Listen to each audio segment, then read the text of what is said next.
There's a cyclone approaching, does it? Magnificent overhead conditions here in the Wellington region, and more importantly, wonderful conditions underfoot here at the Johnsonville Bowling Club, which has produced some wonderful greens for what is the final couple of days of the National Interclub Bowls competition.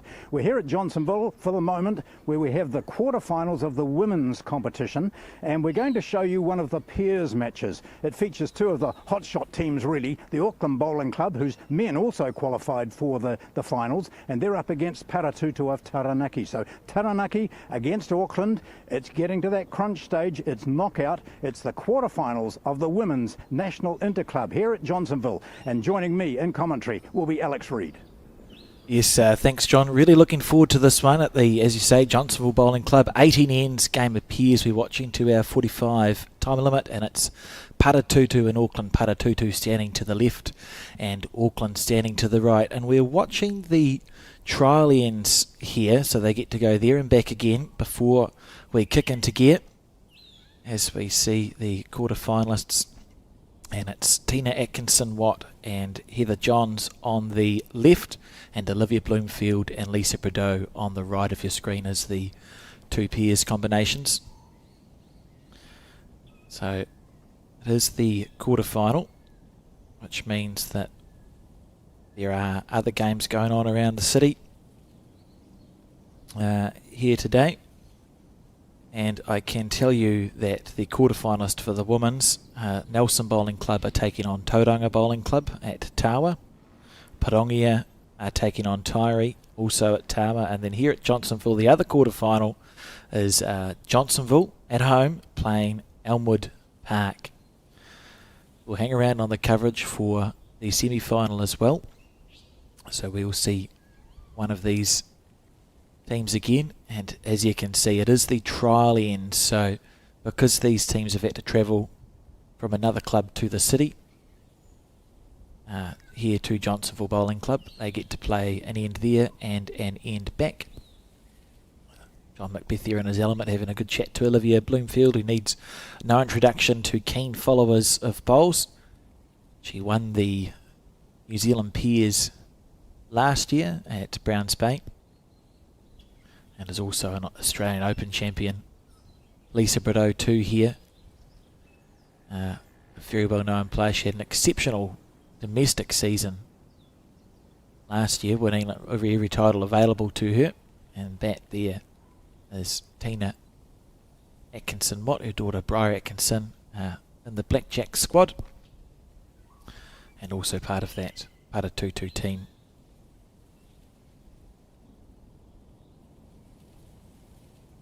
Always think Olivia has really good sunglasses. As they cross over. So what the players are looking for here on the trial ends, you just try and get a feel, A, for the weight, so what's the speed of the green, but they'll be looking for any inconsistencies on the green wise, like how far out do I have to deliver my bowl for it to come back in.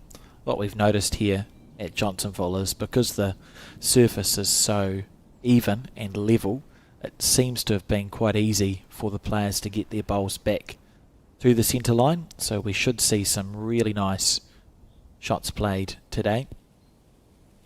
Yesterday we had a remarkable game in the afternoon where the Masterton pairing, who had a total experience of bowls, 5 years between them, Malcolm Wyeth and Corey James, defeating Forbury Park's Keanu Darby and Andrew Callender and the scalp of their careers so far.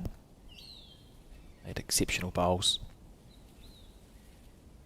As this trial end continues. So today, quarterfinal first up, followed by a semi-final next. I would say the semi-final is probably due to start around 3 o'clock if everything, all else remains equal. And it'll be a singles game that we bring you for the semi-final.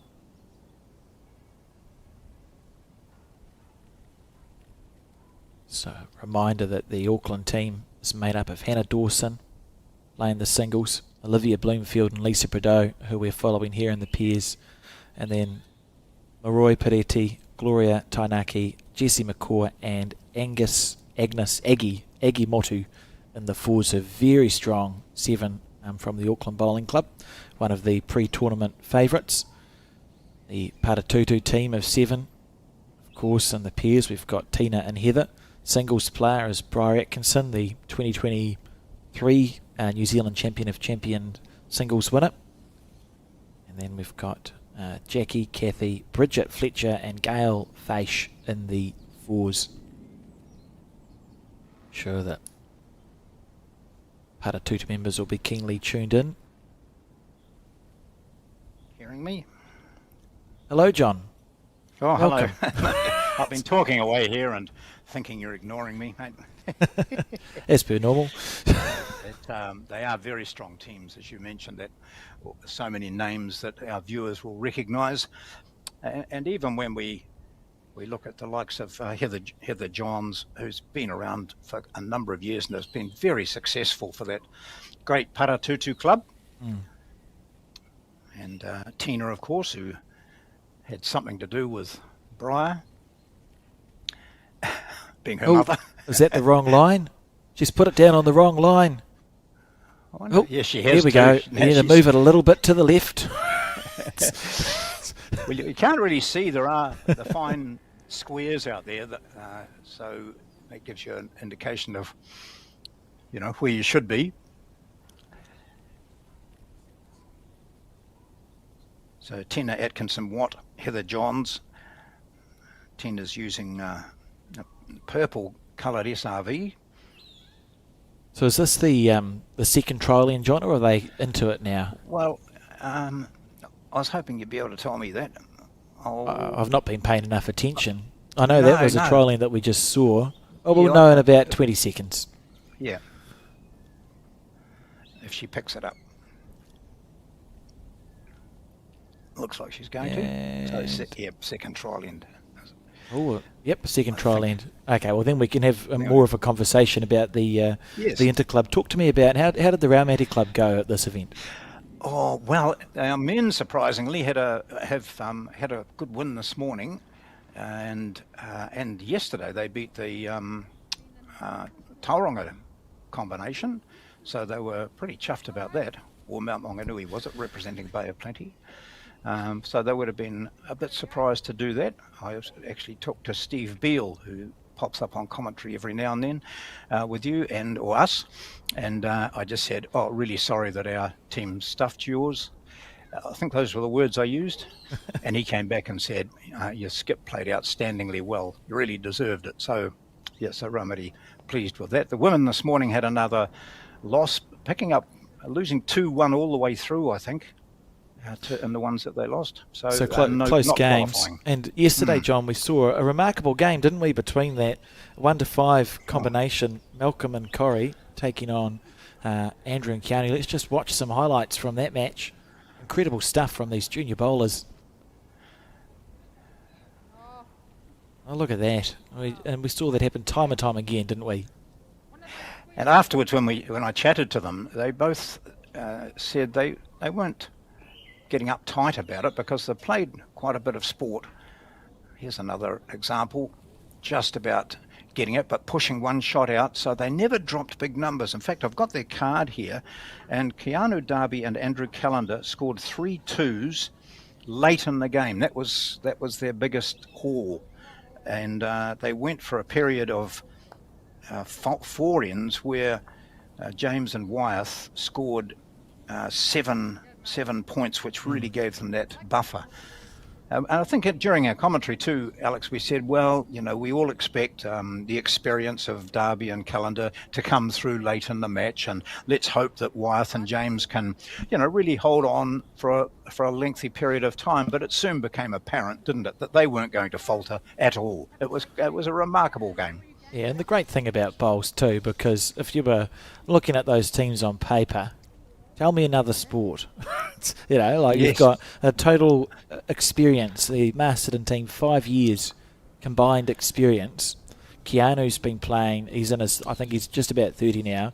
He's probably been playing 15, 16 years.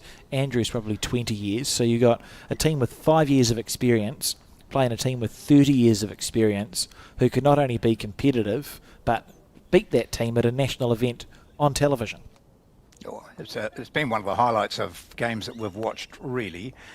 The Masterton Bowling Club team afterwards, a few of them just came up and said, "Not bad, are they? Not bad." I said, like, unbelievable. And people will be saying, "Oh, you can't be that good when you've been playing only or into your second year," which is true. You wouldn't be. They've had some experience in business house and twilight bowls, and I think Malcolm referred to his parents being at the bowling club watching. So he's probably seen or dabbled in a bit of bowls, but you don't start until you become full member of a club. And Malcolm in particular, for me, off the front, Malcolm Wyeth, who you remembered having had a very good career in other sport in times gone by, he was very impressive, wasn't he? Yeah. He got into Andrew Callender's head, I think. Well, he just kept drawing. Yeah. Just put 3 bowls within a tea towel every end. I think Andrew was being patient and possibly like us was thinking, eventually I'll wear him down and, he can't be like this all the time. And then he looks up and sees, 10 ends gone and he's beaten me pretty much every end. We'd only scored 3 shots. And a couple of times I saw Andrew just wander over to the bank and reassess, and it would be there, and he's saying, "This guy is much better than what he should be." Well, particularly after the first end, if you remember, I think Masterton, so a team of peers has 6 bowls. I think 4 of them were in the ditch, just went flying into the ditch, and one of them had got a bowl. I think they dropped to 1, and the one they dropped to Forbury Park was like a metre away. It was just this shotgun blast of a head, and I thought, this is a bit stressy for Masterton because they've had a very nervous first end. I wasn't sure how they would settle down, but incredible stuff from end 2 onwards. Really, really impressive. Yes. And it is the finish for this trial end, the second trial end now, Olivia Bloomfield with her last bowl. So we will see which team has won the toss. I think it's a side toss, so they'll all, the managers would have tossed to see who goes first or second. And we will understand shortly what's happening. They've been ringing a bell the last couple of days. John, Yeah. who's been ringing the bell? Well, you'd think it's the chief.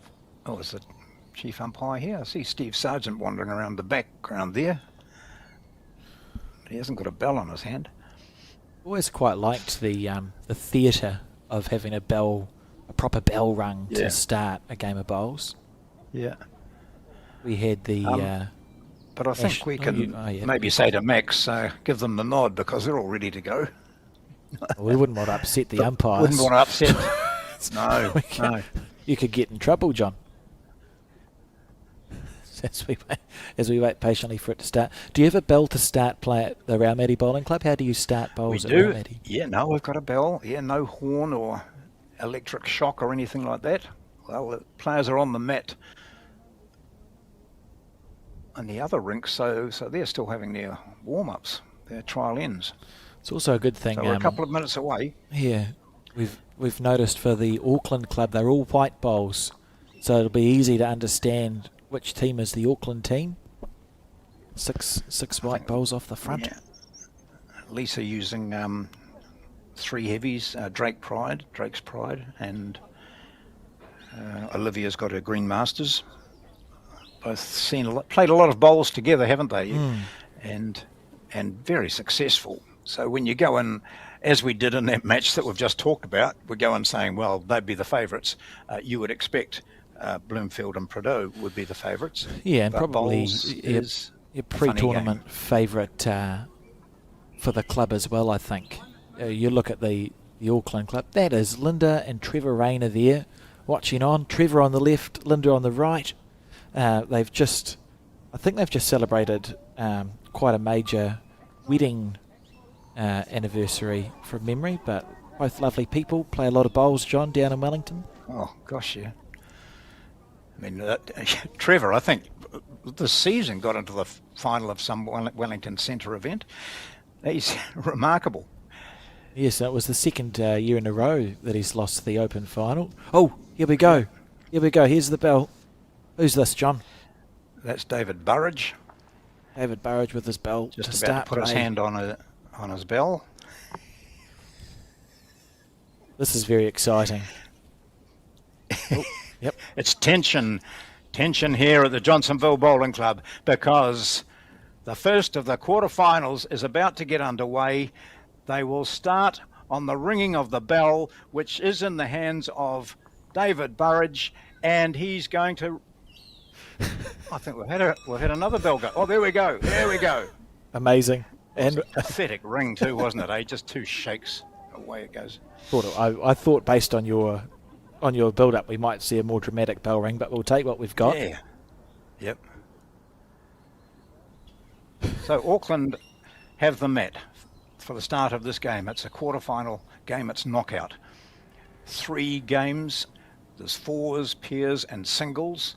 Whichever of the teams, in this case Paratutu and Auckland, wins 2 of those disciplines, they will go through to the semi-finals. I think you've shown us the other quarterfinalists, Alex, but if not, you might run through them. Yes, yeah. As a reminder, at the Taba Bowling Club, who are taking half of the quarterfinals, it's the Nelson taking on Tauranga and Parongia taking on Tairi. We saw the Parongia Bowling Club start very strongly, John, on day 1 when they defeated Elmwood Park, wasn't it? No, they didn't. Oh, yes, they did, with that 5 on the last end of the 4. That's right.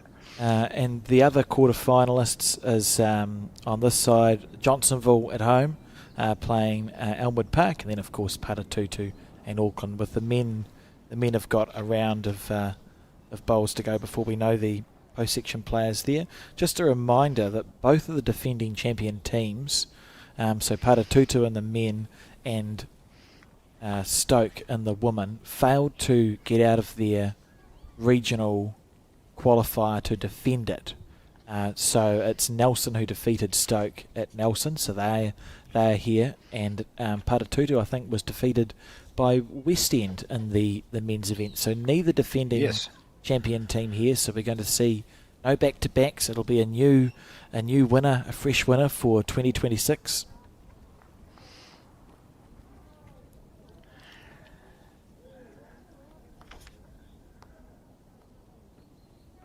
Tina.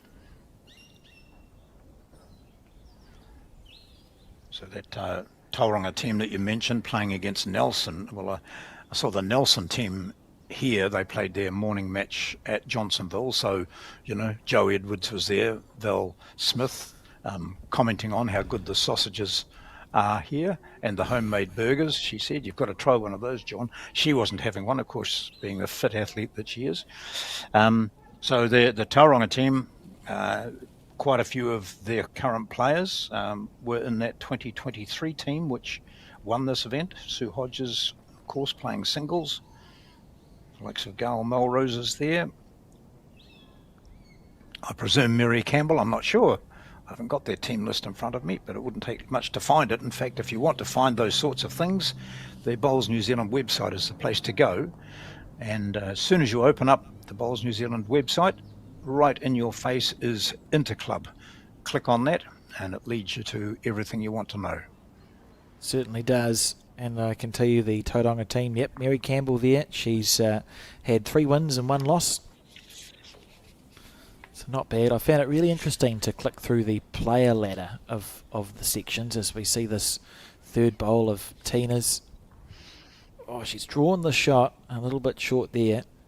But yeah, the player ladder is quite interesting. So you spoke about Nelson and Joe Edwards and Val Smith, who are quite good. Excuse me. They've had 5 wins and no losses each. Joe is slightly a tick ahead of Val Smith in the player standings because she's scored a 58 shot positive differential, whereas Val Smith only a plus 40.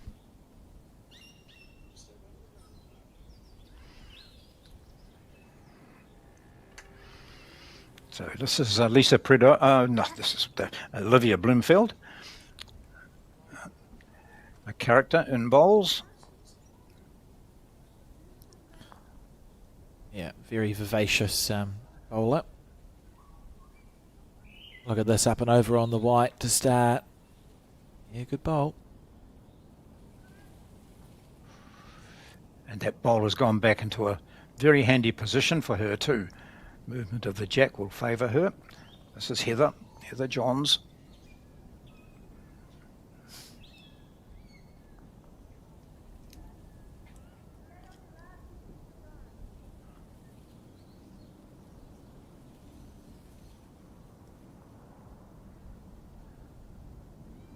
I think when we went up to the national fours in Taranaki, which were canned because of COVID, Alex, but Paratutu put on some sort of gala days, so the four of us decided would have a bit of a break up there anyway. We'd booked our accommodation. I think that was the background to the story. So I went along and got into a team which included some Paratutu players, played against Heather Johns, and I thought to myself, oh, you know, that she won't be too much trouble. Well, at the end of it,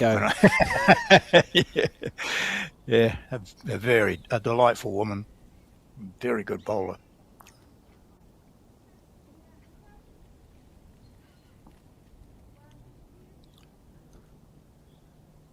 So as you said, the white bowls, or pretty much white, belong to Auckland, so easy to work out who's got shot. The purple ones and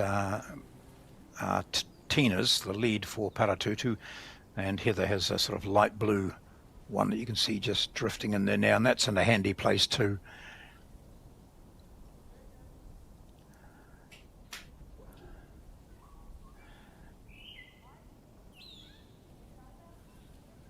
That's a pretty good head, Alex, first up.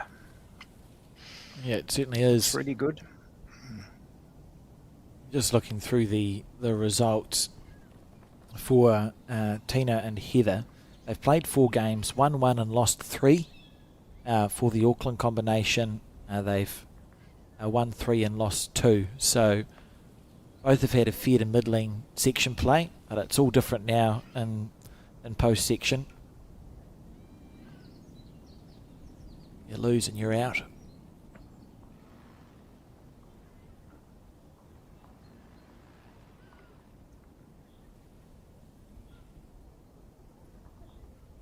Looking just to cannon the shot ball out there. That's the sort of player Olivia is. Always look to take her opportunities.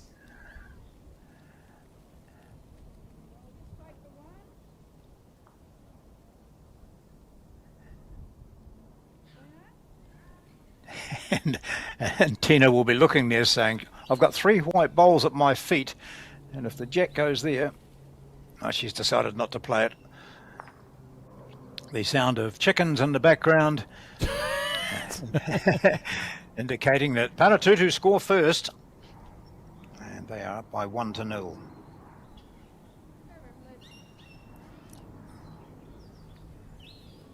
So 18 ends, as our score tick indicates. Sunshine, fantastic. It's warm conditions. It'll be 18 or 19 degrees out there. Everyone is alert to the possibility of the cyclone coming through here, but having seen the forecasts, it does appear as though this part of the country might be the least affected with the cyclone. That would be excellent news. Of course, you have to make a decision, Alex, or Colin Williams I get to pass off the decision making to the tournament controller. Yeah. Because there is the opportunity. A decision will have to be made as to whether finals day goes inside to Nainai. You'd hope not, because this has been absolutely fantastic at Johnsonville.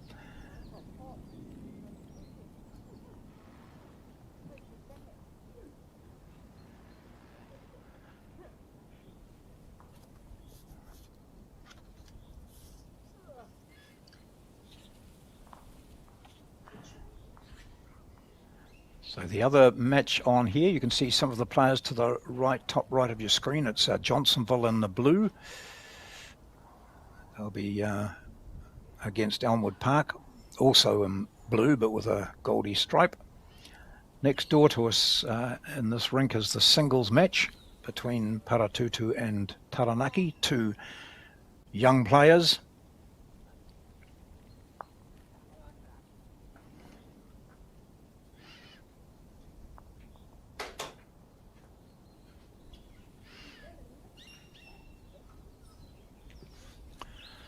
There's Prideaux.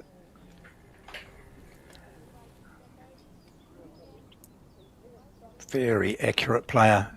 A threat whenever she plays. Not an easy person to beat. Like all bowlers, though, she has her days where not everything goes according to plan.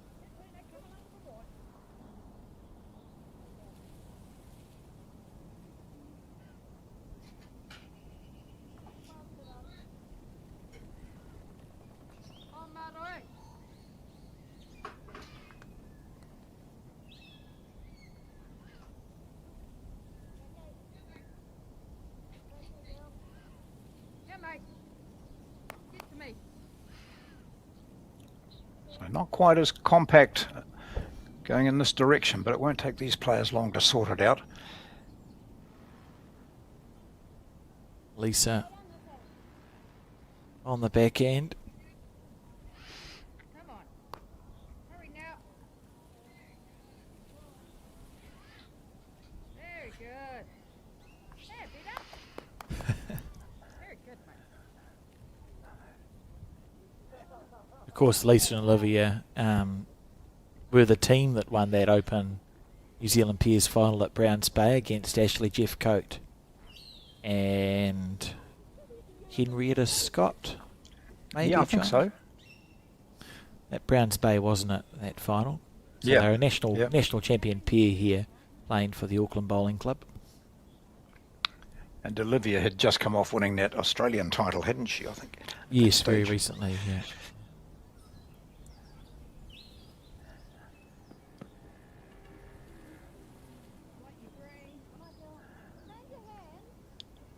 Either just passing through.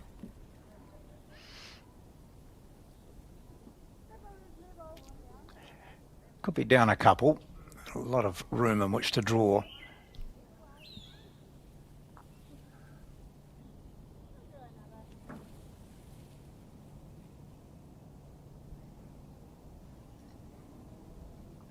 Be interested to know for Olivia and Lisa, who now are domiciled in Australia, what it's like coming back to these New Zealand greens. Is it just a little bit, well, obviously Olivia's not having any issues. No, I was going to say.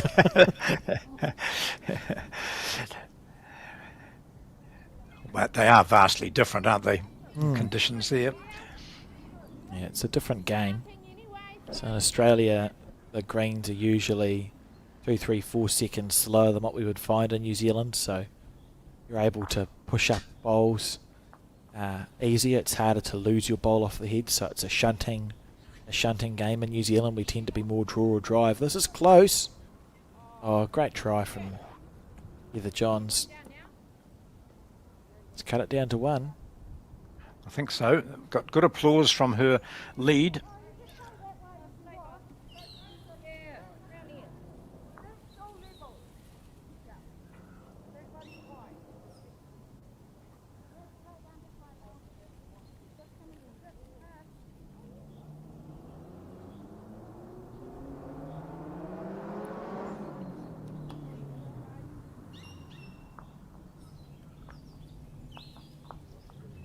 Jack has moved nearly a metre to the right of the centre line.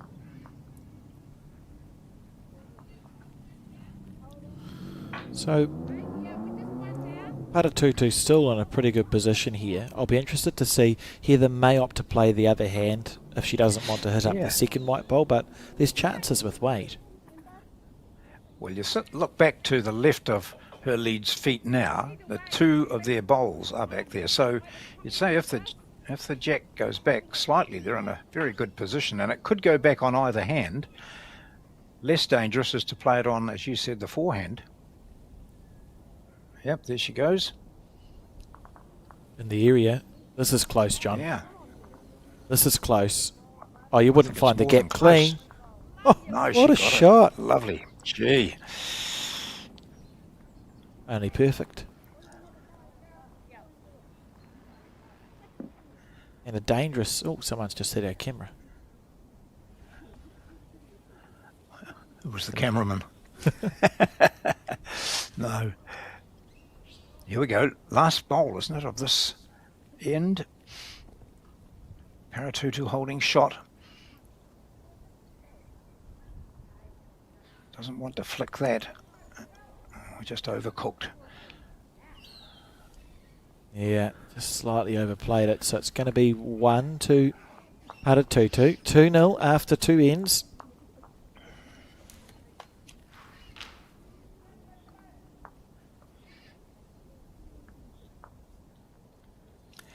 And they certainly have moved. This is not the identical. Oh, there's your favourite tool, the sniper bowling arm. Yes. Invented by the Commonwealth Games shooter, Greg Yelovich, are now available at the Bowls New Zealand online store as we relive this beautiful bowl from Heather Johnson. Look at this. Just chip it off. Great stuff. Take that. Well, like a lot of centres, Carpety Centre is a bit concerned about players who don't quite have the perfect delivery, loosely known as dumpers. Some are not bad at all, but there is a feeling that if the bowl is being dropped to the ground, 6 inches or more than off the ground, so bouncing pretty much, you're in danger of damaging greens, and not just beautiful greens like this, but artificial greens as well. And so there are some new artificial greens being laid at a couple of clubs in the centre. There's a meeting being called to, amongst clubs to determine what do we do with people who are dumpers. And we're certainly not advocating those Australian signs which state dumpers will be shot. Well, I would hope not. That'd be a health and safety nightmare on the forms. Yeah, certainly looking at those snipers, there will certainly be encouragement for players to use those. In Australia, it's not, people aren't embarrassed about having to use a bowling arm. If they want to play bowls and they can't get down comfortably for all sorts of reasons, then use of an arm is encouraged and accepted in Australia. But here a lot of players are, no, never get me using one of those.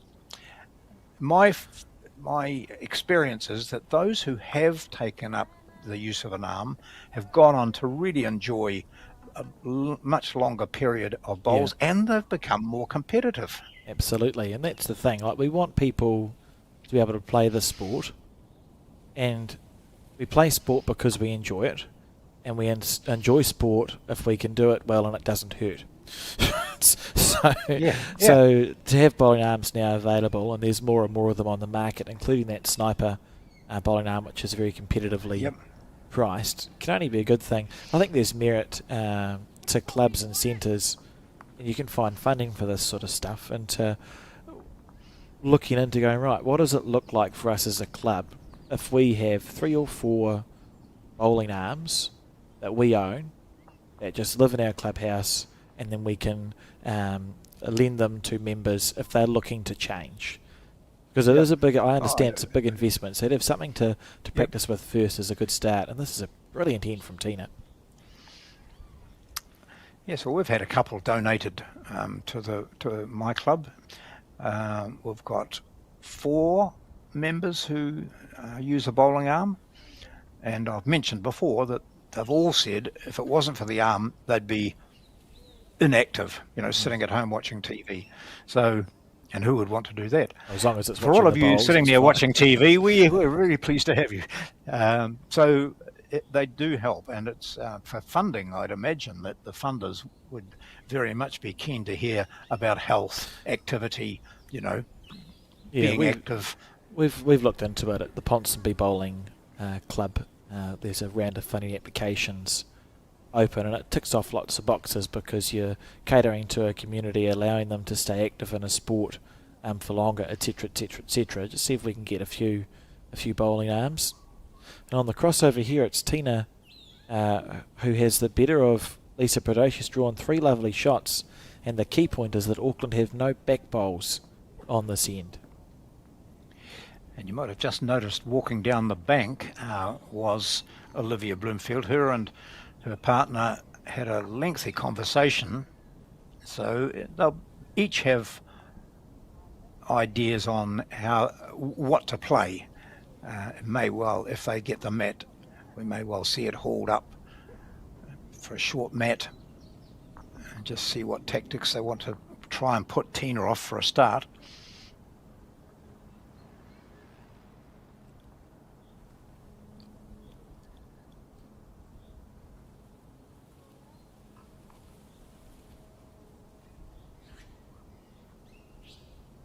On the back end.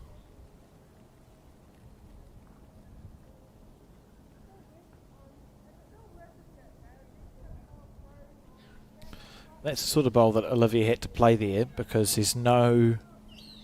You got no back bowl, so shot play is not really an option. She's just drawing to save and take stock on the next end.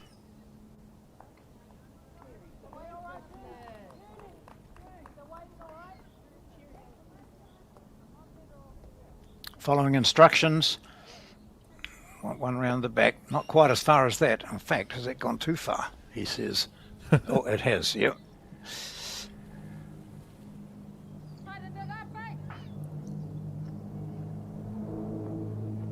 So same weight but less green required here for Olivia Bloomfield.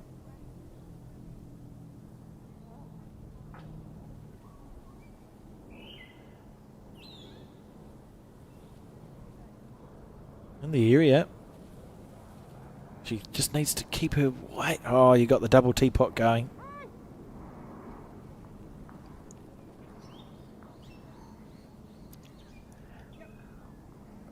Yeah, I was going to say there's such a lovely draw there for Heather. She can bring another one in there and really put the acid on Olivia, but she doesn't want to finish up in a position that gives Olivia something to use.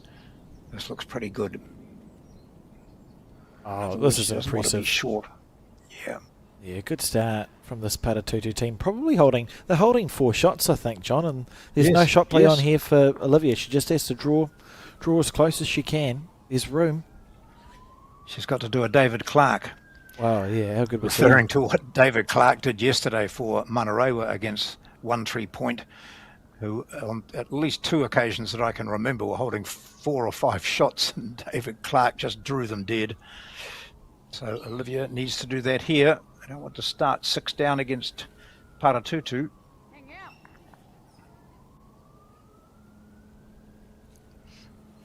That's a bit wide and a bit heavy, isn't it?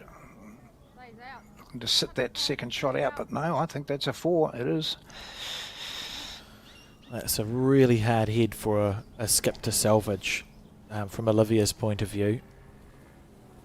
And a great start from Paratutu. Remember, they had a forgettable section play. Paratutu, I think they won, did I say one game, maybe 2? Forgettable section play, but it's all different when you get into straight knockout. And what a start it is for this pair's team. As we relive this bowl of Heather. It'll be 6-0 after 3 ends now. It really wouldn't have mattered how far she moved that jack if she did, because it was still given to the same count, I think.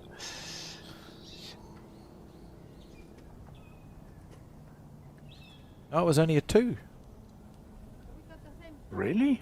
Oh, no, it is not a 2, it's a 4. 6-0 is the score. They put it wrong on the scoreboard. Okay. I thought I'd gone blind. Yeah. Saw something come through. It's interesting. If you look to the right, John, there's a singles game going on and a fours game going on. The singles game is 7-2 to Paratutu, and the fours is 5-0 to Auckland. So if you were to stop now at this very early stage, it's Paratutu winning 2 of the 3 games. It could be very interesting if that singles continues to be one-sided. If Paratutu wrap the singles up early, all the pressure sort of falls on the pairs in the fours games. It's fascinating ebb and flow in these match play side systems. I think that's gone out of the rink. I think it has. So what Paratutu now, and Tina and Heather will be well aware of the fact that they need to take advantage of this slowness from Auckland and particularly Lisa, to find their line and length. That singles game you mentioned too, it's two, very youthful players. Hannah Dawson, a current the national Auckland champion. player is Hannah Dawson, isn't it? Yes, yeah. Winner in the fours, and it's Briar Atkinson, so that next generation coming through. How's this from Lisa? Oh, very good correction. Well played.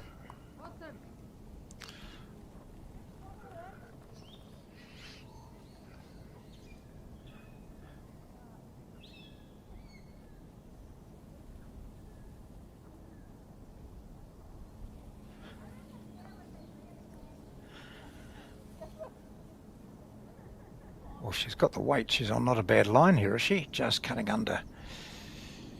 Oh, second, third and fourth shot, but it is Lisa with one. And now she's found it. Because her delivery's so good, you'd expect Lisa to play exactly the same bowl again. Yeah, just watch this delivery here. Beautiful step out in line. Foot arm follows through. Bit of a grimace, but I've seen her grimace before. And down the other end, someone's putting chalk on her bowl. I know, that was a grimace well deserved.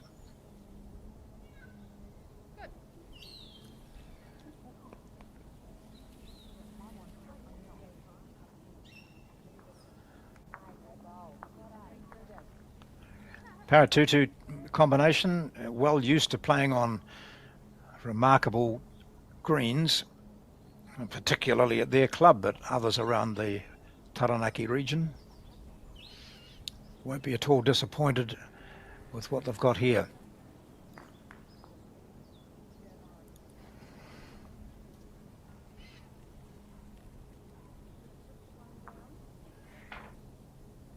How's the weight?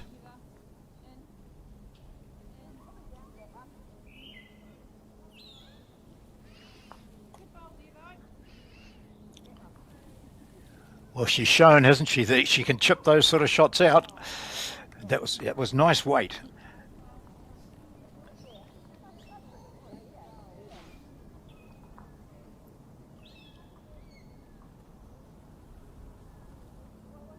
Oh.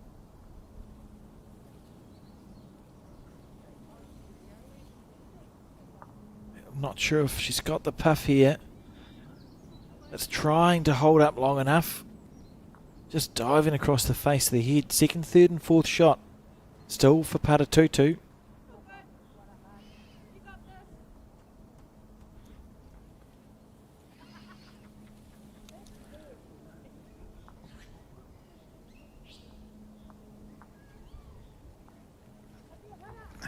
I think Tina might be interested in this. Yeah, rightly so. Oh, this is a delightful effort. Oh, good bowl. So second, third, fourth and fifth shots now. Very lonely shot bowl.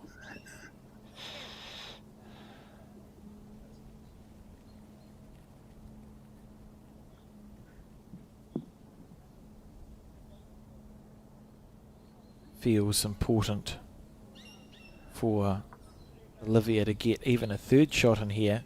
Try and dissuade Heather from having a nibble at it.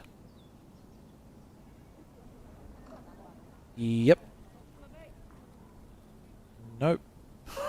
It's just passing through. She certainly cut out one. Yeah. I think Heather will just play a similar bowl again, looking for that perfect speed.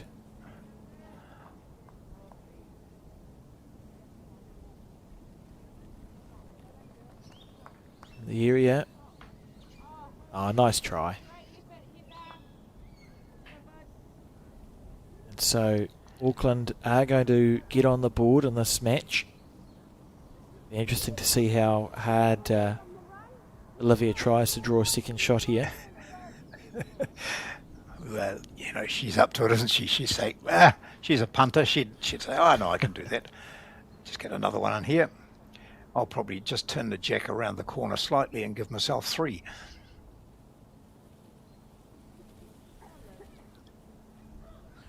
Or get a front edge off that and get two. Oh, nearly. She was trying. No holding back there, and Auckland is now on the board. They have a single on the fourth end. They trail by 6-1.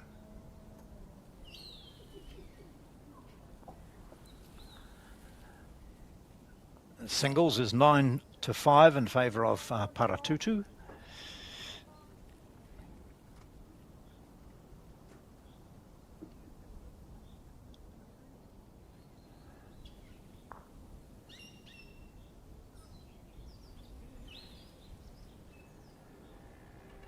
Somerset Living, they've just signed up to continue the commercial partnership with Bowls New Zealand. Great support of Bowls New Zealand, our events, our clubs.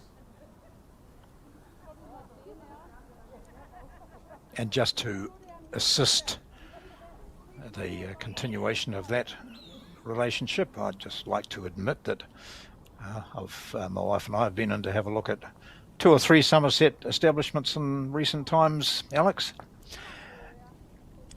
And how have you found that experience? Frightening. Well, we said, oh no, our house will be here. This is our retirement place. And then you look at, new hip and things like that. And then, I just need to get up on the roof. No, I don't. No, I won't get up on the roof. And at a Somerset retirement village, of course, someone else does all that maintenance for you. And they have happy hours. What more could you want? Well, I mean, I don't like anything about the place apart from the fact that they have happy hours. So let's go. Wonderful facilities.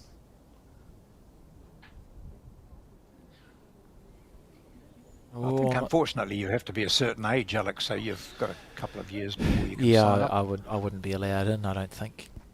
No. At this stage. My mother's worked at a retirement village in the Mount for 25 years. And it's a lovely facility too. There's a swimming pool, got cafes, there's a gym, a hairdresser, bowling green, indoor bowls, pool, darts, so on and so forth. So you've already mentioned darts and pool, which are 2 of your favourite sports. Yeah, it's good. It's good. I'd live there in a heartbeat. But as you say, I'm a few decades away. So envious. Take the opportunity when you have it, I say. White bowls prominent at the moment as Lisa and Olivia start to claw back the deficit that they had after 3 ends. They were 6-0 down. A fragile single on the most recent end.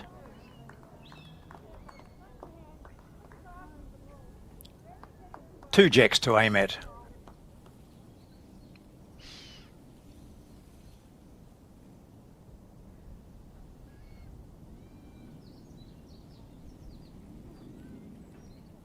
No need for a bowling arm there. It gets away very smoothly. I was very impressed the first day when we had Bev Morell on the broadcast, John, who is in her 9th decade and I have a worse delivery.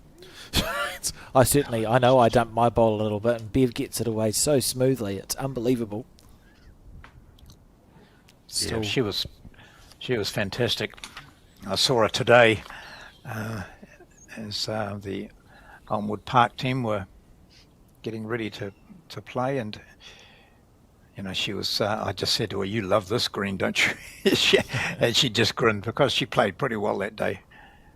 That was against Parongia. Parongia got up to win that one. That was Linda Bennett, wasn't it, and Denise Tamono? Yes, it was. Yeah.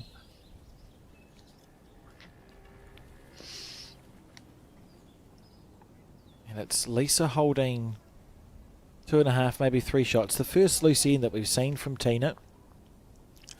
Heather with 3 bowls to salvage.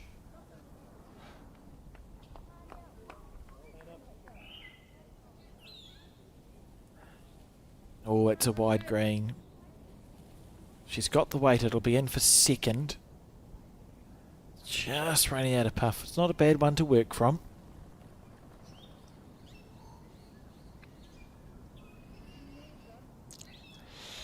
And Heather's such a determined player. There's no way that she'll be interested in dropping anything. If they're dropping anything, a singles, all it's going to be, I'm going to fight all the way. This is the 5th end.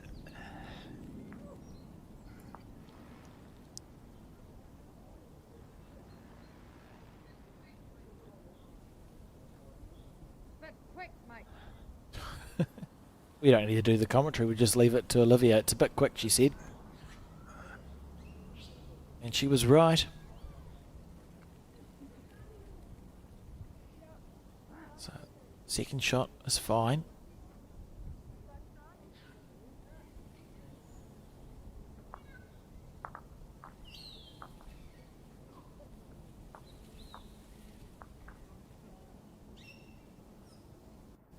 She's got the weight. It'll be a good second. That's a very nice bowl from Heather Johns. Is there any way that you can put the ambient noise bus onto drop into your next score? There definitely is a way. I was just waiting to email to get Alex to. Yeah, all good. Cheers.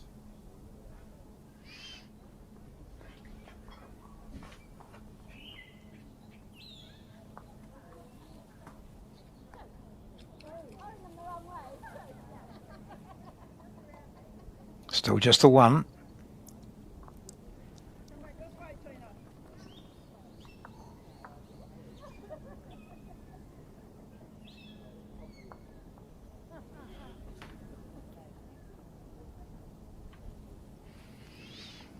So this is Heather Johns' skip. She's up by 6-1 against Auckland.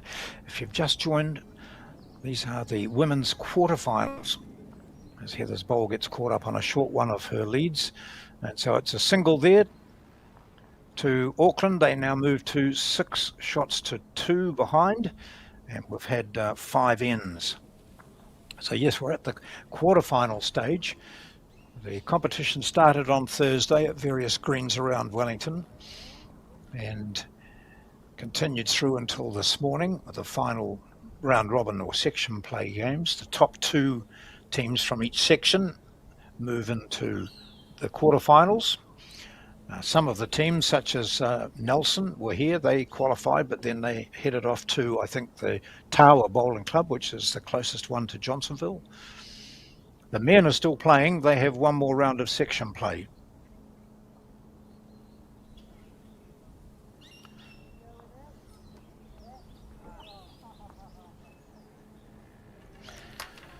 Showing you the pairs match between Auckland Bowling Club and Paratutu. So the Paratutu team of 7, that's the 4, the pair and the singles. They won the Taranaki Interclub. That's a big competition to win. And Auckland won the, obviously, the Auckland region area competition. And this pair of Lisa and Olivia are now through with their singles player, who is Hannah Dawson, and their 4.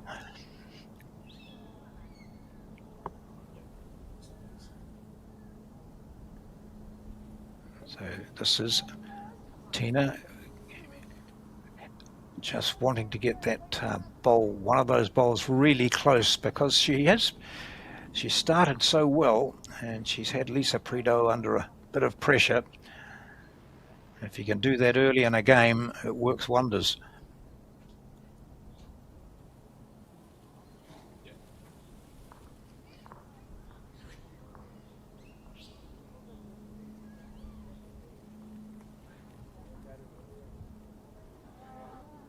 Steering after this one. Oh, not quite.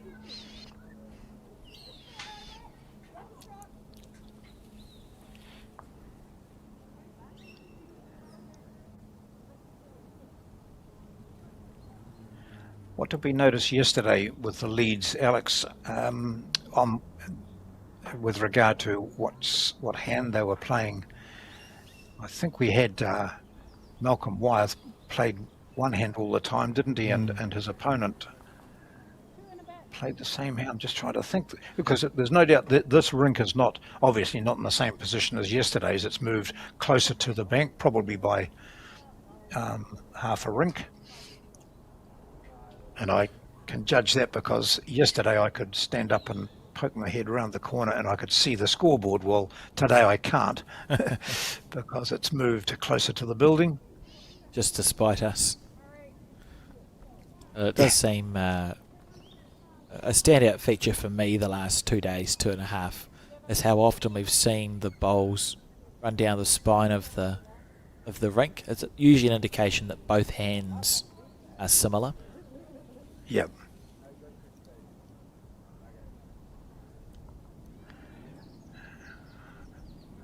Well, Lisa's given Paratutu an opening. Might just be the shot.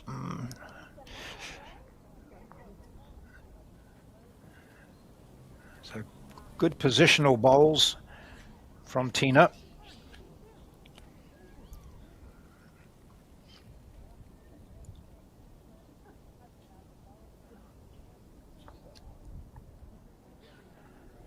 It's like there's room there.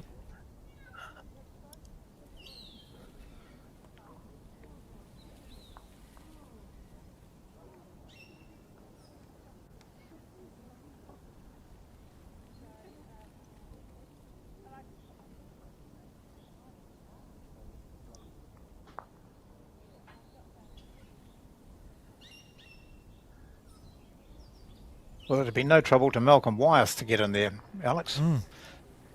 Oh, he literally felt like he didn't miss for 15 innings. He just did this all the time, John. Yeah. That's a beautiful bowl. Nice. Yeah, really classy shot from Olivia Bloomfield.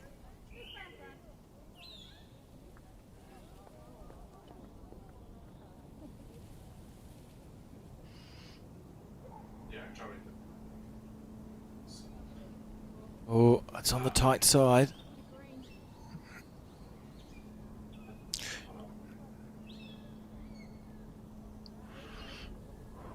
The weight was probably I okay. think Just yes, well yeah. narrow. Just, I think that we have at most check. you see that there where the jack is. If Heather was to just touch that shot bowl or roll it over once, then the jack would come back to her 2 bowls. So it's a pretty good play for her. So what's Olivia done here? Much wider green than we saw from Heather. With a different weight. She's going to draw it again. No, she's not. I think it's worthwhile just looking for the shot bowl here. Yeah. No, That's impossible. no, come through that gap. Come through that gap on the other hand. Yeah. You can't. Yes, thank you. Yeah, that's what I think Heather's going to do that, is she? Oh, I'm not good enough to play this shot, but Heather might be. She's got those nice turning bowls, and we know their hand does come back.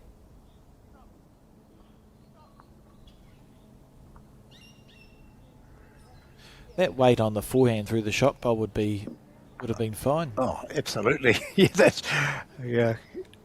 Just go near that short white bowl at 10 o'clock. See what happens. Yep.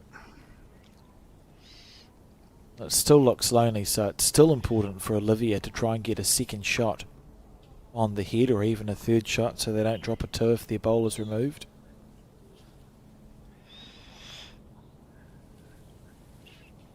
Heather uses Optimas, Aero Optimas, the blue bowls waiting there to be picked up. She stayed down the far end. Oh no, she's up there behind her opponent.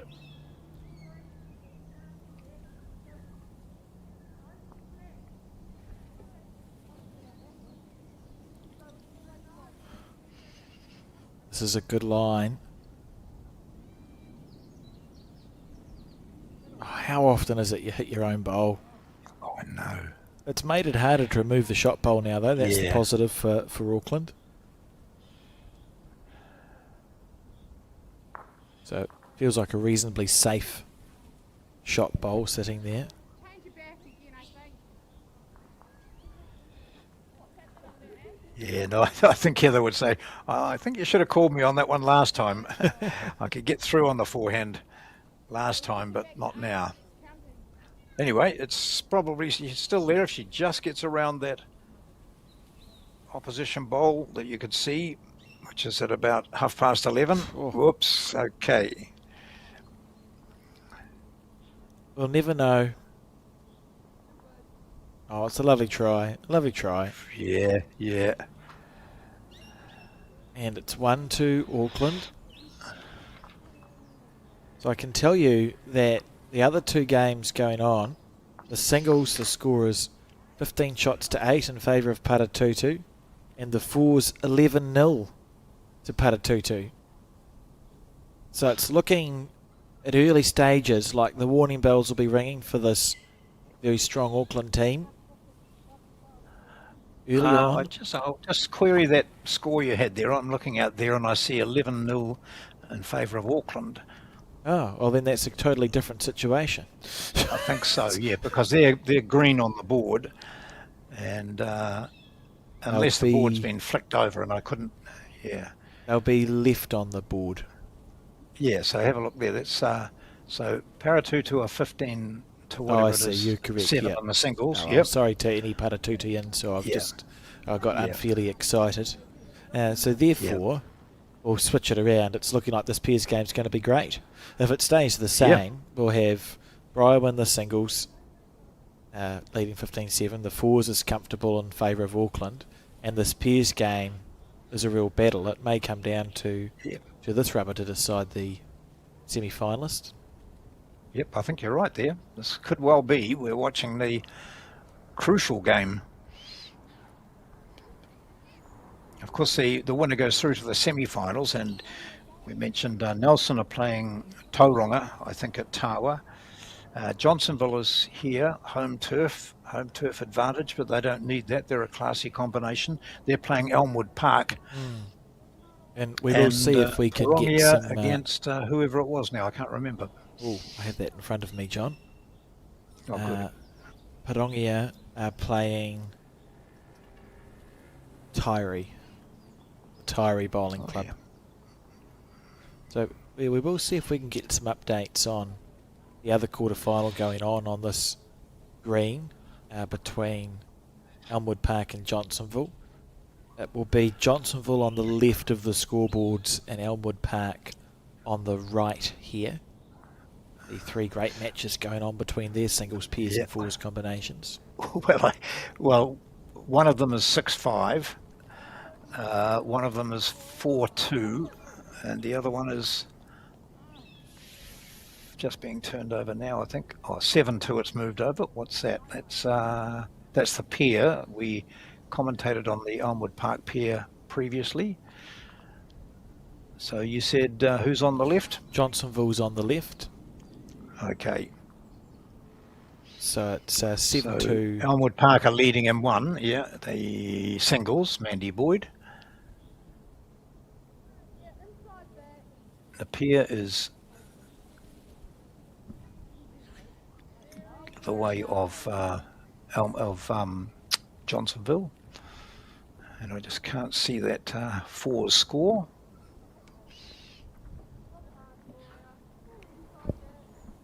But it looks like Elmwood Park are leading in that. So close games there. It's really good, isn't it, that you've got three matches going, and quite often it's the last game to finish that determines who wins. Makes it very exciting. Stressful for the players involved, obviously, but exciting for us. And Tina holding on the crossover.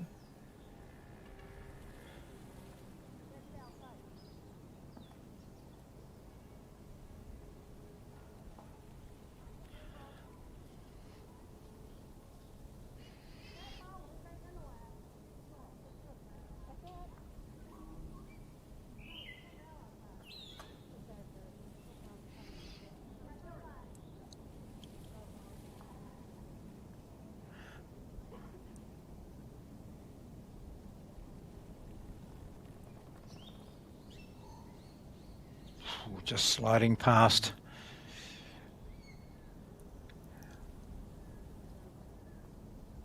So Heather, yep, on her forehand.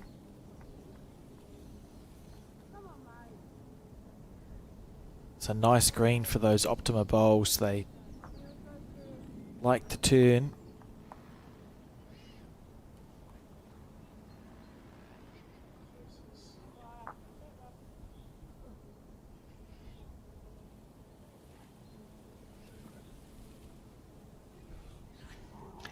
From that view, it looks like Paratutu are in a strong position on this end.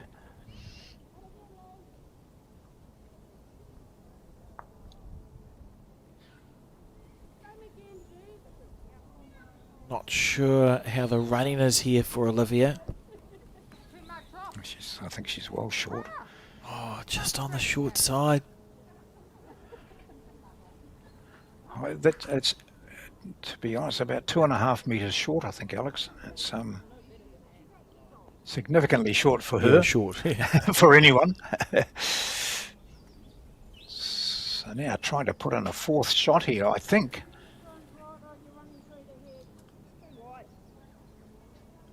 That cannot possibly be counting for a fifth. No. All right, here we go, Olivia.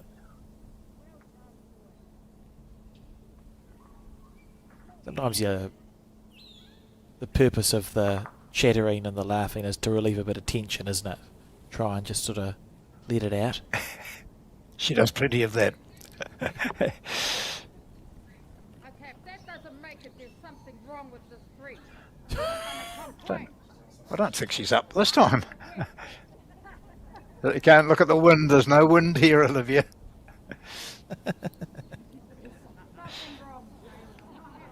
Right, bonus time. I'm not sure if you could hear that in the ambient mic, but Olivia said, if this doesn't make it, there's something wrong with the green, I'm going to complain. And then she fell short and said, there's something wrong. And good spirits, isn't it? Yeah.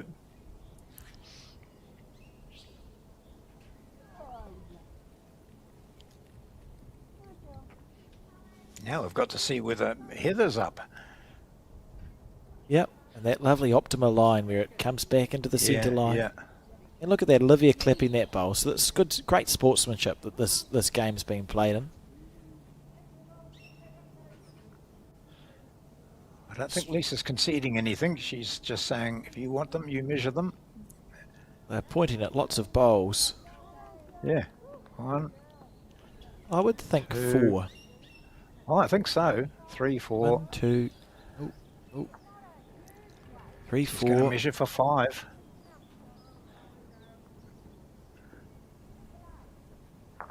Lisa's saying, no, my white one beats those ones. And I think it's just the 4. yeah. So at the very least, Paratutu are now 10-3 up. And we'll just measure. Oh, what are we doing first? So measuring for the 5th one. Right. So Tina might need some help here. Yeah, if that's the it looks about Oh, how's that for an arm span? 4 inches. That's a big stretch. Well done, Tina.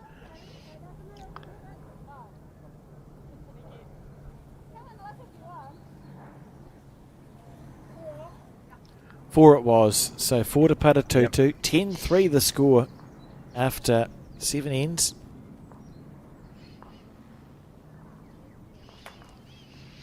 The hiss and a roar, this Paratutu pairs team are taking off, and Olivia and Lisa haven't quite found their way yet, but we know how good they are.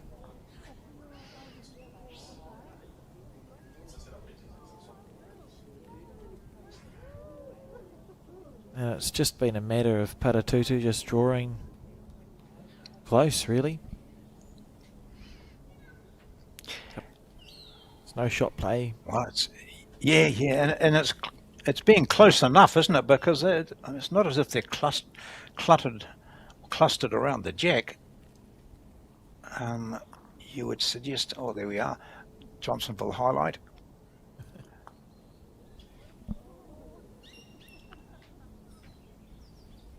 Yeah, it's not been. It's been very steady from Paratutu. They've put Auckland under pressure. holding numbers, and they've not been able to get out of it yet.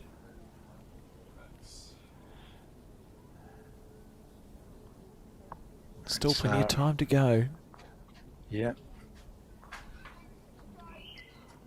Come on, mate. Get a good start.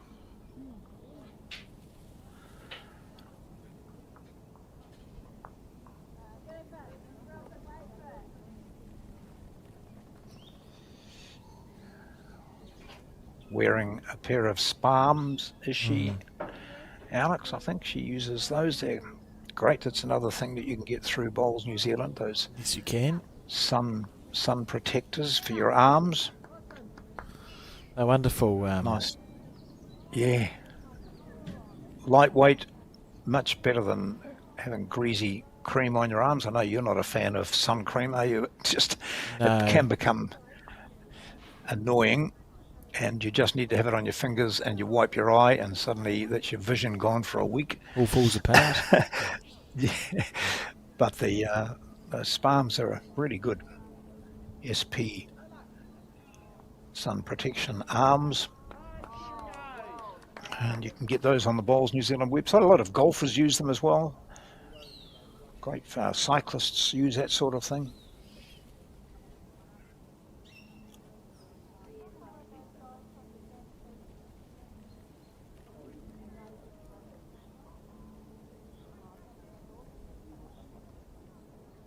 How's this one? Well, I think she might want it back. Interesting.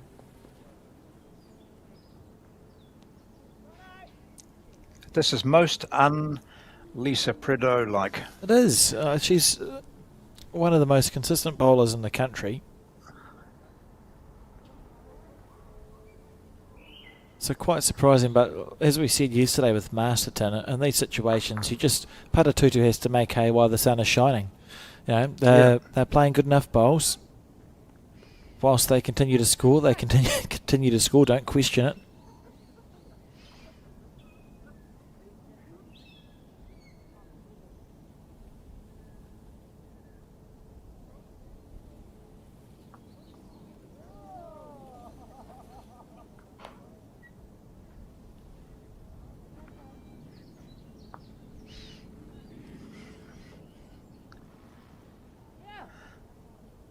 Hurry up. Yeah, good try. I don't know if that's the shot. Well, it's an ordinary lead performance from the two leads, with perhaps Tina from Paratutu having the best of the bowls. The closer they get, the worse those bowls look. I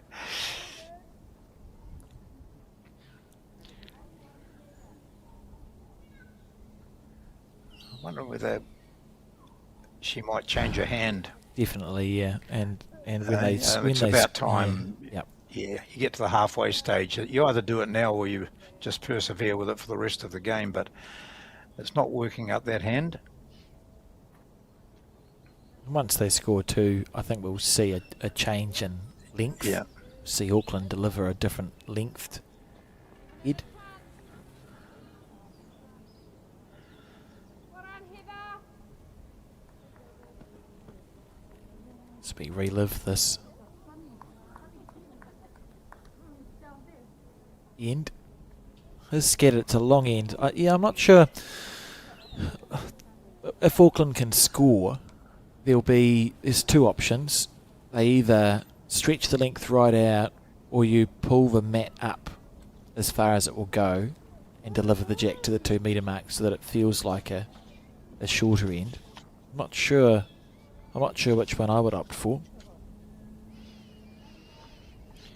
Just got to try something, I think. They're just not quite... Neither of them really are playing anything like we know they're capable of them. We've talked about them a lot over the years in national finals, and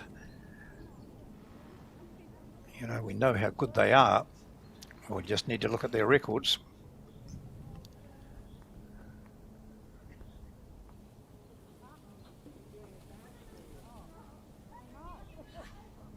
Oh, just a smidgen short.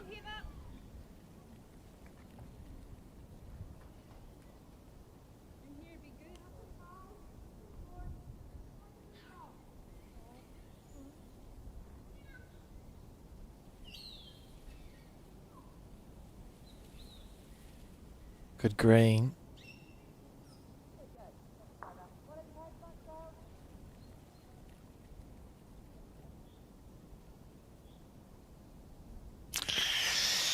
Maybe 3, but maybe not. It's certainly doing better than the Auckland team at the moment. But she had a very good line previously, did Olivia.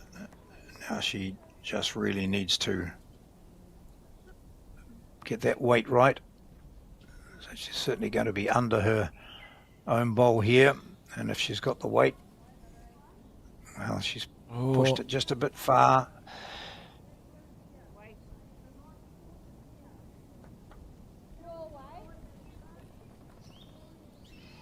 Yeah, that's going to stay on the back end.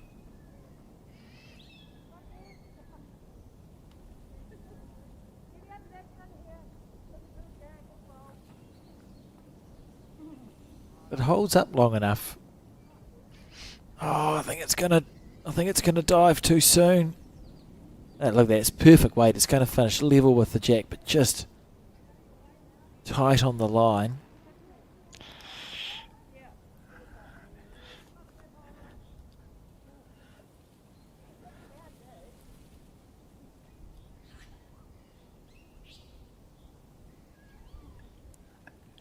If they end up getting a 3 out of this, then they count themselves lucky, because they've still got the closest bowl, so they deserve the points. How's the weight? Last bowl of the end. No. Oh, it hasn't even cut out that blue. Is that blue closer than the one on the right? I don't think so. So it's 2 anyway. It's an unusual game of bowls unfolding.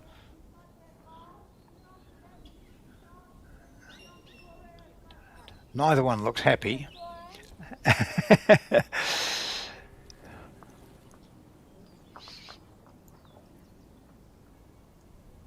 Just see if I can see the board, what goes up.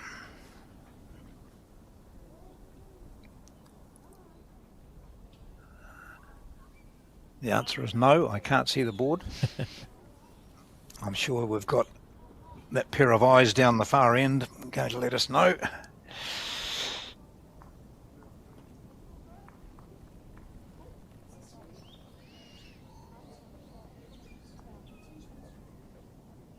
Right. So 11-3 the score. Okay.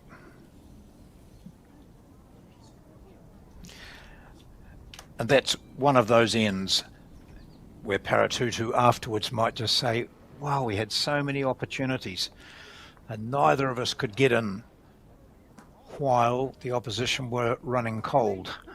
But still an 11-3 lead at pretty much the halfway stage is a sizable advantage.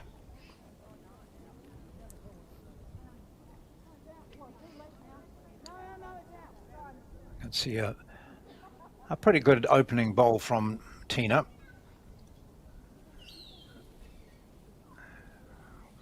About a metre short, not quite a metre short.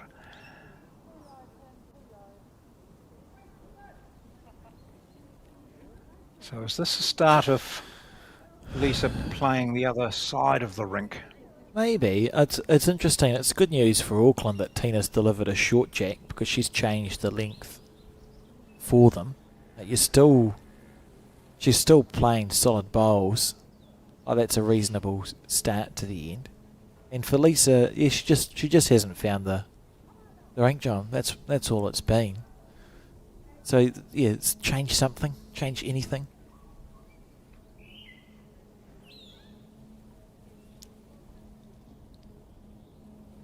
It's very difficult, isn't it? When you're Olivia standing there and you're saying to someone as experienced as Lisa, you know, you need to bring your green in. The player knows that they need to bring their green in. Sometimes it just doesn't happen. So, you know, you're reluctant really as an experienced skip talking to an experienced lead to tell them what to do in that regard. You call the shots all right, but the player knows what's required. And that's it. And we've all had bad games of bowls, and a player like Lisa will know how to get herself out of that. So some of it, almost at skip, is, as you said, John, you just about have to leave them to it or facilitate the feeling. So a conversation might be like, how are you feeling? What do you think you would like to do to change stuff up? But Lisa's been around for a very long time, so she'll know how to find her way back into the game. So Olivia's job as a skip isn't necessarily to say, I think we should change in this way. It can just be helping her to think about what she might want to do. And this is a good bowl from Lisa Prideaux. I thought, ooh, probably the shot. Yeah. And there's a lot of positive reinforcement here. Look, this will be low fives. Yeah, good on you. She applauded on the way down. Olivia's just up talking each other. Yeah, she's excellent at that, at getting the best out of her team. So they'll, it's an 8-shot differential here. We're at nearly the halfway mark. Olivia and Lisa will be confident that they can find a way back in. But they don't want to leave it much later. Oh, now's probably the ninth time. End. Yeah.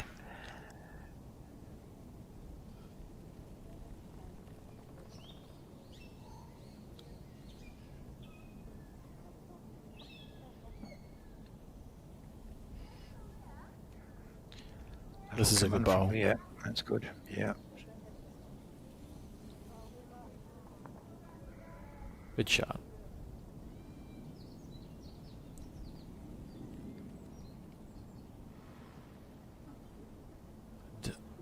Again, Olivia with the first bowl is down on the head.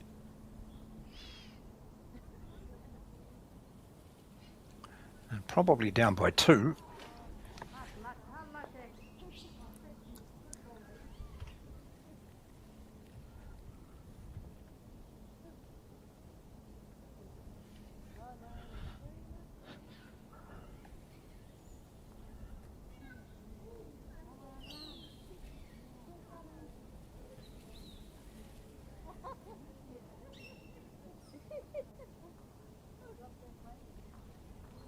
How's this one?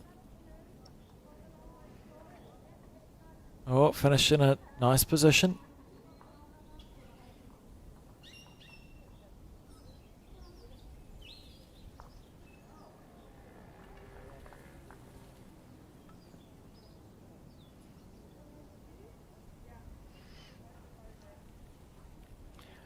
Giving it a bit more green there, maybe too much, but certainly keeping it out of danger.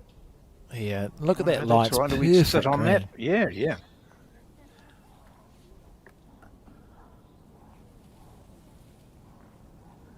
Oh, one clap from Lisa Prideaux, just saying to Olivia, really for Auckland, it's about scoring. If they can score, they can start dictating the terms, you find your way back into the game from there.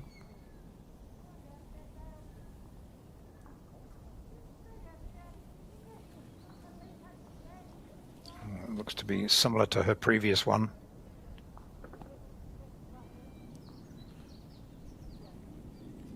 A bowl each remaining.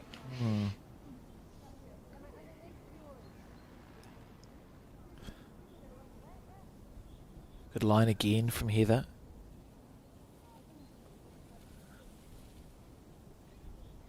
Is it just going to get up there? It looks a bit shy. Oh, not bad, is it?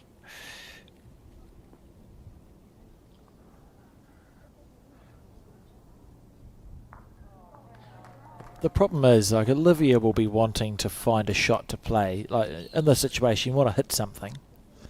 But the heads aren't even setting up to be nice for that. Well, the only thing she's got is, if she wants to score numbers, is to drag the jack back to the right, as we'll see it in a moment.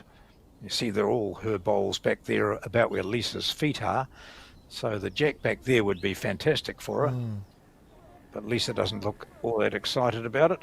So, lovely line, but overplayed, and we'll see what the count is to Paratutu. Certainly one.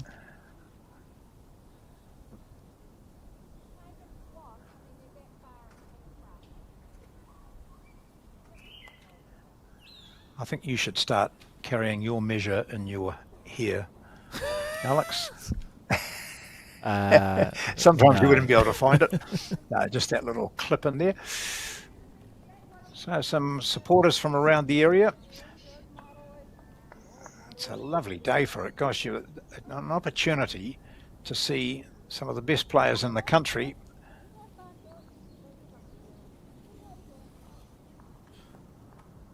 So it was just the one, we think, to Paratutu. So 12-3 the score.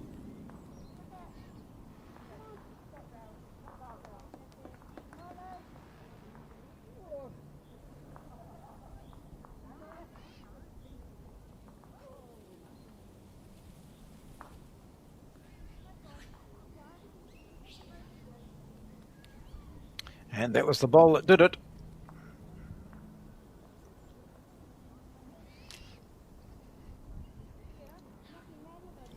This last one of Olivia's just passed. Little shake of the head. Frustrated with the way things are going. In the meantime, Paratutu just keep on marching on. Here we are, back in stock. Oh, they were so popular, they were out of stock. It's the Spalms I was talking about earlier, white or black. And we can update that Briar has won the singles match. So Paratutu have ticked that off. They've won the singles. The score on the fours is 11-1 to Auckland. And the score on the pairs, 12-3 to Paratutu. So if they can hold on to this pairs, it'll be Paratutu that we see make the semi-final. And the draw would have them playing the winner of Nelson Tauranga?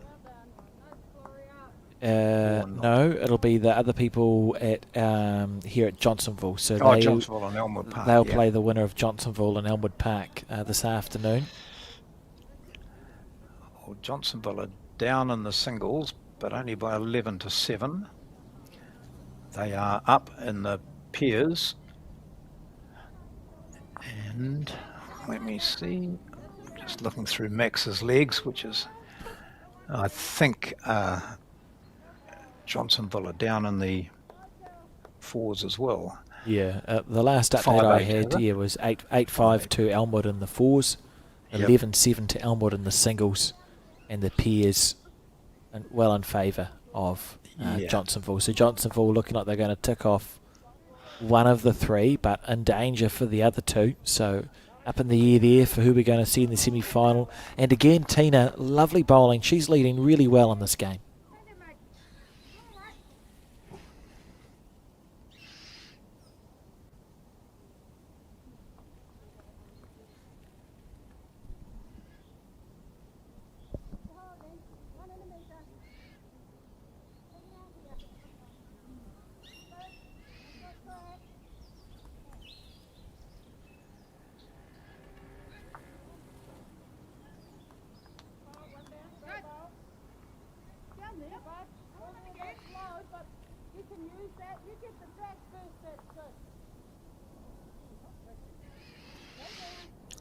So Paula Meredith playing the singles for Johnsonville against Mandy Boyd. Staying within range at 7-12. Paula, a very experienced bowler in her own right, isn't she? Yeah. 1 million titles, you know. Not quite Always. 1 million. No, not quite, no. A slight exaggeration.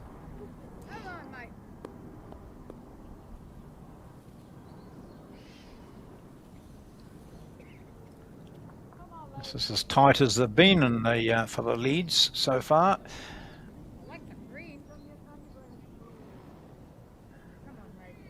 Yeah, so she has changed, and she probably had to change her hand here, but I think it was a wise move anyway, just to try the wider side of the green. And one of the other things we Backhand. might see from the Auckland team as we get to the, because there's still plenty of time, there's 8 ends after this one. We know that both Olivia and Lisa have skipped a lot. Same as yesterday, sometimes you go, right, I'm not out leading my opposition.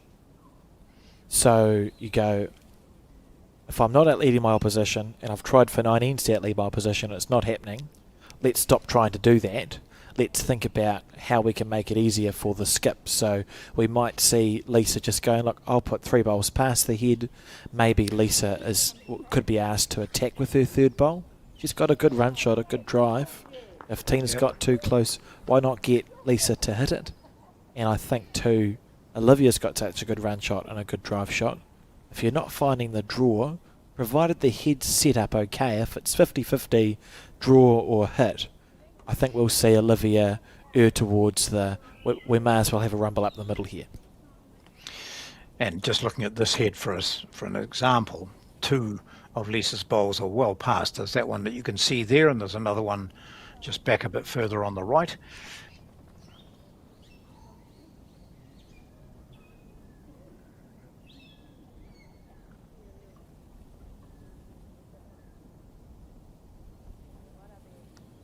Yep, there we go.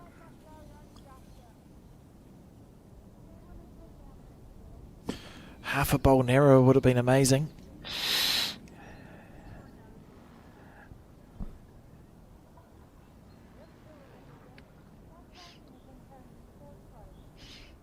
So I don't think Heather will be short with hers either. She'll be well aware of the dangers.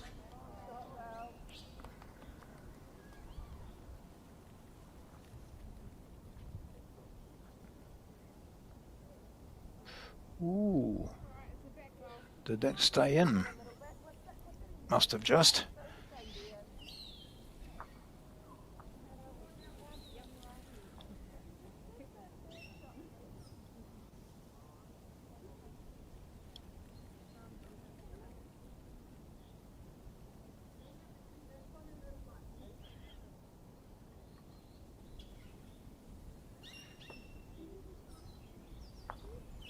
Oh, it's not wanting to turn. I think there's 3 down there too, aren't they? Yeah, it's a big. I mean, it's a big end really. Yeah. For Auckland.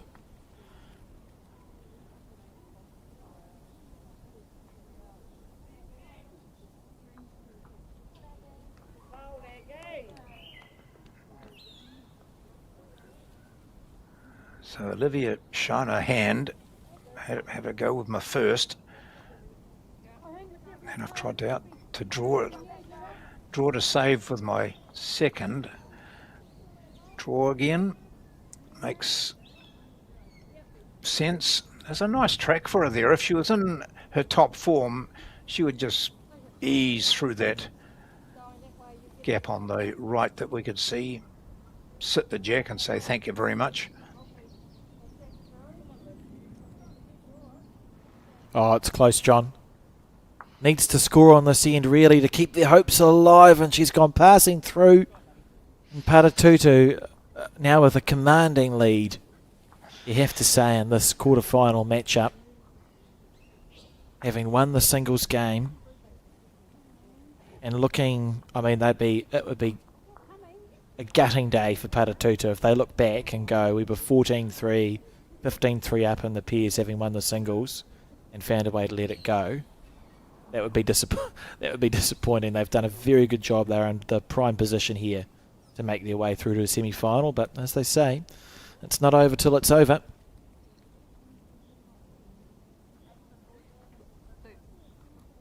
Two it was. Tina might have my sort of eyesight, I think. Your opponent's saying it's only raising fingers up the other end. It's only 2. It's 2. But you're down busily measuring because you can't identify the difference in the gap. So 2 anyway. That's 14 and 3. So that's 1, 2, 3, 4, 5, 6 ends. No, I tell like the last 4 ends. That's been 8 points to Paratutu.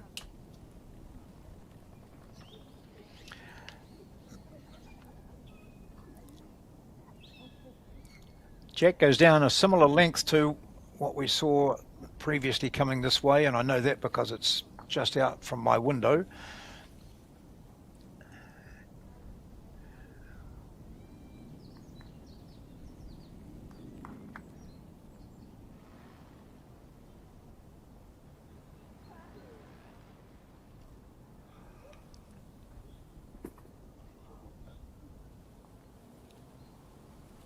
Tina just continuing her work. Yep, good bowl. Steady bowls. Isn't it a funny game? You look in section play and Paratutu had won one of the games, 3 losses. That's Auckland, right. 3 wins, 2 losses. Nearly lost to Raumati. So. Yeah. Yeah. Yeah, you're right. But when it comes to the crunch, all these players are high quality, and sometimes they have off moments. But so long as you can bring your best game to this sort of this knockout stage, then you've earned your keep. And anything can happen in post-section. It's a different kettle of fish, and the pressures are different too. These teams have had to win a centre event to get here.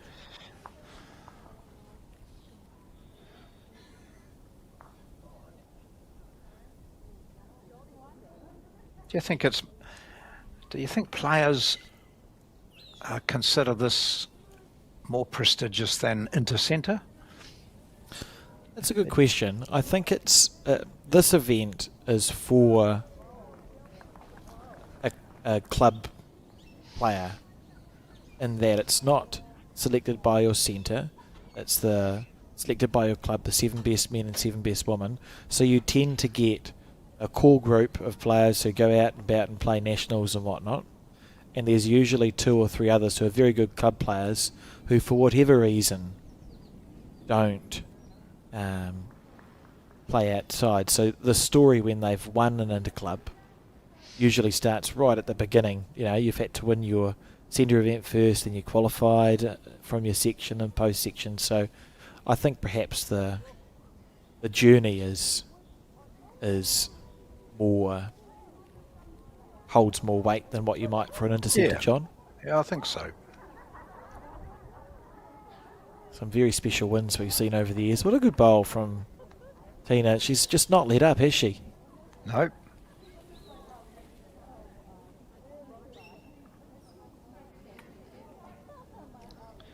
And talking about that, the club thing, you know, I saw here the Wanaka team were playing here this morning, and they were just thrilled. You know, expensive to get here for them. Gosh, from Central Otago, but it was them rather than, you know, one of the other Central Otago teams. Often Cromwell or Queenstown, those sort of clubs get through. This time it was Wanaka, and importantly, they're celebrating 100 years this year. And in fact, I'm going down there to speak to the assembled multitude. And I was talking to Raywin Hall here this morning. I hadn't met Raywin before, but she did say, "Have you booked your flights yet?" And I said, "I thought someone else was doing that." No, you book, and we'll reimburse you. I said, "Oh, one of those, okay." So, Good you had the conversation. She was just, so chuffed that Wanaka had won and also were able to get here, and it would have cost the players. You know, in general, the players end up from most centres. You know, you clubs, we do fundraising just in case we get teams going to events, but it's still a costly exercise, and no cheaper at the moment for those that have to fly. No, it's been very interesting. It would be nice, John, just to live in precedented times, wouldn't it? It'd be just nice just to... Do we have to have pandemics and wars? Can't we just play bowls and everything? Yeah, it'd be nice to wake up and not listen to the news and think, oh, what's happened now? Yeah. Well, this is, it's rag throwing time for Olivia. Look at that. That's 3 metres short, narrow, everything that she didn't want, she got. So Paratutu holding. They've got the singles through Briar Atkinson. Unflappable Heather Johns.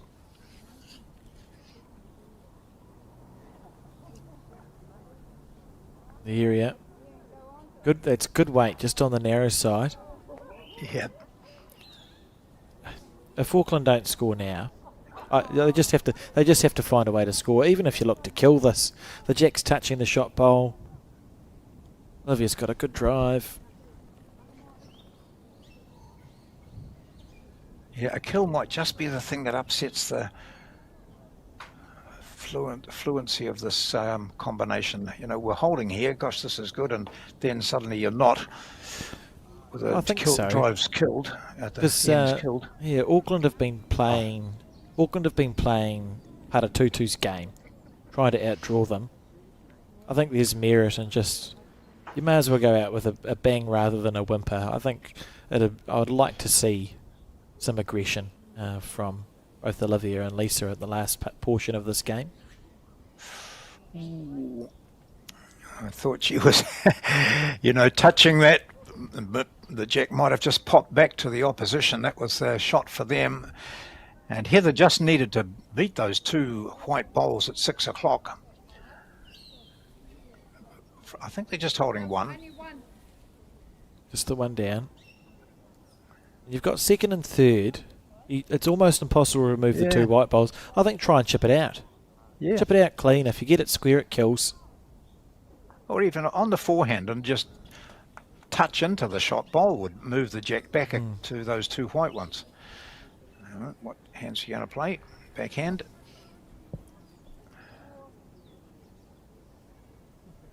Oh, this could work. Play a very precise bowl, but if you get it perfect, it's happy days. Just frontage on that. Oh, good and try. that would have been enough to push the jack back for two. But it's a single then to Paratutu. Yep. Or we might see Tina bring the measure out again. Two. It is two. There we are. Oh, Yeah, can we see it? Yes, yeah, just holding the two fingers up there twice. so 17-3 the score after 12 ends. Goodness. The fours 13-3 to Auckland. But really looking like we're going to see Paratutu be one of the semi-finalists at this women's Interclub. The other quarter-final is anyone's. The Piers is going the way of Johnsonville over... it's gone. Johnsonville over Elmwood Park. The singles, Mandy's leading by a handful in the fours. I think John is all square in that other quarter-final, so we're not sure yet who's going to come through on the other side of the draw.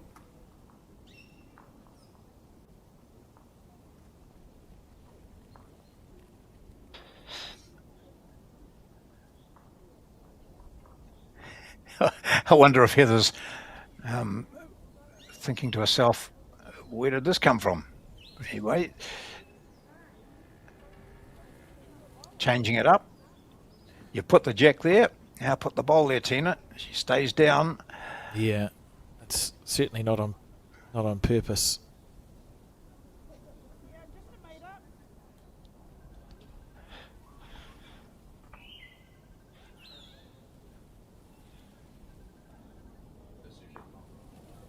Such a short end. So yeah, this is where Auckland go, right, we're 14 down, which seems like a lot, but there's still time. We've got a short end. Yeah, Just need to find a way to score. And that's a very good first bowl.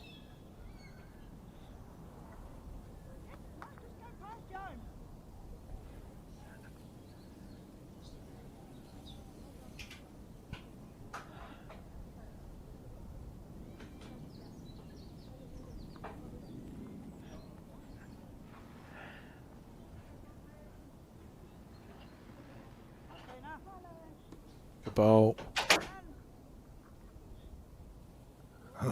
Not bad. So their objective, of course, now is they can afford to drop a single, I suppose, can't they? But they don't want to, but they don't want to drop numbers. So the lead has to be in the zone. Looking to take a half a metre off here, Lisa Prideaux. That'll be two. Yeah, two good bowls. That's exactly the end that Auckland were looking for.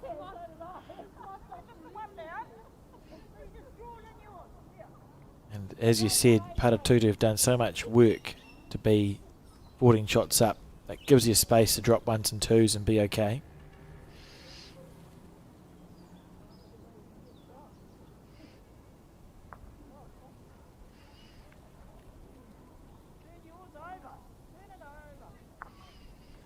Handy. Stay there, mate. Danny, go.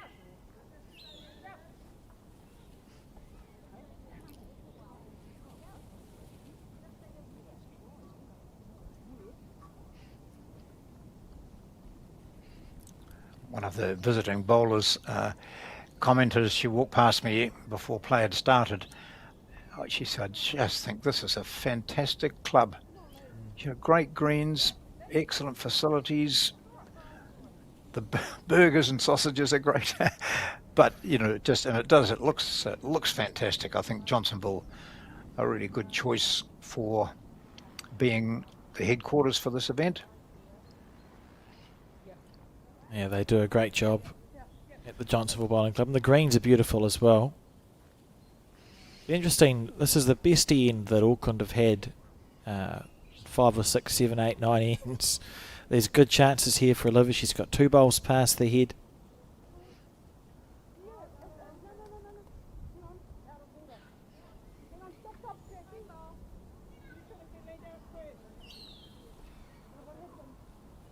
And Heather's just looking for a bowl past.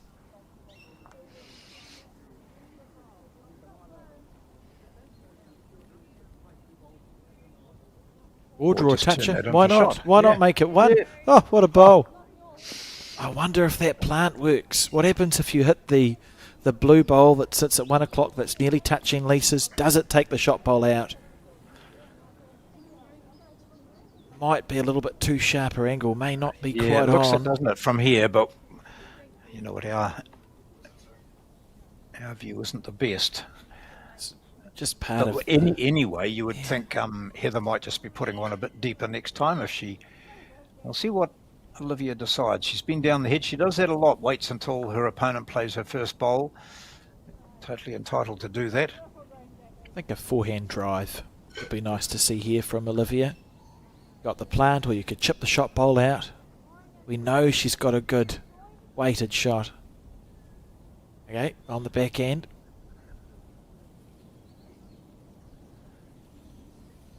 There's someone on the roof in the background. What are they doing? Anyway. Oh, so we're going to see a low-speed plant. Oh, it would have rocked it.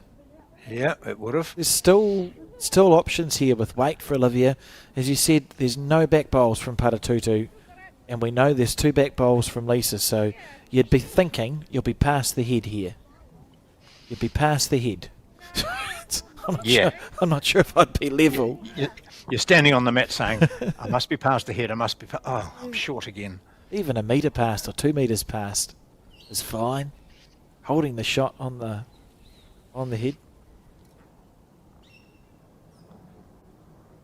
Trying hard. Trying very, very hard. Thank you. Now that's not a bad shot either, is it? Maybe she wanted it a bit deeper. But it's a jack collector.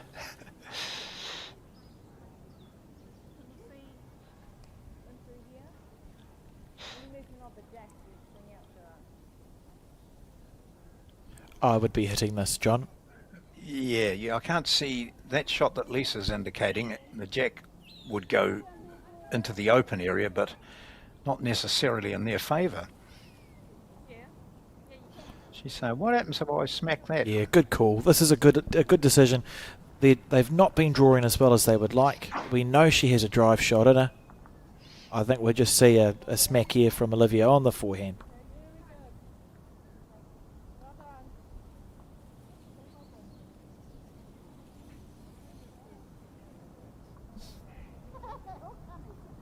Here we go. Yeah, good decision. And she's in the area here. This could be absolutely brilliant.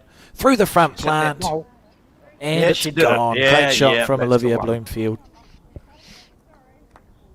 Well, you talked about it 2 shots ago. Would love to see that game style. Yeah. So here, this is a nice shot for Heather, though, isn't it? Definitely. Come down that backhand, move the jack back. Or sit that through. Yeah, yeah. Or would you have a wee nudge at that shot bowl? Oh, it's another option for her here. Jack or shot bowl. The big arrow bend. Oh, oh, oh! She's got the Got check. it. She's Oh, what got a it. bowl! Yeah, What a great bowl shot. from What Heather a- Johns.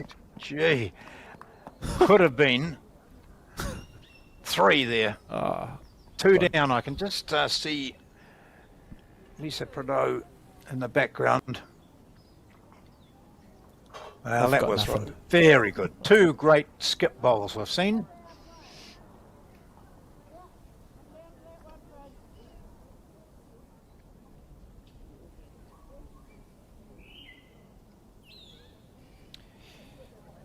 So over the back, past the jack, where Lisa is pointing, that's where I think Auckland have the potential to score. that's such a shot from Heather Johns. Oh, yeah.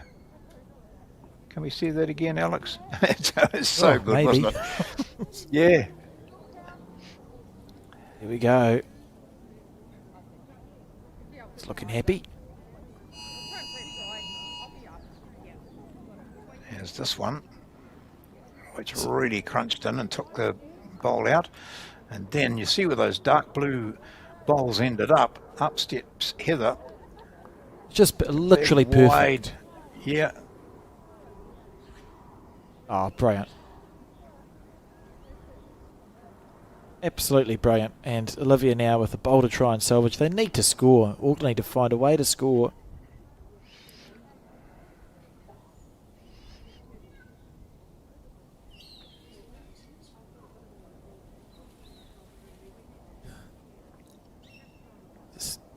I'm not sure how much it's going to turn. Certainly Oh, doesn't just turn like drifting the previous past. one.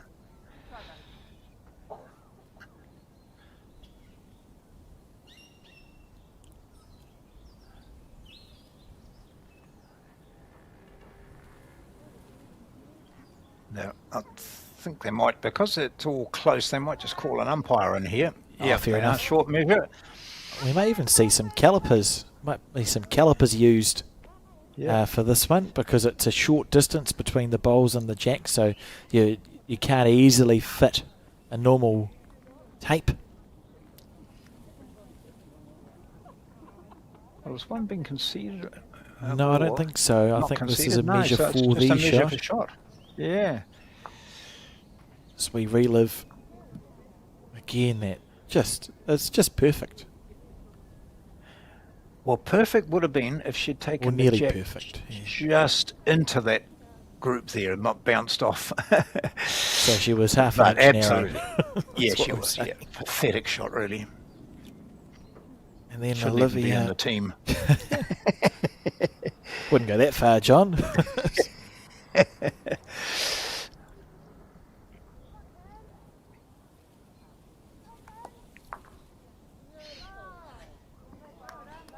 Oh, it's an old-fashioned. Those are the engineer's calipers, so they can only be moved by twiddling the twiddly thing. That's the technical term. And they'll measure between the. It's a slight angle with the calipers, so the middle of the bowl is different to the middle of the jack.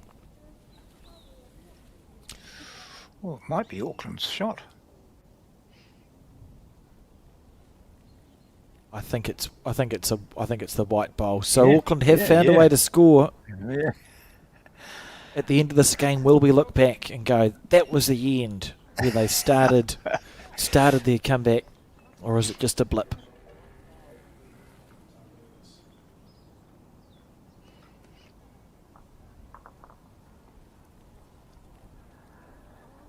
Umbrellas and shirts and those 4 bowl bags, meaning they hold 4 bowls, just $35. Might get one of those. And a lifter. I haven't quite got to, but I did when my hip replacement was repairing. I used a lifter occasionally.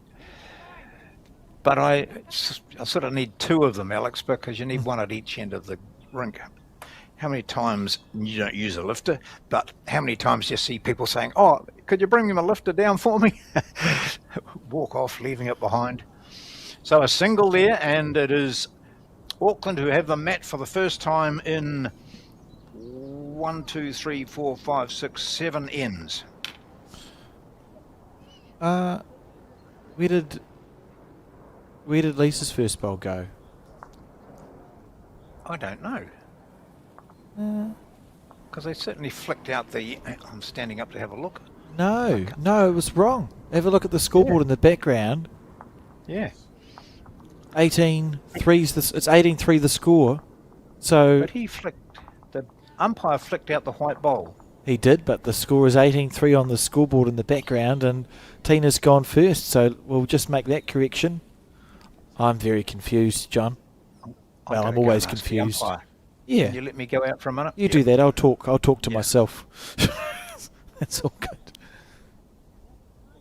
So we see Tina on the back end.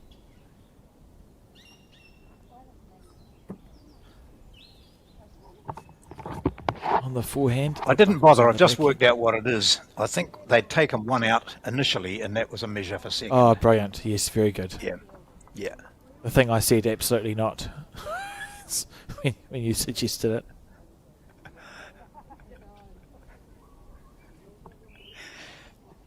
Blame myself, John. Yeah.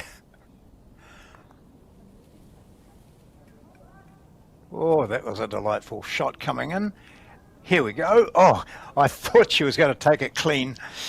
That's pretty impressive. So, still, it looks as though it's one shot to Paratutu. So I'm just busily changing my score sheet again. I remembered to keep my scorecard for 3 ends. Oh, did you? Got 3 ends in. I've just looked down and seen that I haven't updated it in the last few. Lots of narrow bowls. I wonder if is the wind getting up outside a little bit, or are they just narrow? No, they're just narrow. Okay.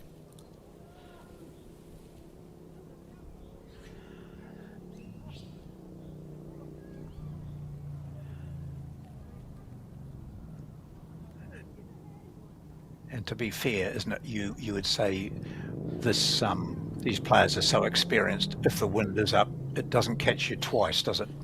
That's correct. Yeah. Olivia's stomping and it stopped the bowl. Yeah. She just I thought she indicated to me she can see me through the window. She was standing there, and I think there was. I won't tell you exactly what she did, but she intimated to me that she's highly annoyed, just frustrated. To be, they are being beaten by this combination, which are just bowling better. And sadly, in bowls, like in any sport, your opposition sometimes do play better. Like this. Not quite. Or maybe yes. Yep, that is the shot.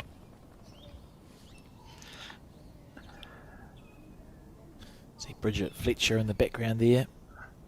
Member of the Paratutu 4. They're currently well down in the fours game. Well up in the pairs and have won the singles. So Paratutu in the box seek to find their way through to the semi-final. Remember the other quarter-final happening here at Elmwood Park is Johnsonville taking on... You're at Johnsonville, sorry. Johnsonville taking on Elmwood Park. Mandy has won the singles. Johnsonville are up in the pairs comfortably, and Elmwood Park, I think, lead by 4 shots in the fours with 5 ends to play. So Elmwood, if we stopped it now, would be in the semi-final.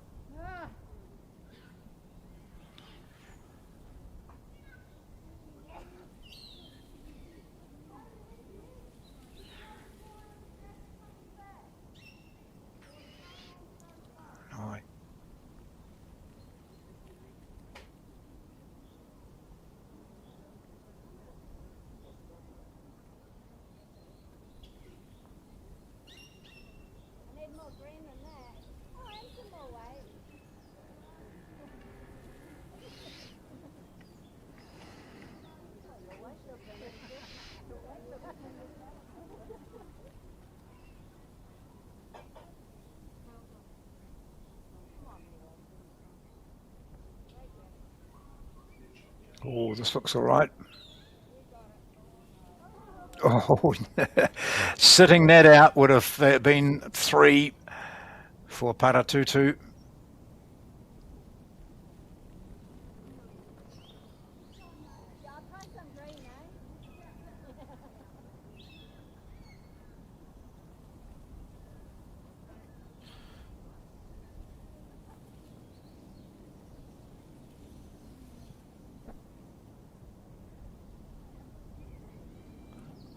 Here we go.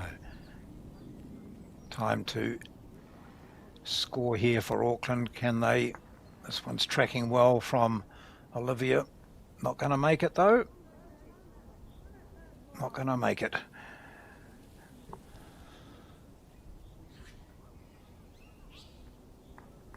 Interesting.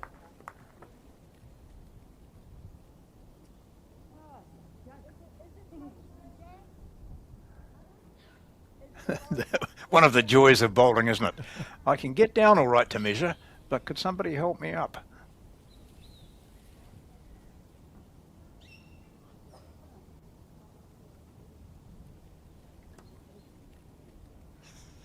Kath Andrews from Paratutu. That's lovely, isn't it? Yeah, like that. Oh, yes, yeah, that's brilliant.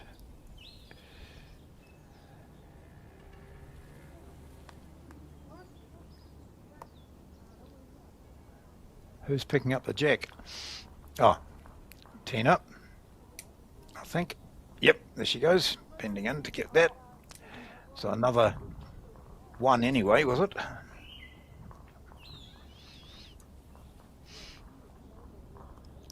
So Heather Johns has certainly done her job well. She's played a couple of really outstanding bowls.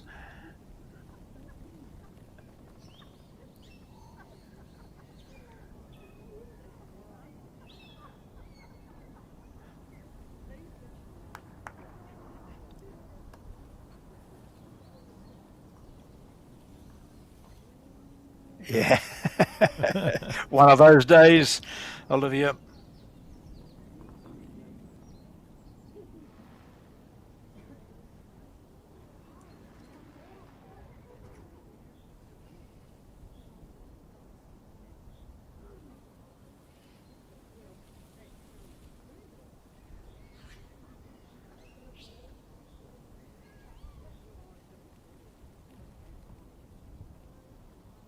So I can tell you that the fours, 17-4 to Auckland is the score in the fours. So looking like if Auckland are to win, it's going to have to be a roll over the top. Or it definitely has to be a roll over the top here in the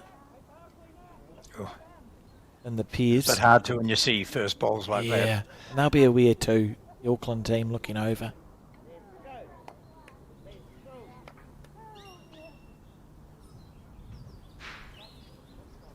Interesting.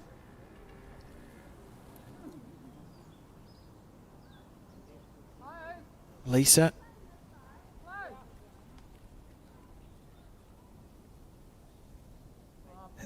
Handy. That's a better bowl. So they've got 5 ends to go, and they're trailing by a lot. 16 shots. Have to be up in fours. It's almost. I mean, you could just about call it, John. It's I can't see a way back for Auckland in this game. No, it's yeah, you're right. 4 ends to go. No, 5 ends. 4 ends after this. So if they don't score on this, it ends up they need to score 4 an end or 5 an end.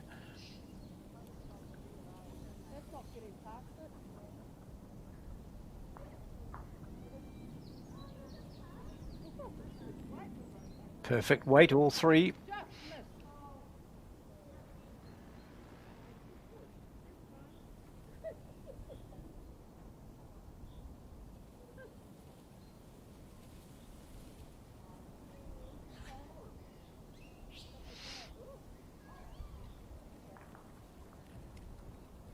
Literally, I think Auckland would have to, if they could score a 5 here, at least you get down your average. Because if they need to score 3 or 4 on each end. Oh, it's just hard. It's hard to see a way back. Paratutu have been far too good in this particular game.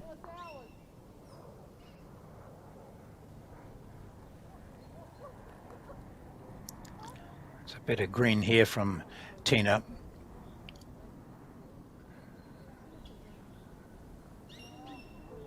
Oh, just the weight that was. That's a handy there. She won't be too concerned. She's got the shot. You're going to touch the deck this time.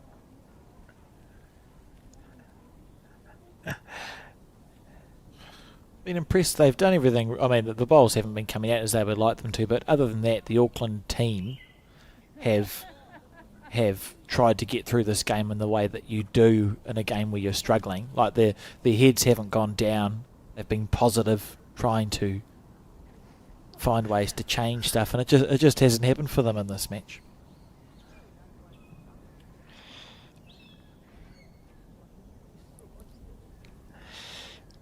Yeah, there's not much that can be said. You're sort of hoping. I mean, there's a great opportunity here for Auckland to sit for 3 at the moment, but you know, as you said, a 5 and then 3 each on the next ends. I think that'd work out. But that's a big ask, isn't it? 1 bowl counts in this game, and it could be this one.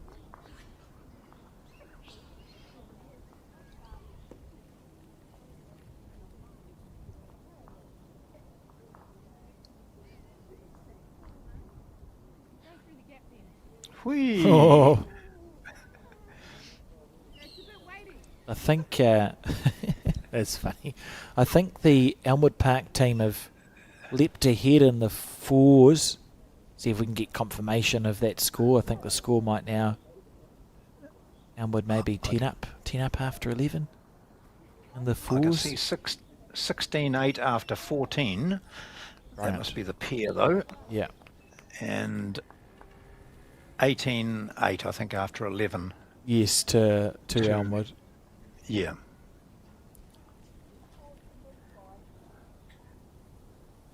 So looking at this stage like it's a potential Elmwood Park Paratutu semi-final that we'll come back for, and because it's on the same broadcast rank, it'll be a singles match, John. So potentially we might see a singles game between Mandy Boyd and Bri Atkinson to finish the broadcast today. Oh, well.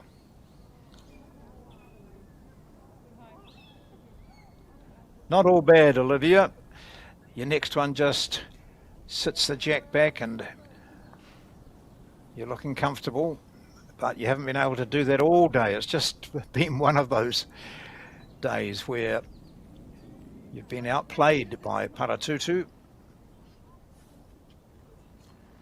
Heather Johns and Tina Atkinson-Watt. Looks happy. Yeah.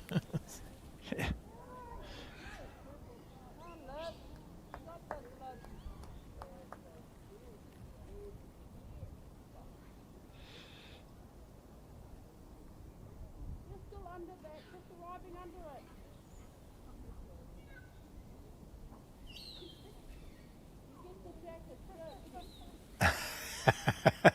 You can see by her exasperated look that she wasn't convinced that this is going to be any better. Oh, they've got second, third and fourth shot.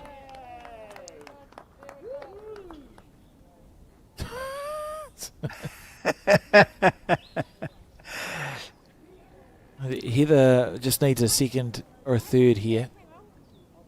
I think Olivia will just try and chip that ball out with her last one. Yeah, because that could be 1, 2. It's worth at least anyway. a 3. Yeah, it's an easier 3 than a really challenging 4. So Heather will just land inside those 3, sitting on them.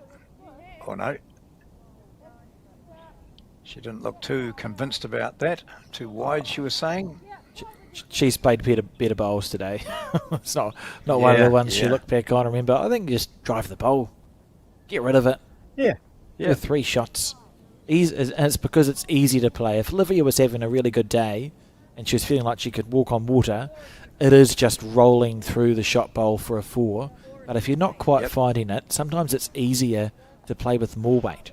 And if that fails, at least you let some of the frustration out. There's a 4 there for the taking, Olivia, if you play the perfect shot. Yep, there's what she's looking, the jack back to there. Moving the jack half a metre, staying with it.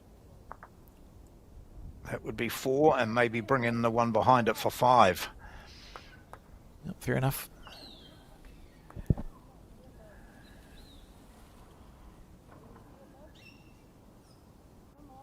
That's her weight though, isn't it? Oh yes, slide. Oh, gets the shot, and that's maybe bumped it in for 2 or just 1. Yeah. 1 it is, and 4.19 the score. 15 shots to find and 4 ends.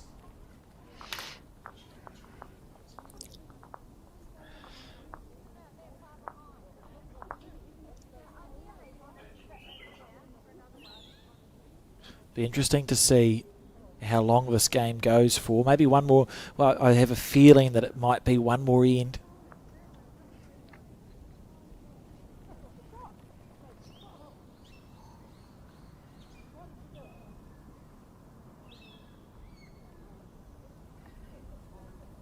As we relive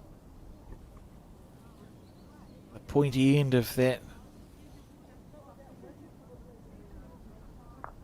in there. Heather through the gap. Probably quite pleased she went through the gap, and then Olivia opting to happy people. Yeah.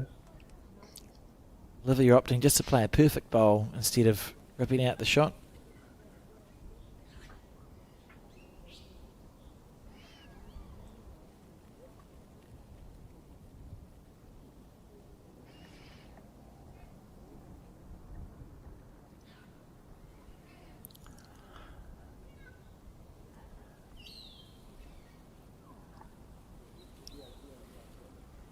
Good green. How far in front is it? How far in front?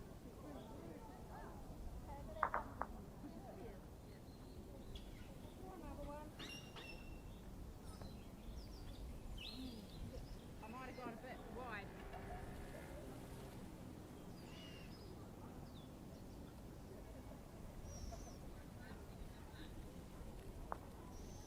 Yeah, I was asking a bit much.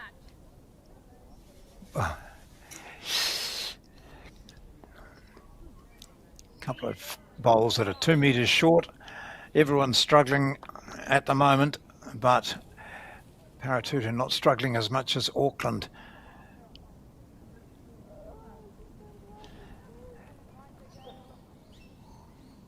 Nothing changes, same perfect delivery.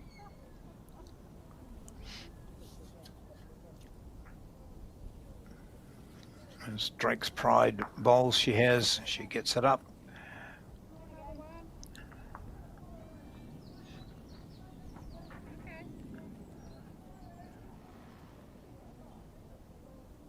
So that 4s match is 17-4, I think. Alex, does that sound right for Auckland? Auckland in front, 17-4. Yes, that's correct. So Auckland looking like they're going to win that 4s game, but they've been defeated in the singles, and I just can't see. I can't see a way back in the pairs.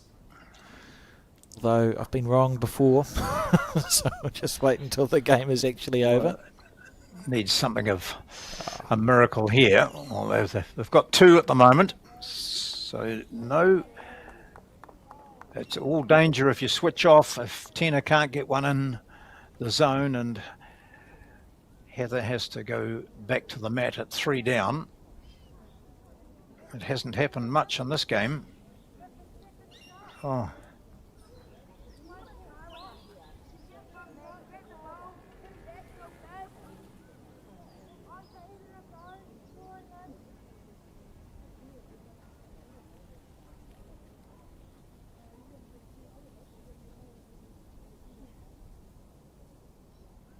Does that tell you much?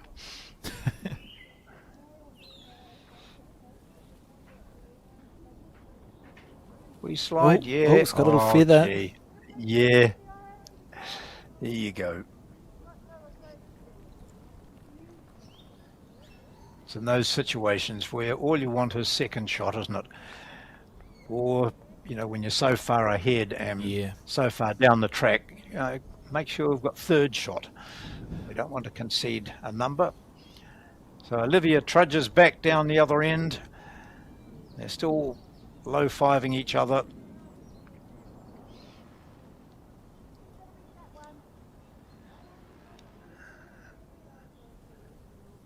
So blue sky remains, bit of a high overhead cloud. But for how long, John? My phone went off with an emergency. I had an emergency alert.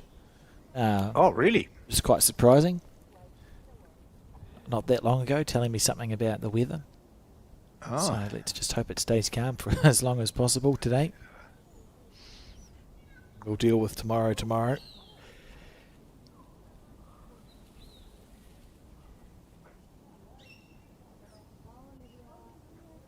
Yep, that's a good bowl.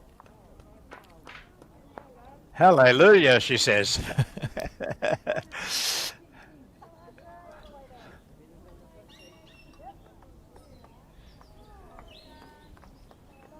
The worst thing is, Alex, that when she put that down, she possibly felt it was nowhere near, and when it ends up being near, she is totally confused.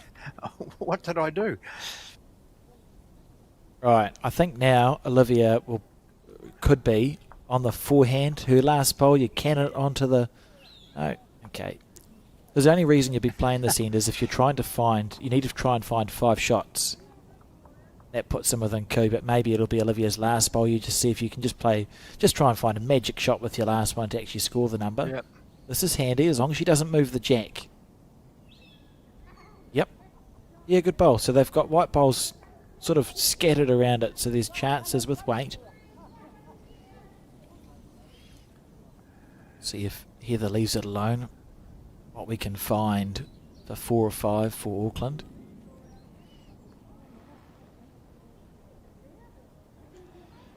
This could be handy inside out off something. Right. So I think if Olivia could find the white bowl of hers that sits at 10 o'clock to the jack, play through it, cannon it onto the blue bowl of Paratutus that sits at 7. You stick there for a 3.5.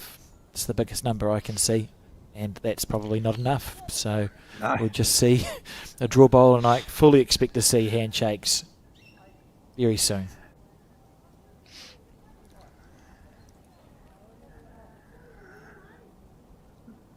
Sit that blue one out. And no, she hasn't. So it's just 1. It is just 1, I think, to Auckland. Do they think that's enough? Oh, they've got another bowl to play. Yeah. So all Heather needs is some green. She's been perfect weight with her previous 2, but slightly narrow. So just a bit of green. Here we go. Last bowl of this end, which is the 15th. Surely we'll see. Here we go. Sitting the shot out. She has. She's dumped it out. She's good grabbed the shot. Are we seen handshakes? No, they're carrying on. No. No, it's still going for some reason. Interesting. Right, so what's the maths? You got 3 ends.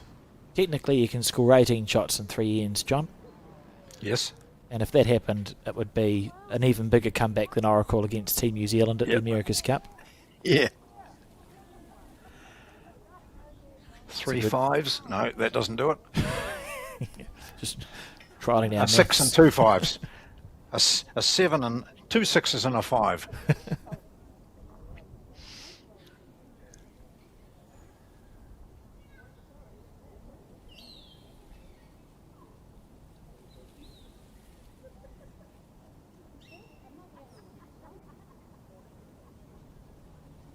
So I think we're going to send you out, John, to have a chat to the winning skip when this game does finish. And excited to hear how Oh, it's an interesting shot. They're feeling after this one because we've spoken a lot. We look at the section play. Oh, how good are the Roses chocolates? And we look at section play, and they've had a forgettable section play, this PS team from Paratutu, but they've come out all guns firing in post-section against a very strong Auckland team.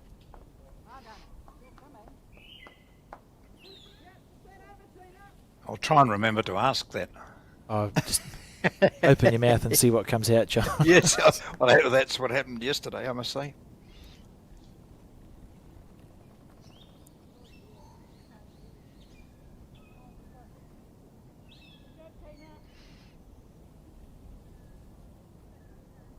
Yeah, Tina has started it off with just 3 really steady bowls every end, eh? Like, it's been a good performance.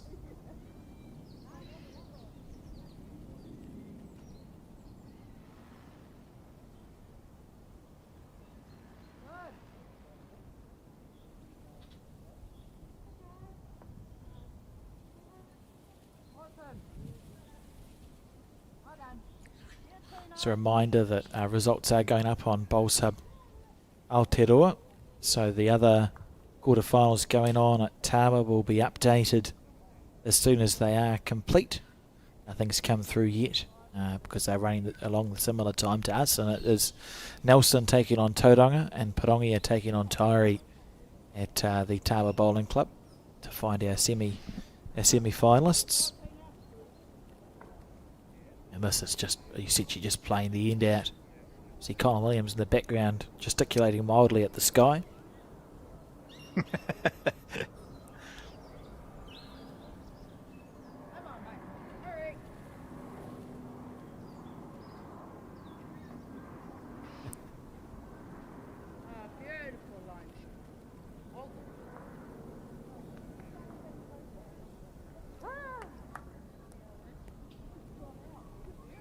So, expecting this to be the last 3 bowls each.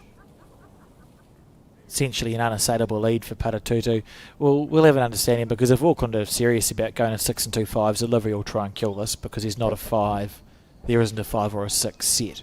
And if they're not serious about it, we'll just see the bowls played and hands being shaken. Maybe it's because they're playing back towards the bowling bags. Sometimes that's what you do. You go, I don't really want to have to carry my bowls back to my bowls bag, so we just go one more end back towards them.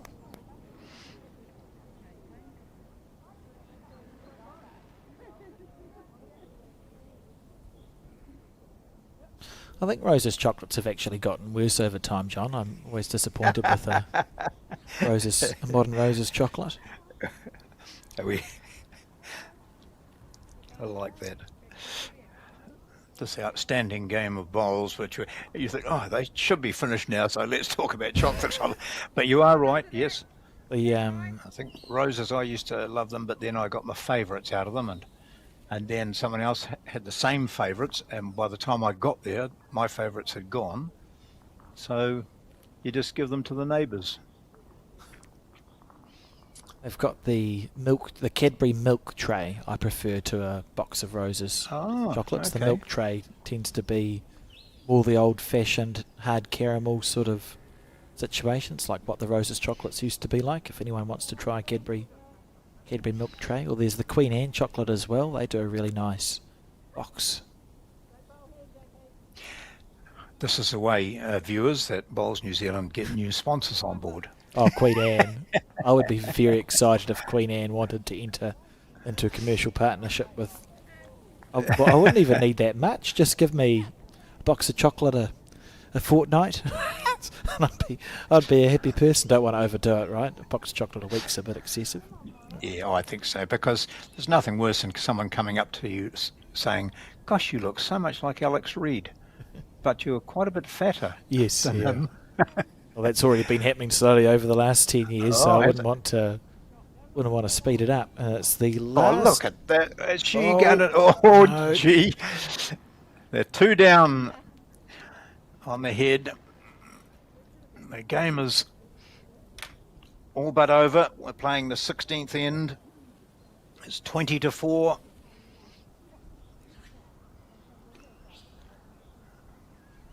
Right, here we go.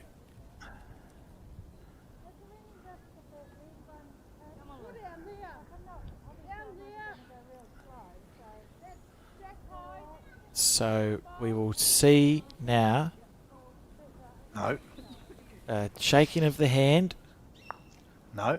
because mathematically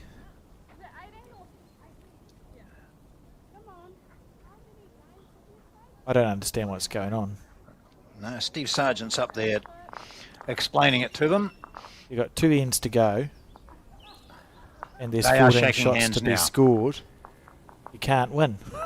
There we go. Got there, and that will be a win to the Paratutu Bowling Club. An excellent win in that pairs match. Having had a forgettable section play, they've come out all guns firing, 20 shots to 6 in that match, and it is Paratutu through to the semi-finals. Great effort as we relive the last bowl of that game. Olivia Bloomfield just trying to rest out the blue bowl there that sits at 4 o'clock to the jack. Unable to do so. And the little shake of the head. A disappointing game for the Auckland team, but Paratutu will be very pleased through to the semi-final stage, and looking like it's going to be a semi-final between Elmwood Park and Paratutu at this stage. We will be bringing coverage of that semi-final later on this afternoon. It'll be a singles game. Looking likely that it'll be Mandy Boyd taking on Briar Atkinson, although the fours game still has not been completed. It is 18-11 to Elmwood Park after 12 ends in that fours game, so 3 ends to go. So we see some of the people watching on here at the Johnsonville Bowling Club. Lovely weather.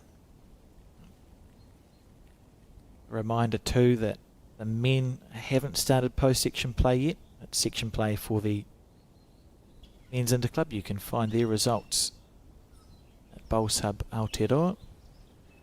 And it's over to John shortly with an interview of the winning skip. Well, Heather, you and Tina combined well, and strangely enough, I think your record so far was 3 losses and a win, so this is only your second win, and yet that was so convincing. What's changed? Well, we just said to ourselves, you know, we've got to come right. We hadn't played badly, to be fair, and we just thought this is it. And with the fours obviously struggling a bit, yeah, the onus was on us, really. Well, it was, because you saw that Briar had won her singles quite early on. I just thought when, you know, this Auckland combination's got a great record. They're very, very good players. Did at some stage you think they'll come back? Yeah, I did think they would probably come back a little bit, but I felt they were struggling. They sort of admitted it, that they weren't finding it. So we just sort of plugged away, and that's what we did, really, and then we could play the board towards the end.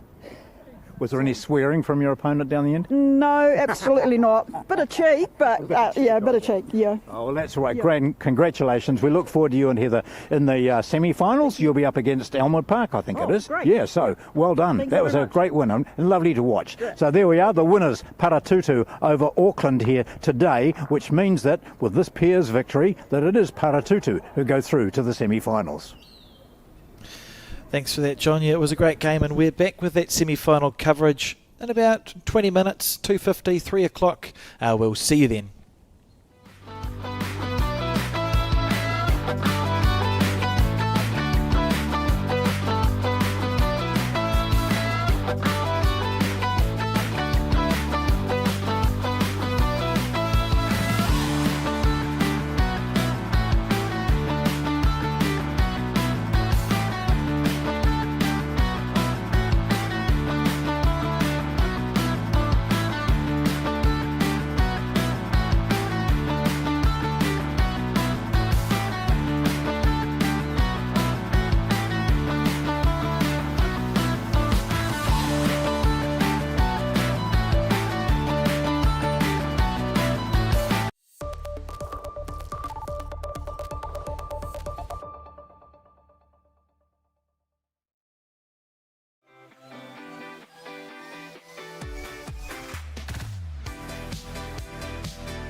Skin Institute, we've been caring for your skin for more than 30 years. And that's why we're proud to introduce Skin Tracker, our two-step system for detecting microchanges in your skin. We utilise our advanced AI imaging technology alongside a skin assessment with one of our expert clinicians. At Skin Institute, we remain dedicated to the early detection, diagnosis and treatment of every form of skin cancer.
Ka tuku mihi mātou, Bowls New Zealand, Aotearoa, kia koutou katoa ko tai mai ki tēnei kaupapa hui huanga. Hello and welcome back to the Bowls New Zealand broadcast coverage of the 2026 National Interclub Sevens, live here from the Johnsonville Bowling Club and its post-section of the women's event. And the singles we're covering now between Paratutu and Elmwood Park, who are both semi-finalists. And what a game we have lined up here, John. No doubt about it. I'm so pleased we've got a singles game, Alex, because we are watching, or about to watch, two of the finest in this country. Mandy Boyd, who won the national title earlier in the year and had a fabulous national championships in Christchurch. And then she's up against Briar Atkinson, who, you know, is formerly, a couple of years ago, the outstanding new bowler in New Zealand, then the outstanding youth bowler, and then in the New Zealand team. You know, she is up there. And these two, well, this could be the closest game. It could well blow out. You don't know, but they are two of the finest we've got. Oh, and we've had a leftover there. Yeah. That's probably my fault. No, Mandy Boyd is not playing against two. That'd be unfair. They get 6 bowls, but it's Briar Atkinson and Mandy. It looks like they're underway, John.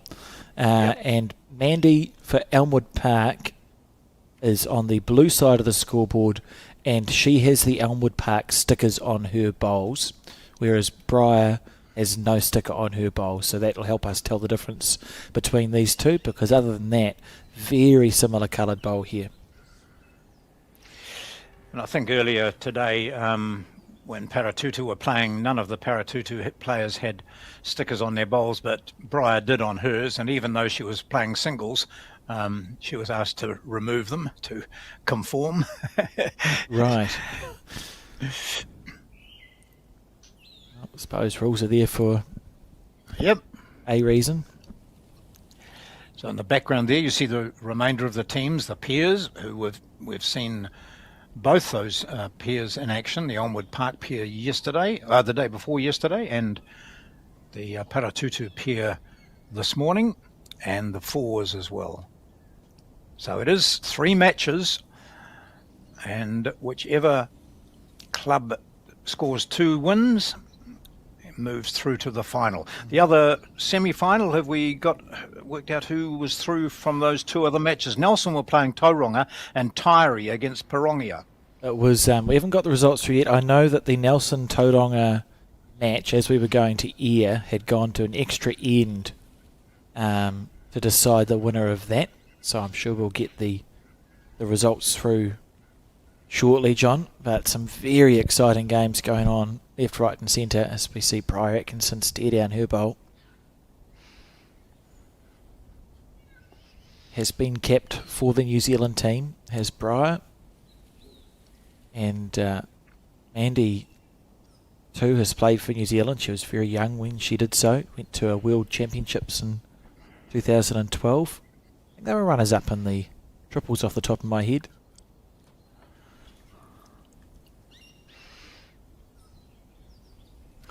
Our marker today is Euleen Goldstein from the Johnsonville Club here.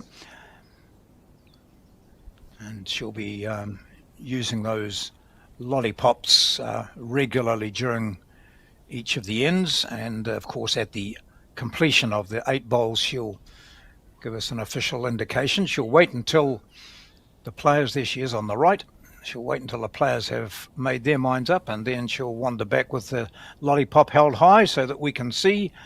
Yeah, there we are. Oh, perfect. Red lollipop. Yeah, it matches the red we've got on the scoreboard as well very nicely, doesn't it? I think. I can tell you, John, that Nelson and Taieri are through in their respective quarterfinals. Cool. So thank you to Kirsten and Debbie, you helped me figure that out. It's handy to have information as we relive that bowl from Mandy Boyd.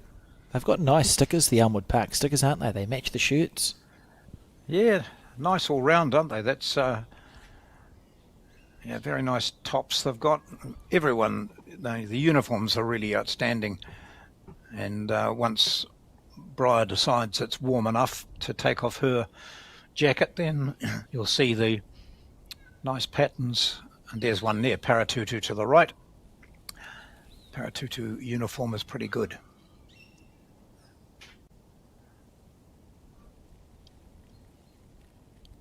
She's almost, for those of you who follow rugby, Briar's developed almost a Damien McKenzie type smile after delivery. This is before delivery, of course, but she's had a busy season and must be a bit tired mentally. It's hard to keep going. There's something that Gary Lawson does as well, John. It's almost, I'm not sure if I'd call it a smile, it's like a grimace before, during and after the release of the bowl. Yep. Oh, look at that from Mandy Boyd. I'm fascinated to see this game of singles because both of these players play a really dynamic game. Neither is afraid to attack the head. Well, particularly, well, Boyd, as we saw in the national finals. Look at this. You're going to cut one of those bowls out. Good bowl.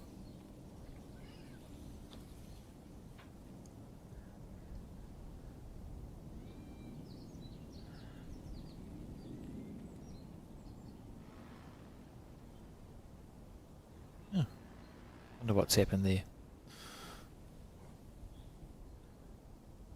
This could be cool. Yeah. Oh. I was excited to see. I was excited to see what it was. But I think they're just looking at the head. Oh, Getting involved in something, aren't they? Mandy, I'll play my bowl. I'll play my bowl. Yeah.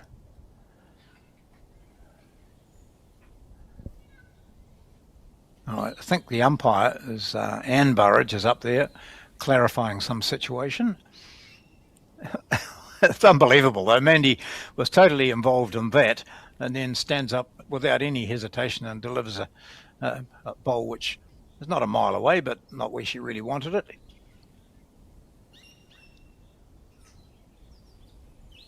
That's why I was confused.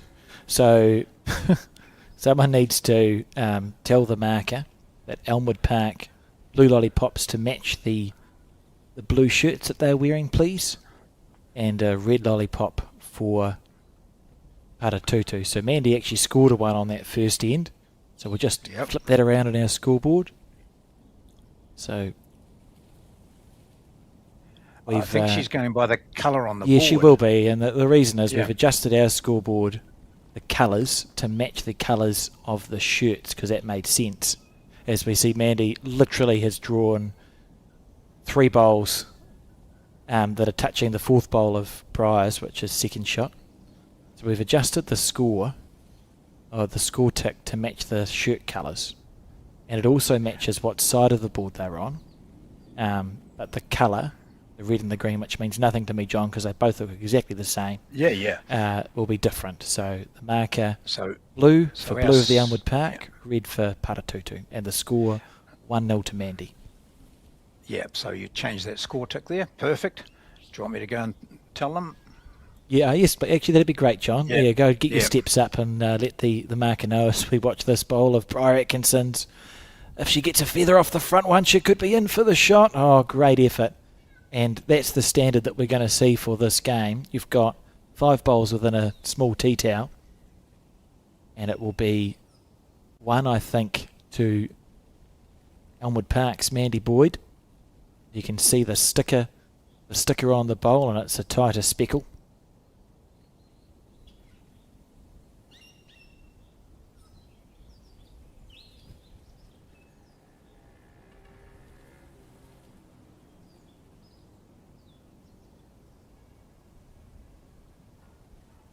So Mandy has scored another shot. Elmwood Park now lead 2-0.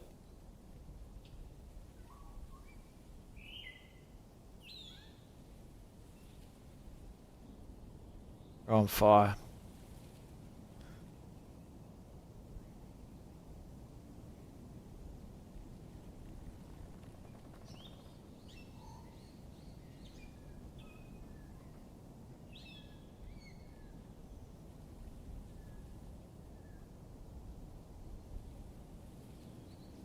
And Briar with her first bowl.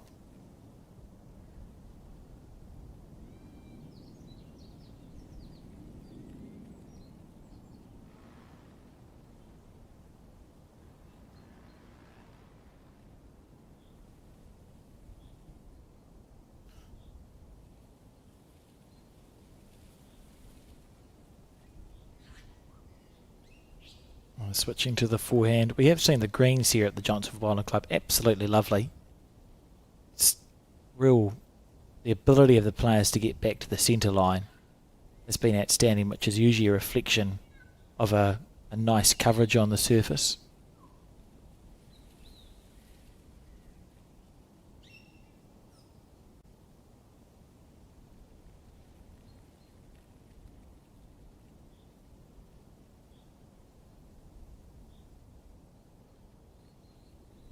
Good bowl.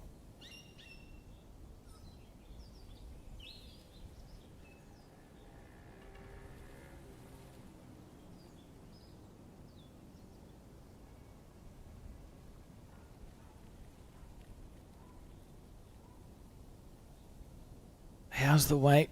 Yeah, look at that. Mandy Boyd, third bowl. Such a dangerous singles player. Half a bowl low of the jack. So she's holding the shot, and Pryor quickly into her work.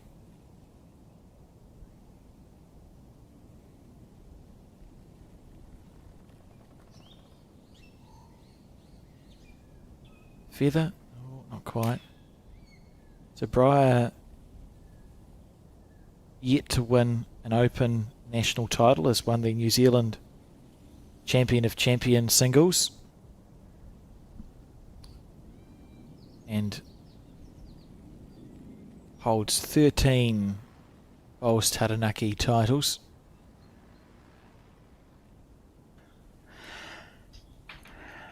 Well, that was fun, just standing in amongst them while they were playing. How'd you go, John?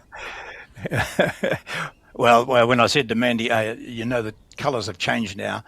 You're now blue. And she looked at the board, and I said, no, not on the board. You're still red on the board. Oh, okay. No, but, yeah. Blue. She said, You're blue. A blue lollipop. Blue to match Yeah. your shirt. Yeah. But Yulene was onto it. She'd already told, certainly Briar was aware of it. Now they're okay. You're just right. Blue on the scoreboard, wouldn't you? Or Yeah. keep it simple. And we'll see. Yep. I think it's one to Mandy on that end as we relive Yep. this bowl of Briar Atkinson's. In fact, it's a green lollipop we've got there. Yes. Okay, so 3 zipiters.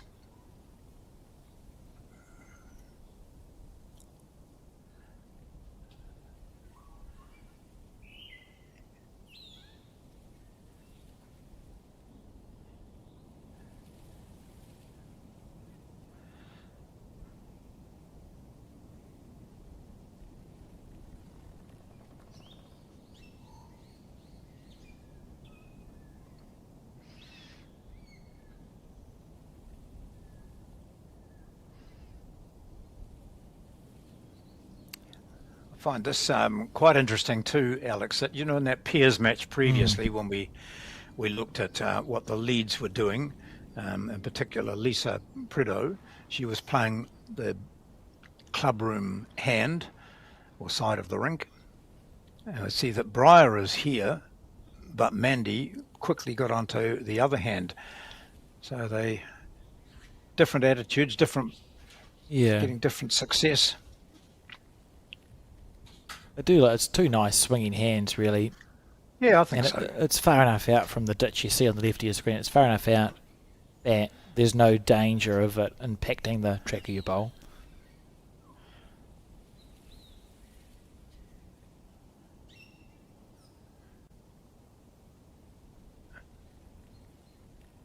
Oh, good bowl. Oh, very Yeah, close. I hope that we reimburse the umpire for the chalk spray, because these two are going to they're going to use quite a lot of it up.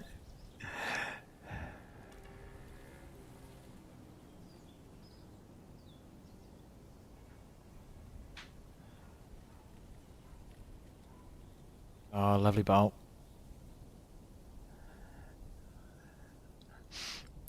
That's a lesson too for new bowlers. The way Briar delivered the bowl, she sort of steps out a little bit afterwards, but she watched it all the way, and even when she was walking backwards, off the mat, she was still staring at where that bowl ended up. Therefore, she doesn't take much time in getting ready for her next bowl.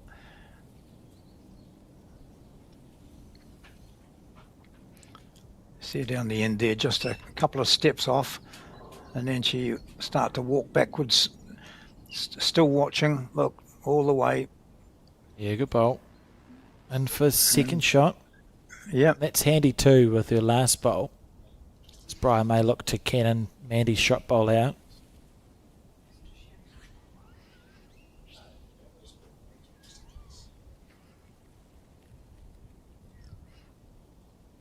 So Mandy aware of that.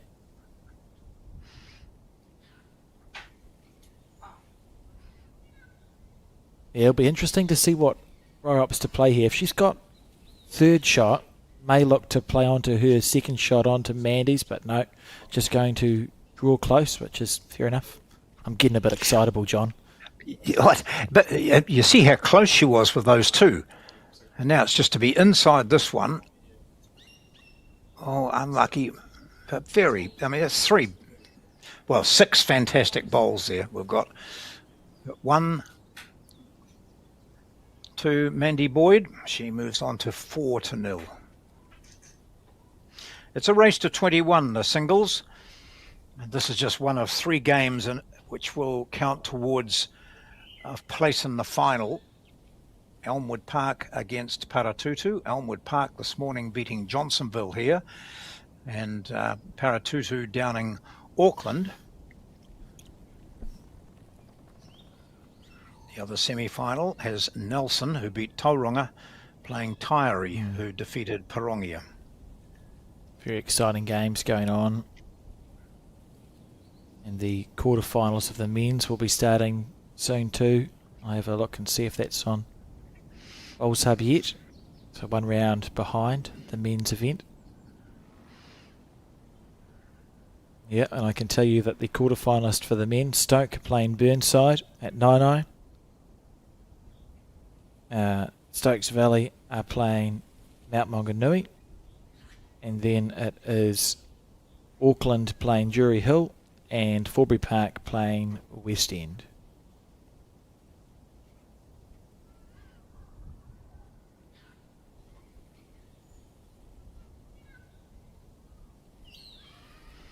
Some good players in those teams, and we've seen some of them in our coverage. Forbury Park we've seen.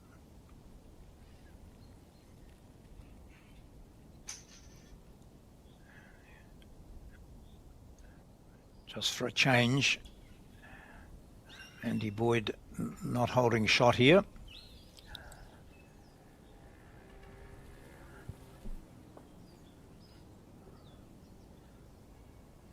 Gets it away so smoothly. Both of these players do.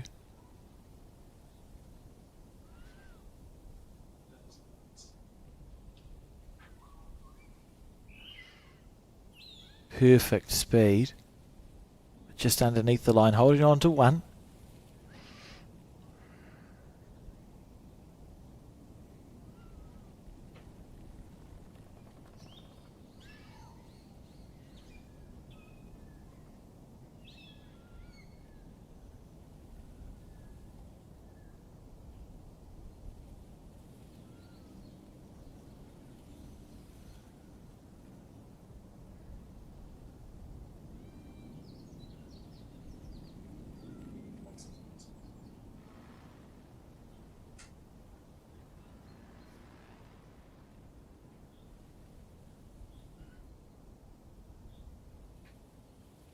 Close here.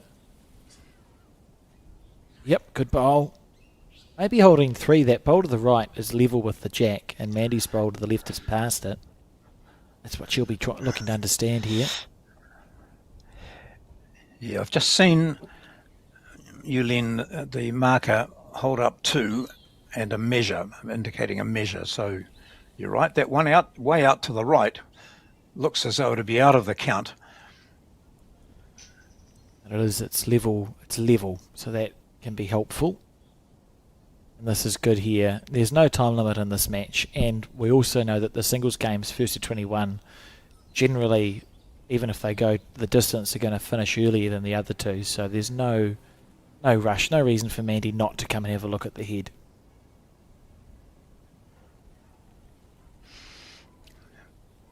How quickly a game can change. You could be up by 4-0 as she is now after 4 ends. And then on one end, you can drop a 3 or a 4 and the whole game changes.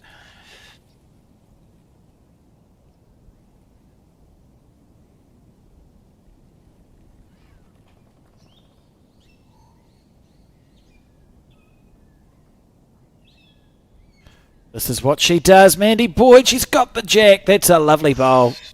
Gee. So it's a killed end. That is saying, yeah, that's a really good shot. You can almost intimidate your opponents in a game of singles, can't you?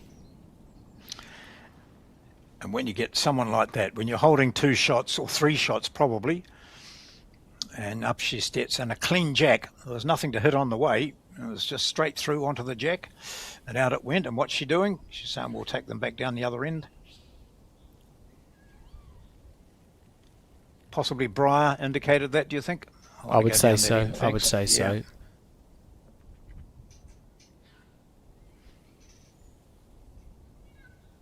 Such a good bowl from Mandy. Easy to make. You think you missed that one, and you're probably going to drop a 3. As we relive it, look at this. And she's just murdered the jack. Half a bowl narrow, but she's bidding it. Such confidence on the drive. She actually disappointed that she's killed it there. was expecting to guts the jack into the ditch.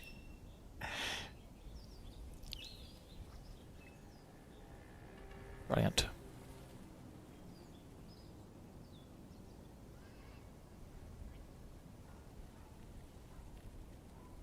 So hasn't played a lot of bowls in recent times, but a serial winner of titles, Mandy Boyd. Right back from the days of the Kitty Hawks in secondary schools.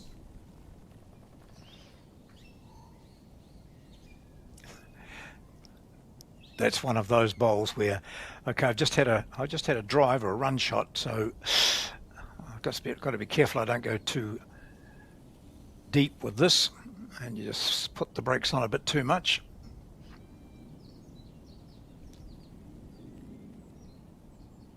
Good bowl.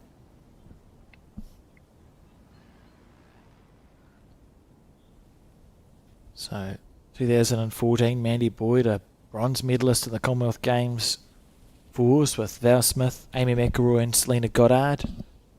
2012, silver medalist in the World Bowls Championship triples. That game's on YouTube, actually, a very good game of bowls they played with Jan Kahn and Lisa White.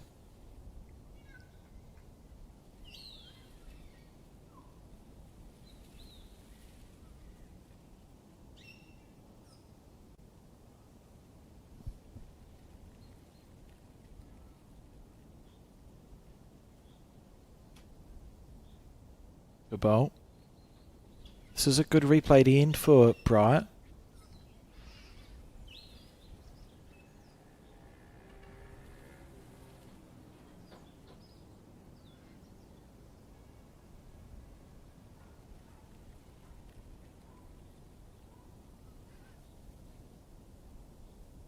In the area. Gap. Oh, interesting. Almost don't want to make a target here if you're Breyer, you're holding 2 shots. It's a bit harder for Mandy to get at the jack this time.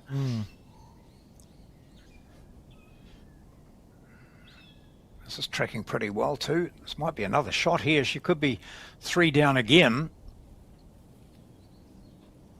That's good bowling. It's not fat in the target. It's not low of the jack. So just holding the 3, and there's holes for bowls there. Mandy's going to have to try and draw herself out of trouble.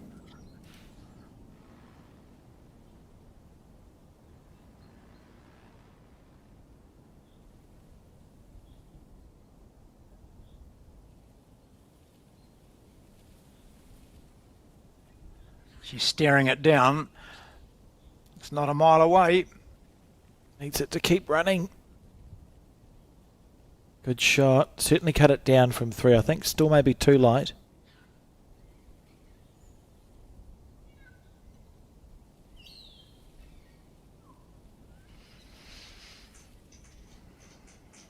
Yep, 2.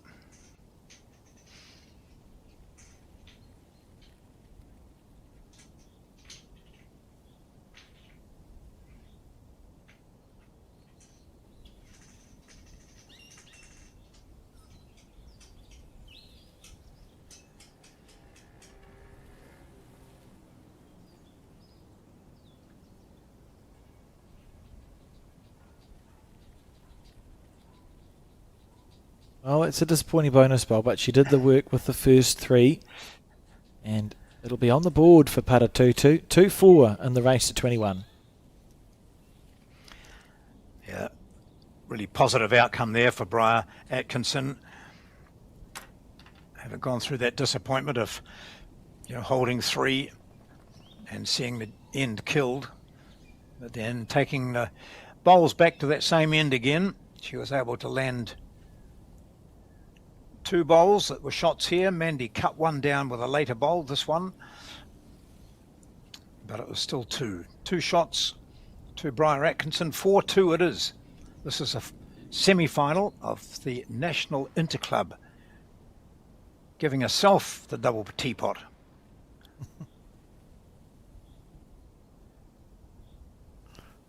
Lots of different teapots and bowls.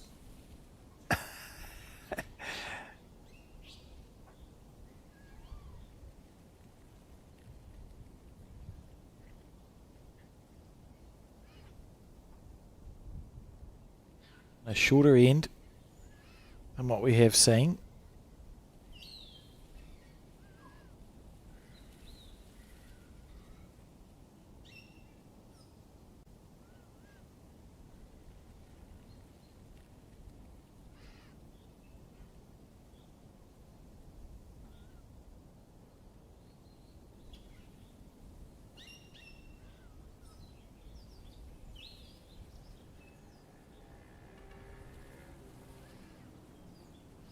Good line.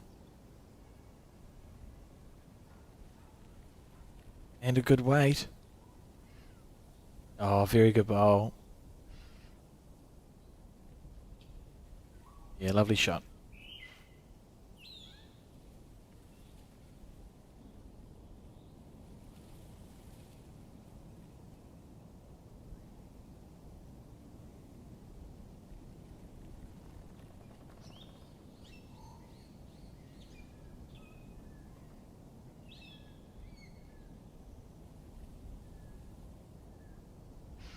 I thought when this is a short end, the shortest end we've had, and I thought Mandy would be onto this pretty much straight away. It's taken her a couple of bowls to get, and she hasn't got there yet.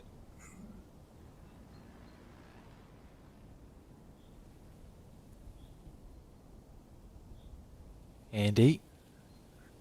Yeah, probably holding 3 again.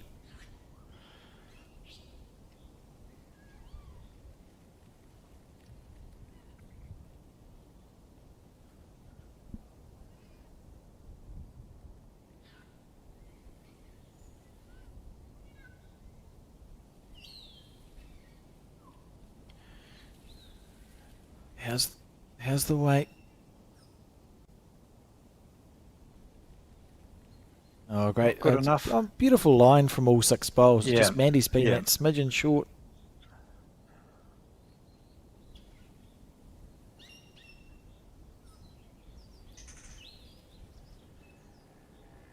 This looks a good track, doesn't it? It does. It does. Oh, very good bowl. And Mandy in a little bit of strife because there's nothing at the back. She's probably 3 down. It's a situation where you've played 3 bowls with beautiful green and just fallen that little bit short. She'll back herself.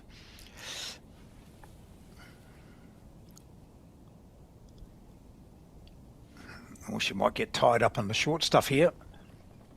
Oh, that's a frustrating bowl to play. She's played 4 bowls that would have felt quite good out of the hand, and all 4 have just fallen that mat short of the head. Look at the perfect green. but hasn't made it, and we'll see how many that is to Breyer. It's at least a 2. Here we see now. Yep, 2 it is. So we're tied up at 4-all.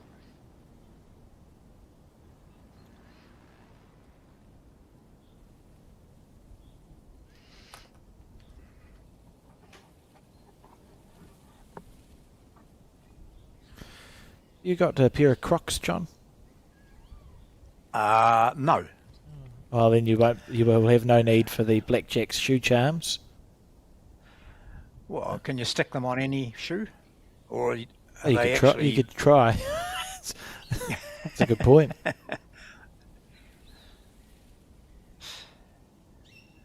See a few bowlers using them. Not the charms, I mean Crocs. Yeah, to play them. They are comfortable. Yep. I noticed a couple of pairs around our back door, but neither of them are mine.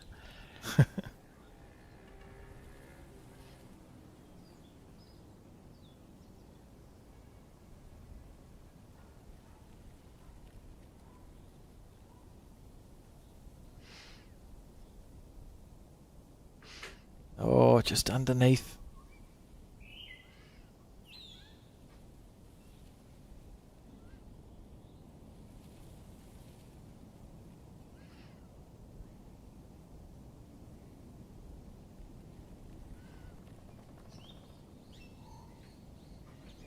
How's this one? No.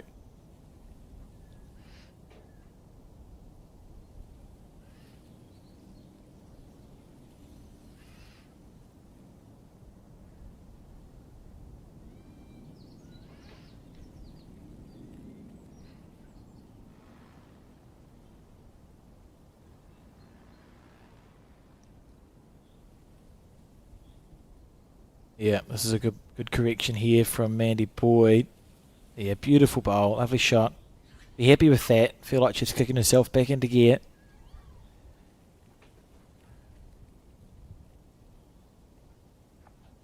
So Breyer will play that forehand as well. It's a good shot for her. She can see the jack quite clearly.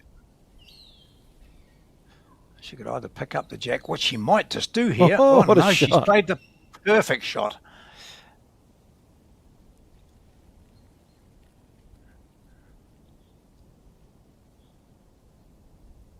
It's one of those situations where a lesser bowler might say, oh, I have to play with a bit of weight on that to get rid of the shot. But she just drew it. And because Mandy Boyd's bowl, the shot bowl, was on its running surface, it was easy to move, just as it will be if she does the same thing here. But she can't quite. Yeah, short of a gallop. Good line again.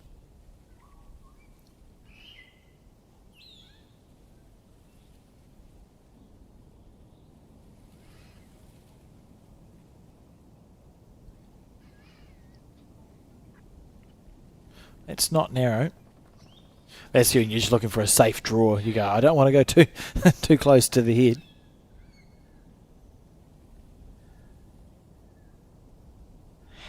But also, that jack would move out there if there was any weight on a backhand shot. Is Mandy playing the backhand? No. But anyway, the jack might just spring back this way. Or she's playing the same shot as Breyer. Oh, outstanding bowl. Played it. That's literally perfect, eh? That's brilliant. Yep.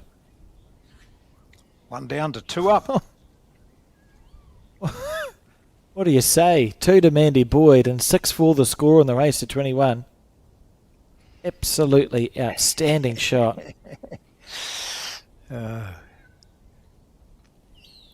We've got a few shots over the 3 days we've been here, Alex, that would go into our shot of the tournament, and that'll be among them. Oh, so was this one. Well, this is the one to get the shot initially, and that's perfect. You've set the shot bowl out.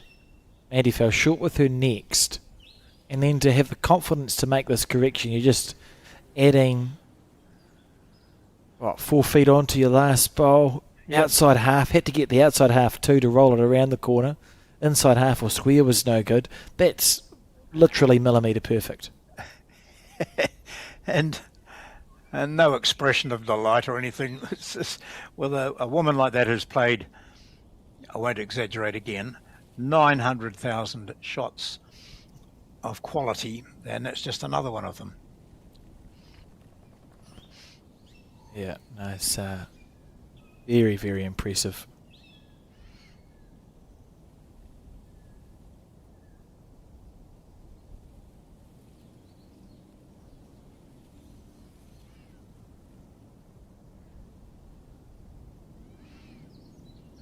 Making a correction with this one.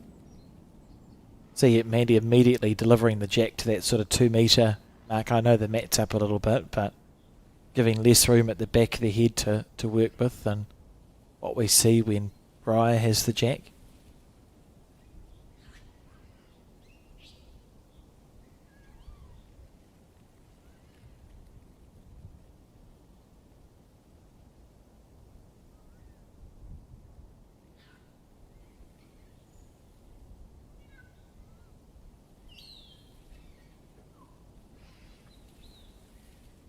We'll get updates from the other 2 games soon. Remember, the singles play quite quickly, so it probably takes 2 or 3 ends of singles for an end of pairs and fours to be completed. That's a very good bowl. And no bowls past the head, although I still think we'll see Briar miss heavy with this one.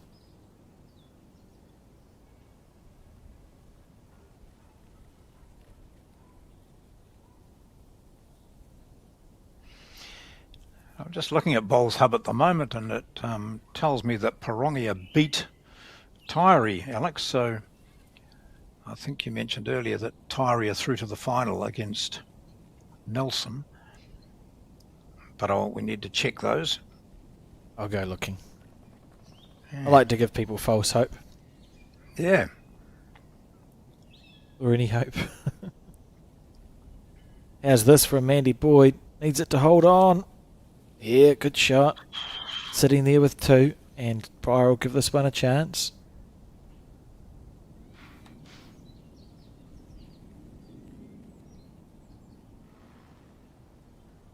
Oh, she's got a bit of weight on it too. This is going to be pretty good. Perfect. Check. It's perfect. Oh, yeah. There's a see Briar's bowl just to the very right of your screen. In that case, it might be a couple, is it? Is that Briar's to the right?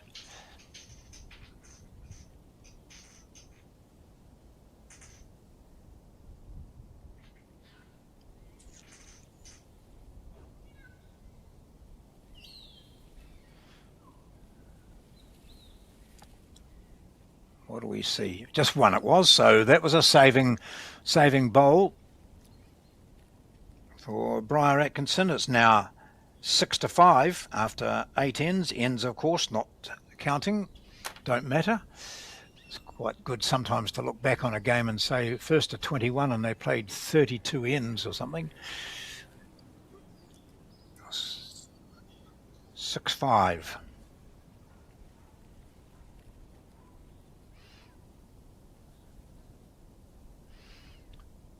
First bowl coming in from Briar Atkinson.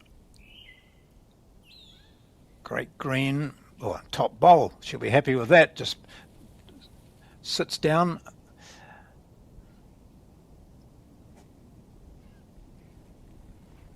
Nice first bowl.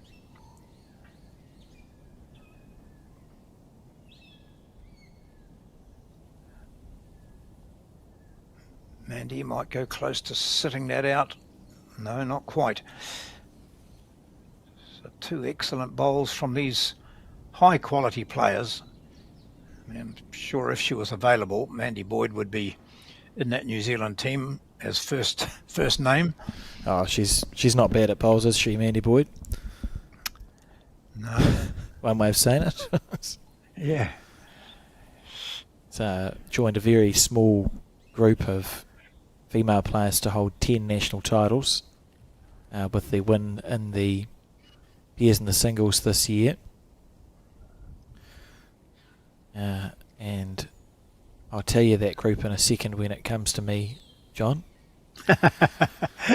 Siswin Stanley. Yep. Elsie Wilkie. No. No, I don't think she got to 10. Khan got to 10, and Mandy. Yep. And I'll just check that I've probably forgotten. This is why you find things out before you make the statement, instead of making the statement and then finding things out. Well, you did find it out, and you had it stored away in that remarkable mind of yours. And normally you can just haul them out at the drop of a thingamy. Oh no, I was right. It's okay. Yeah, it was Sissy, Millie, and Mandy are the only 3 with 10 or more. Okay. And Elsie Wilkie, for your information, is on 8 titles. 8 Gold Star titles. Yep. She did that a lot on the Champion of Champion singles, I think.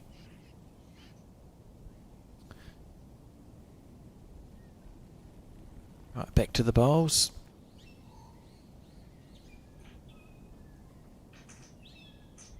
Little feather off that one will do the trick. And sit down. Yeah. Yep.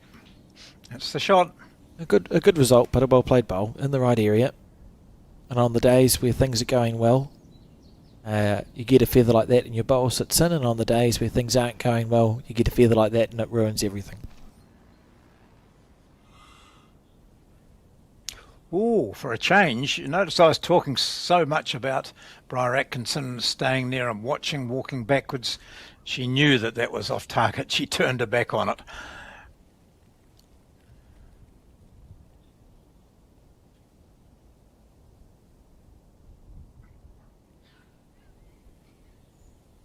And missing on the wide side, looking for a bonus, so that's the Edwards philosophy. Holding the shot, don't cross the centre line, and she didn't. That's perfect green. Imagine if she's got the weight right at safe as houses, she would have drawn a second shot there. So the right way to play it, and it's one more to Mandy Boyd. 7-5 the score in the race to 21.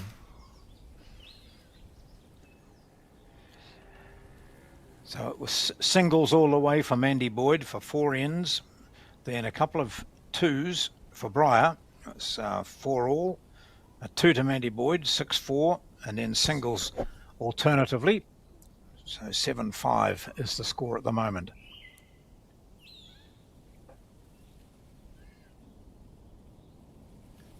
Now thanks to the Aotearoa Gaming Trust for their continued support of both Bowls New Zealand, but also our clubs and centres.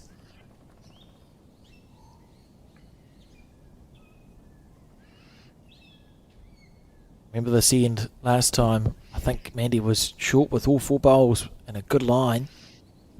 So that's 5 in a row now. I don't think she'll be blaming the wind at all. I was chatting to some players who'd been at other venues, or have all been at other venues. They said coming to this was really different, quite a bit quicker. Loving it, absolutely loving it. But going from a heavier green, where was one group was saying no, we're at Titahi Bay, found it quite heavier than what they were expecting. Then you develop, you become accustomed to that, don't you? And then you come to something like this, and it takes a few ends to get used to it. It does. It got quite warm out there today.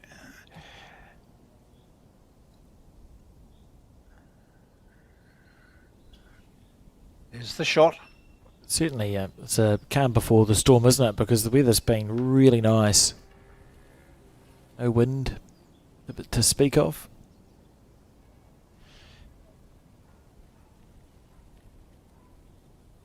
And ooh, just on the short side.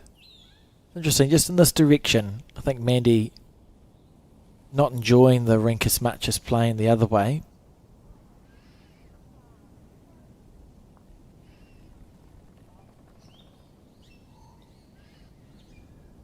So all searching for a bit more green out there, but wary of the fact that pushing it out too far might be just counterproductive. There's a couple of shots there.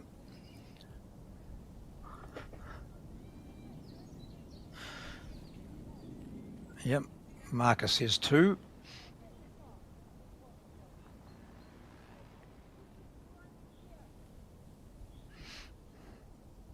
Decisions.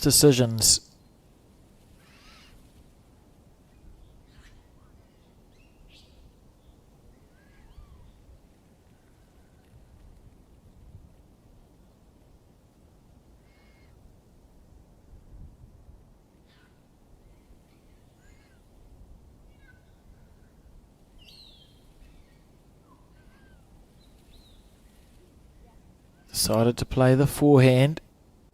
A reaching bowl. He's got the back one out square. That's such a lovely controlled weight.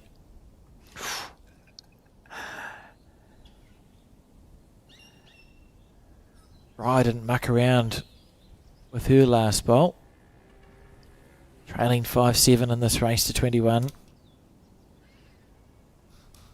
And looking for that bonus bowl, which she has achieved. Yes, she has. It's a good shot. I would think it's 2. That back bowl of Mandy's looks like it beats. Ooh, not sure. Let's have a look. I think the marker's just wandering up with 3. Yes, no 3. Yes, she's got 3. There we are. What do I know? Yeah, what do you know?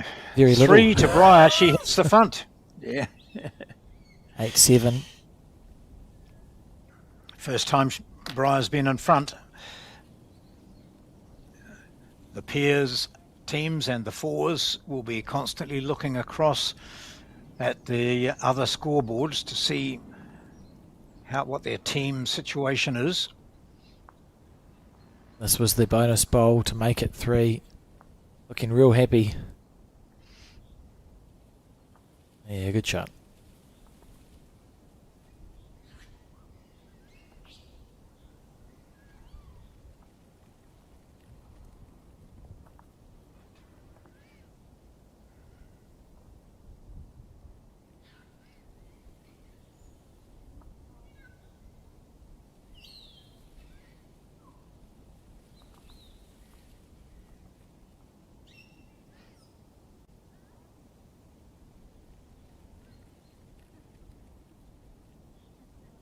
Good bowl.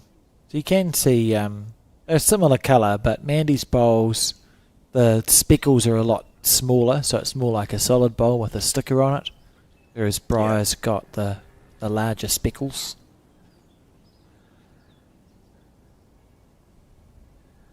As you can see there, quite big, much bigger spots or speckles, as you rightly said, but also no sticker on it, no label, logo.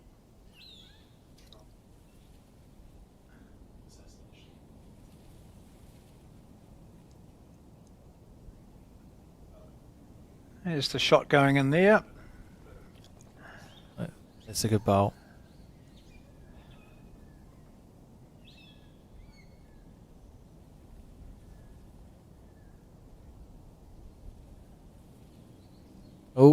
Oh, the double teapot. Down to the weight, it might come back off the bank. Oh, I think hence the double teapot, Alex. I think she picked that quite early, didn't she? She was in doubt as to whether it would come in from there.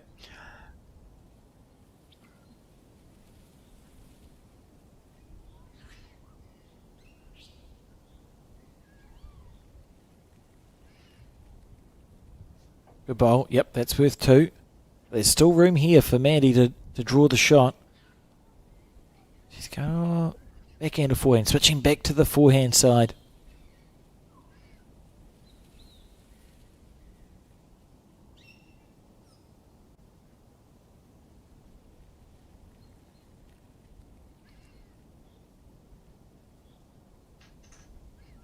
Won't be far away if she's got the running here. Oh, brilliant. Yep, and a toucher, and 1 to Mandy is level with the jack. So for Brian now, what do you do? Yeah. Well, I wonder if she'd change her hand and just try and ping that jack back a wee bit. Doesn't like it. No, no, she wasn't. She could afford to be slightly narrow and sit on that last shot of Mandy's. And it's not far away, is it? Gosh. And these are the big bowls because it's a bonus that had hurt Briar a little. She played after her first 3 bowls. She would have been feeling okay on the head. Mandy made her third one count, and now she can just rub some salt into the wound. She can draw a second shot, go back in the lead, 9 shots to 8. Has she been able to do it? I think she's not far away. Oh, brilliant. To the air to Mandy Boyd, rolling over the top, back in the lead, 9-8 to Elmwood Park. I can tell you that the fours is 7-6 to Paratutu, and the pairs is 6-5 to Elmwood. So with this game at 9-8, that's 3 very, very close games of bowls going on here in this Interclub semi-final.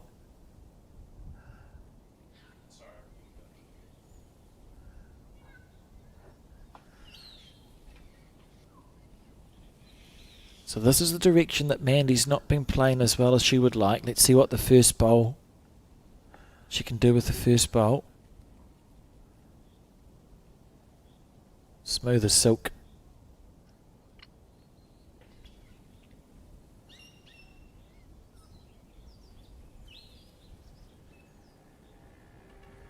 Doesn't seem to have I haven't noticed a favoured side of the rink. She did play that hand coming in this direction last time, and you remember one where she went out a bit too far and she was just struggling to find that green. I think she's taken the mat up slightly, not much more than previously.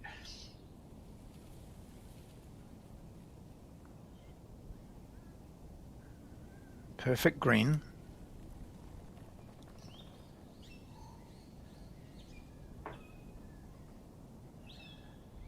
Can confirm that it definitely was Tyree through to the semi-final, playing Nelson, currently at Tower Bowling Club.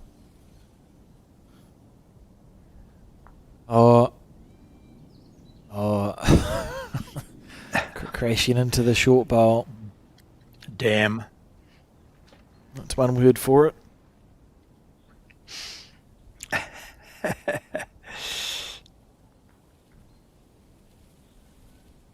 Just seen a few more bowls that are marginally short in this game than might be expected. Yeah. From these players anyway. Yeah. Well, it's short for them. For us, we'd be happy to be within 4 or 5 feet of the jack, but they'll feel like they're short of their target.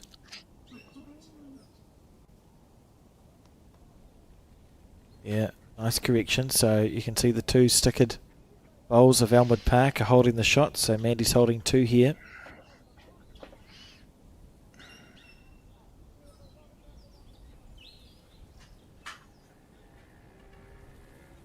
Going out a long way, but that's the green, and that's the weight. Oh, just enough or not? I have done enough. Mark has been asked. It must be close. Measure, so that it is close. Those 2 there. They both go up to have a look, I think. Interesting. There's an interesting decision to make here for Mandy. She can probably afford to play as though she's going to connect with Briar's bowl or the jack, particularly if Mandy's one down. You can play like an extended shot. Look to trail the jack past, rest through the shot bowl. If Mandy's holding one, it becomes a little bit different where you're more dead draw weight. We relive how we got to this end. Mandy disappointed rolling Briar's bowl up. And then it was this shot here that we think is probably in for, I'd say it's in for 1. It looks marginally closer. It looks like it there, doesn't it? But when they asked the marker, she said, and you can understand why, you don't want to put your neck on the line and say, particularly, it's a measure, but I favour you. Oh, no. So she's on her backhand. This is interesting. Probably an indication that Mandy, I think, is holding the shot. So she goes, I'll play the backhand, and that's because you cannot hit Briar's bowl any closer if you play that side of the rink. So you're playing it like a defensive bowl.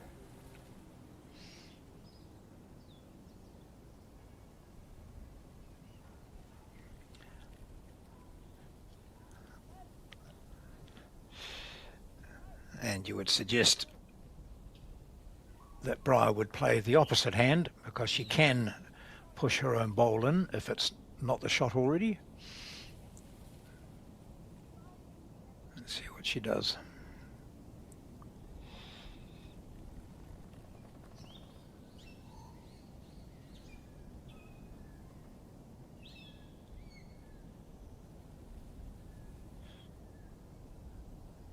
It's not quite the green she gave it last time. So it needs more weight. Yeah, need a bit of everything there. Disappointed with that one, and we'll find out She shortly. thinks she's got the shot. Yeah. I think it's one to Elmwood Park, based on She Maddie keeps the playing mat the anyway. backhand, yeah.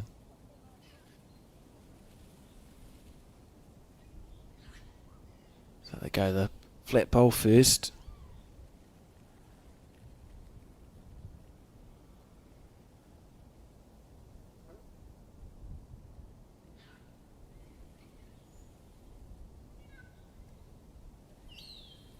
And handing it to Mandy, which is 1 to Elmwood Park, and the score now 10-8. You keeping your own card or not? Did you get through the first 4 ends? I got through. You won't believe me. I did one end. I did one end, and I filled it in wrong because we thought it was Paratutu scoring. So my scorecard says 1-0 to Briar after one end.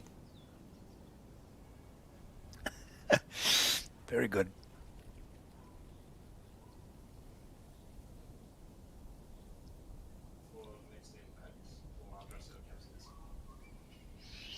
So this semi-final of the women's Interclub, that is the champion clubs from each centre around the country,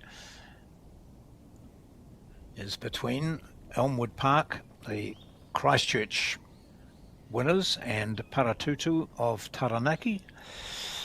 We saw earlier today a very good pairs match between Paratutu and Auckland, and Paratutu, who had only won one match previously, got up to decimate Auckland by, I think it was 21-4 or something. So that, coupled with the other results, pushed Paratutu through to this semi-final. Meantime, Elmwood Park beat the local club Johnsonville, with Mandy Boyd giving them a good start against Paula Meredith. Outside half of this. No. It's just passed. I can tell you the score in the pairs and the fours.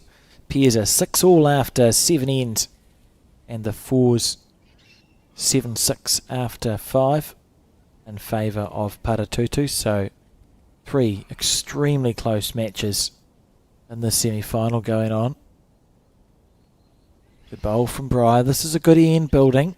Third bowl from Mandy. May opt to attack this. If she's 2 down, I reckon she's just going to go it.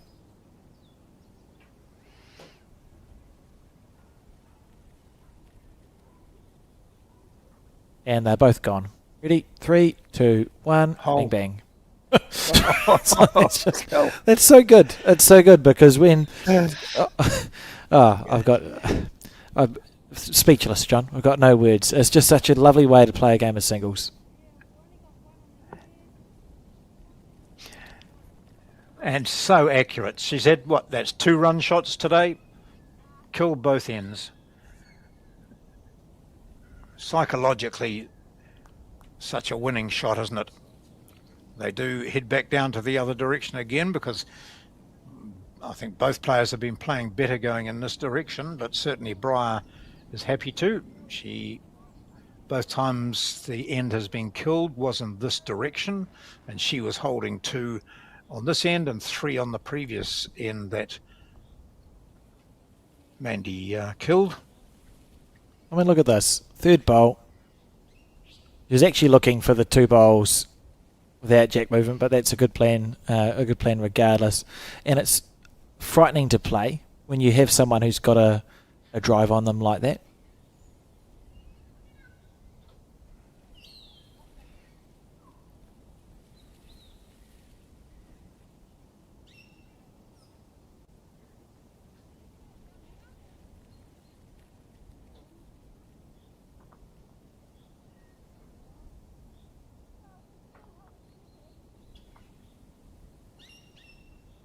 And we replay the end. Yep, good start.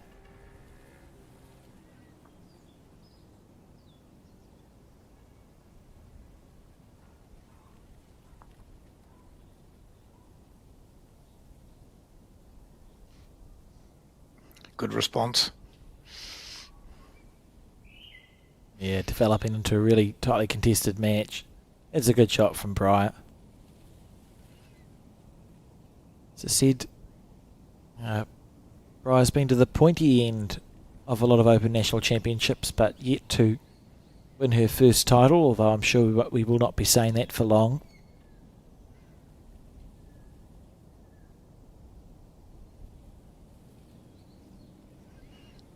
We've seen similar situation earlier where each bowler was able to just draw onto the shot, although I think on both occasions the ball was on the running track, but just drawing onto the shot, dislodging it. And then the next bowler did the same. And for Boyd, we'll remember she got a 2 out of it. So she's just, I think, asking questions of the marker. No, just making up her own mind what she's going to do here. Oh. The backhand again. Yeah. You ready, John? Yep.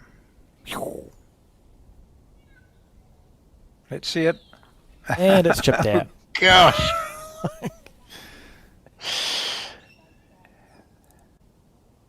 Quite good. Just uncanny, that ability to do that. Oh, 3 in a row, no flukes. very, very accurate, and just put Briar under that little bit of pressure and unable to replicate.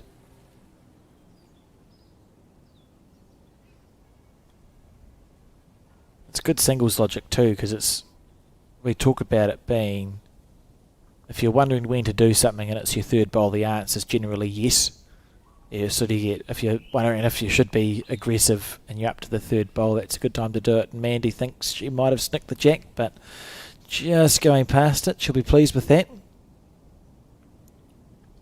She's possibly holding a couple there. Call it 1.5.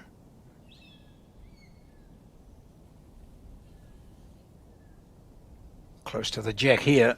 Needs to collide with it. Ooh. Always on the slightly tight side. Let's see. Just one.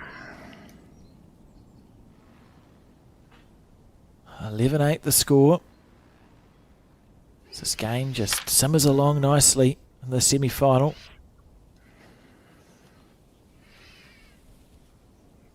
Classy stuff from these two. I was so pleased because we've only shown pairs so far in our coverage, and to know that we were getting a singles game, and particularly one which features 2 players that all bowls fans will know and a lot of just general sports fans know. That was just lovely to see it again.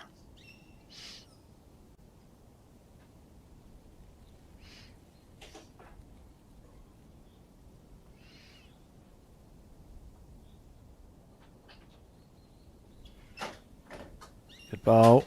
Long end, well, not a long end, but a jack delivered to the 2 metre mark again. And that's a better first bowl from Mandy Boyd. She'll be pleased with that.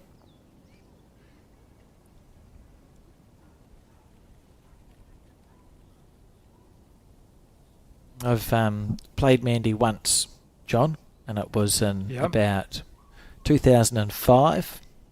We were playing indoor bowls. There was a Tauranga versus Hawke's Bay indoor bowls thing. I was billeted out. The lady had a pukiko called Fugly and a jukebox in the lounge.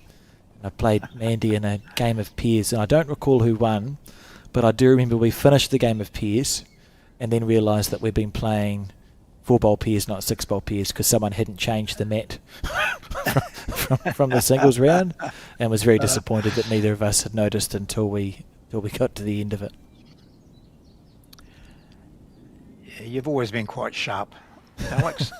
Yeah, that was my paycheck. But it's nice to be joined by Mandy in that regard. We got to the end and looked down and went, oh, why is there only 4 bowls of each colour? And then we realised we'd just gone 2 each for the entire game for some reason.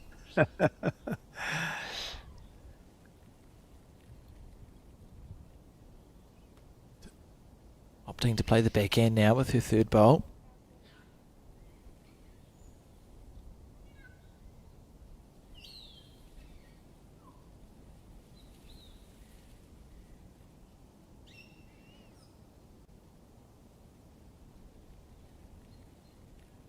This is a good line.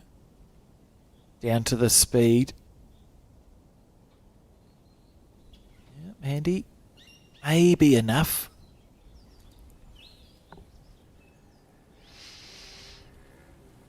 Can we see the marker?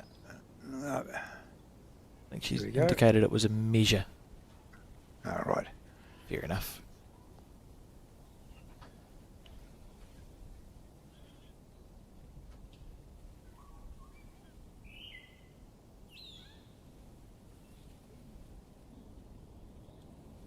Pretty good. Oh, that's a beautiful shot from Bry, and it's set down.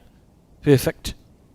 Got bowls that, in theory, are short enough to be in the way up front. She's got nothing behind the jack, and those 2 that we can see past the jack both belong to Elmwood Park. Was it a toucher, John, Bry's bowl? No, I don't think so. That'll be interesting. If there's a gap there, maybe you go through Bry's bowl. And if it follows it into the ditch, it's a dead bowl, isn't it? And Mandy's got the 2 past. I'm just not sure if the gap is big enough. And also not sure if she's 2 down, both of which are important pieces of this puzzle.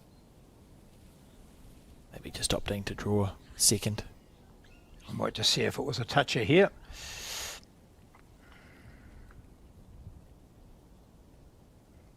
Nope. Should have just listened to you, John.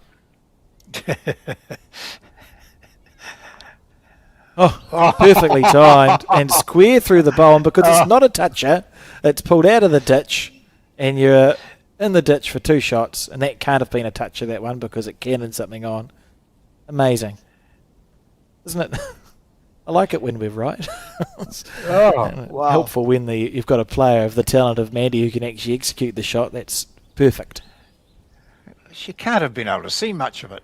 I would imagine there was about a bowl's gap between the 2. That's an outstanding shot.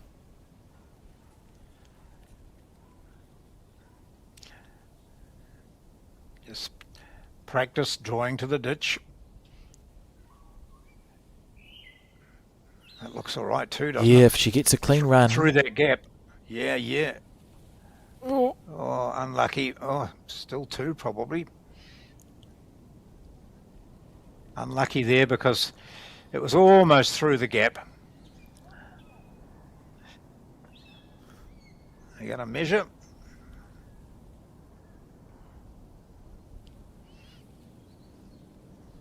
That was such a good bowl.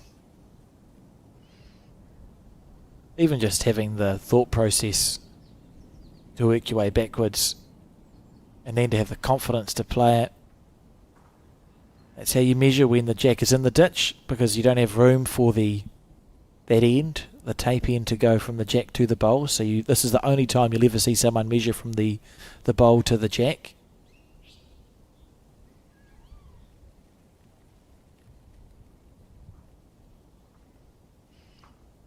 Must be close.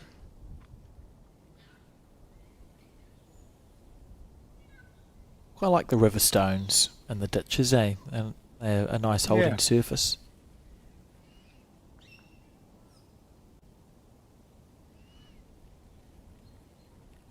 Nice sound too when the Yeah.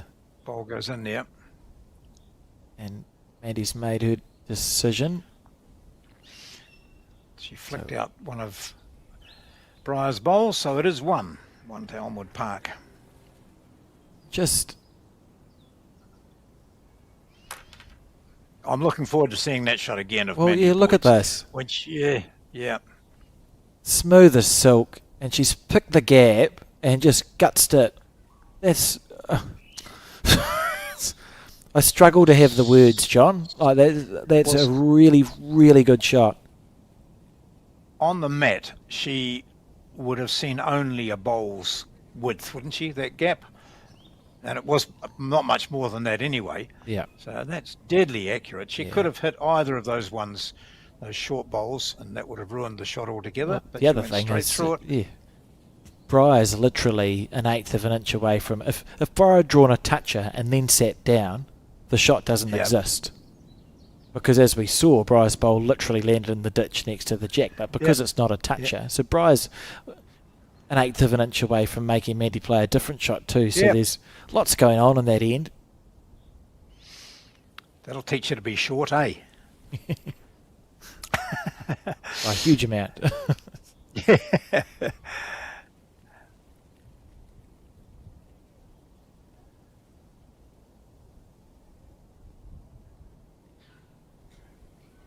Yep. She's learned a lesson. Hey, not short this time. Oh, yes, she is. Nice shot.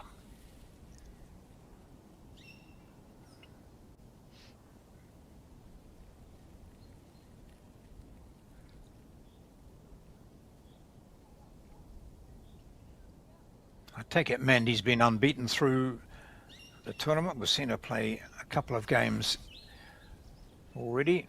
I'm frantically working on my phone here trying to go into the Bowls New Zealand website and then going into Yeah. Interclub. So in her section, Mandy topped the player ladder for the section. She had 4 wins out of 4. She scored 84 shots for and 39 against. So she had a shot differential of 45 in her singles games in section play. Wow.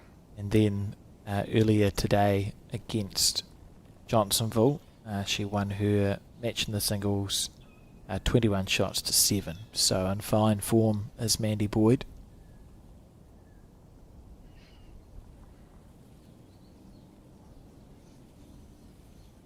And Jack in the ditch.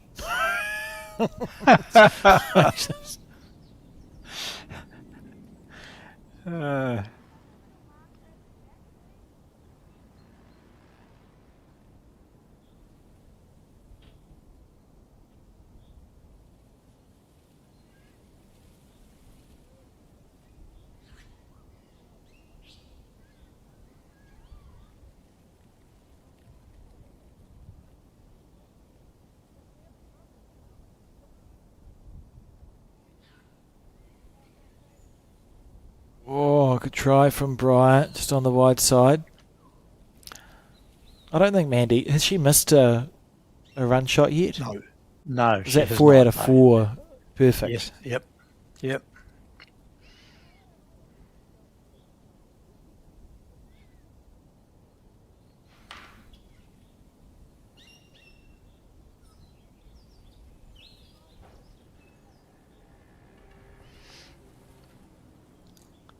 Can she keep it on the rink?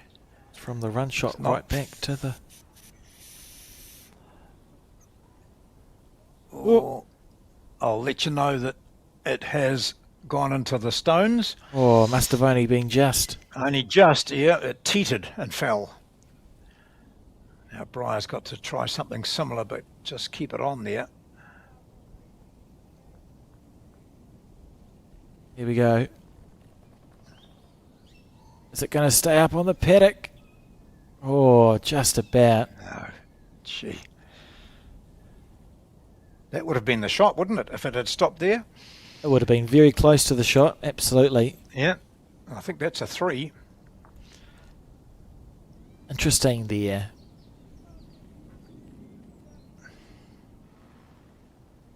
As we do see a 3 that, maybe, that's interesting. Sometimes in those situations you just try and beat the second and third shot, because the danger of trying to beat the one in the ditch as you fall into it. But it's just a beautiful bowl from Mandy Boyd to put herself in that position. She's 2 down, bang, jack in the ditch, square as you like. Brilliant. And I would call that a smile. We saw a smile after the after the bowl.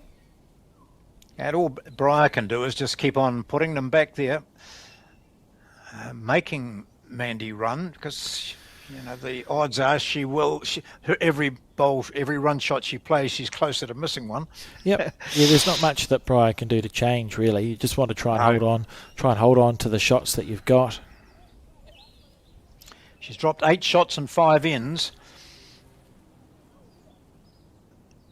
And on 3 of those 5 ends, the upshots of Mandy Boyd have proved significant, either killing ends or taking shots away. And that last one, she was down by 2, ended up with a 3. Good bowl.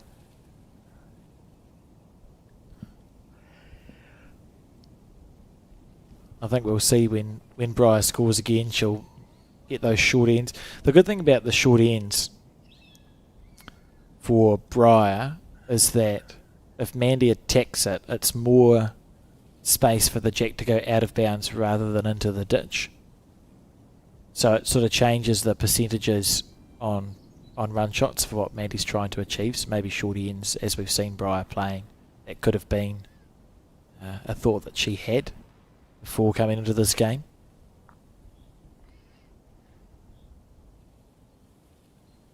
That's a good bowl. Yeah, lovely shot from Briar Atkinson.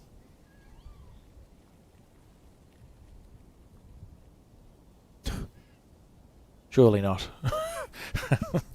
And Mandy just asking how low the bowls are from the jack, because if it's only half a bowl low, the percentages are quite good. I think they're a little bit too low.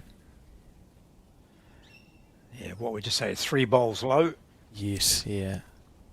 Mandy was second shot. Oh, okay, now we're going to have a nibble.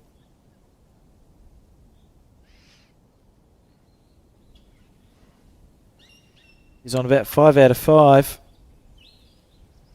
My goodness gracious, she's missed one.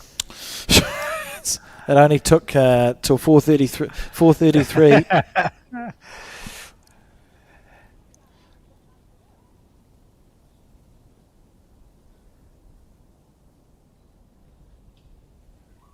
Very lonely shot of Briar's, though. She'll be really wanting. Yep, that's a good bowl. Good shot. And it makes it risky for Mandy now, because if she was to miss wide, you'd chip your own bowl out. And you're 3 down. Mm.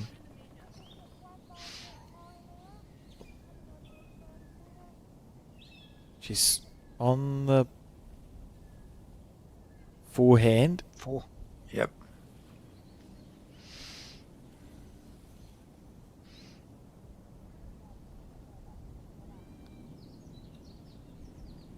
And opting to draw it, and that's just because of those percentages. Instead of it became dangerous with the one ball on the head, so she's switching to the forehand after playing a run shot, and she's guts the jack back and set away for 1 down. But what a bowl that is from Mandy Boyd.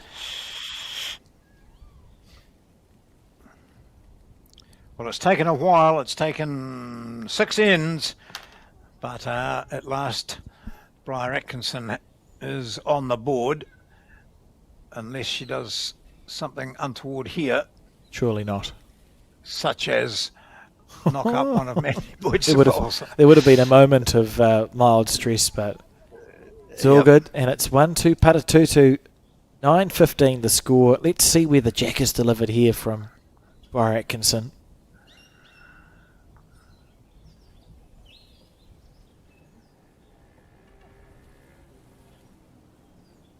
Oh, well, delivered way there. down. As we relive this bowl of Mandy's, so close but so far. Just trailing the jack, but not sticking with it enough.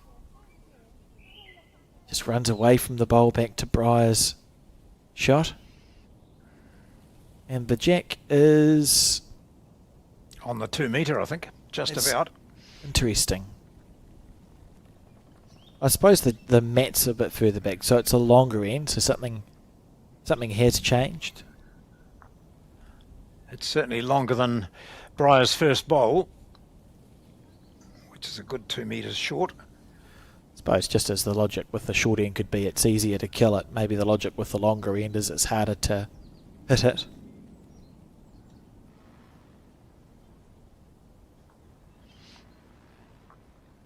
Steering down Well, this bowl. If she puts them close, she won't need to hit it. Correct. Good shot.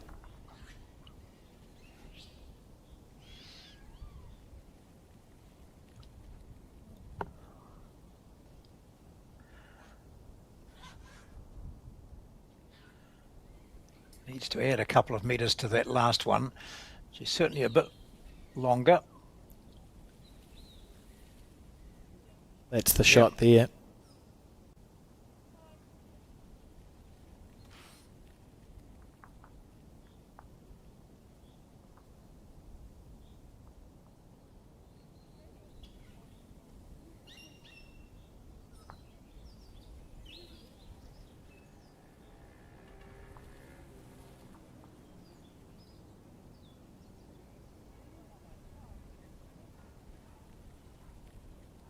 Willing that to stop any time. Has done so.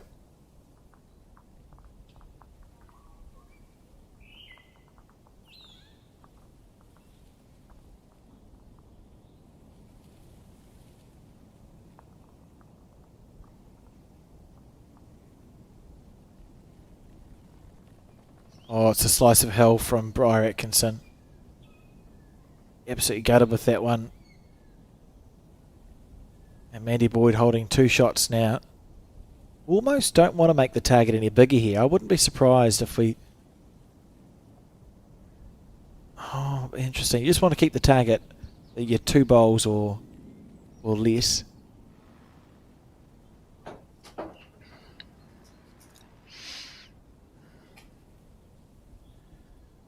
Nice line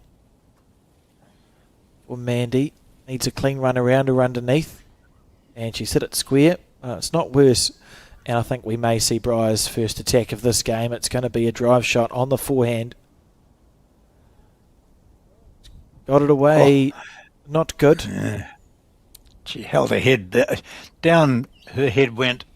I think Morris Symes might give her a wee message and say, just remember those things, you know. Well, the speed Go was through good. Your routine. Yeah. The speed was good and the bias was right. It just didn't come out as nicely as she would have liked. That's right. I think maybe her speed onto the mat and off it was a bit too much. A wee bit more time there. But she plays that shot so well. We've seen her play it many, many times.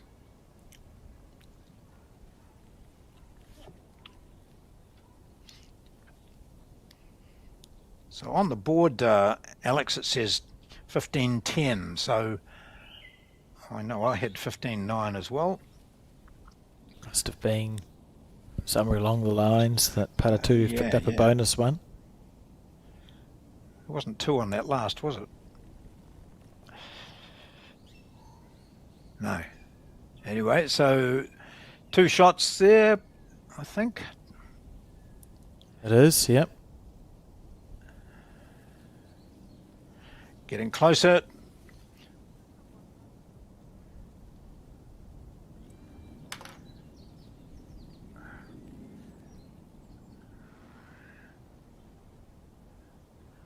And remember too that Briar had the mat. She was able to dictate the length, the placement of the mat, the length of the jack and all that sort of thing. But she still goes down. Slice of hell.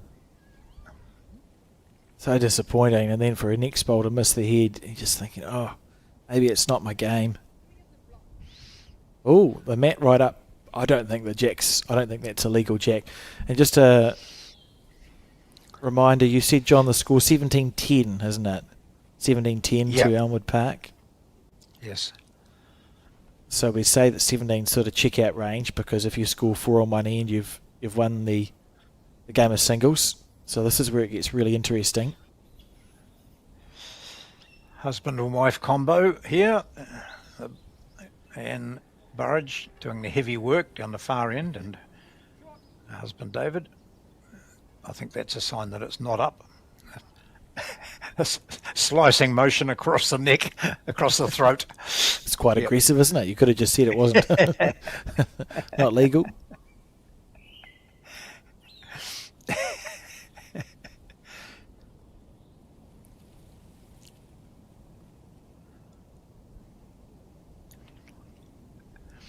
Now we've just Steve Sargent's come over and said no, the board was wrong. So it was 17-9. It's 15-9. It's now 17-9. Oh my goodness! So go back. Yep, we were correct. Look at you, John. My board said 17-9.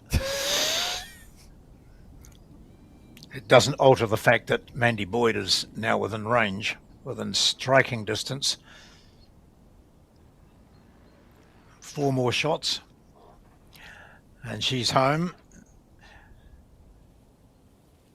A lot of players have come back from worse situations than this, except when the opposition put them in that sort of area. Briar Atkinson quickly into her play. Coming down this backhand side nicely.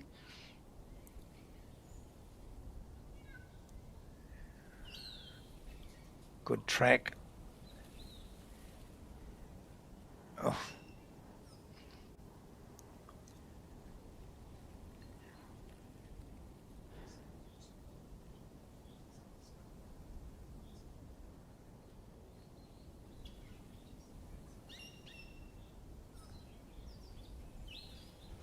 How's this one?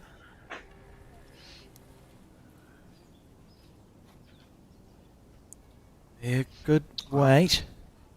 Yep, certainly it's second shot, so if you start counting, she's up to 19. This one's gone very wide from Briar. So it's still 19.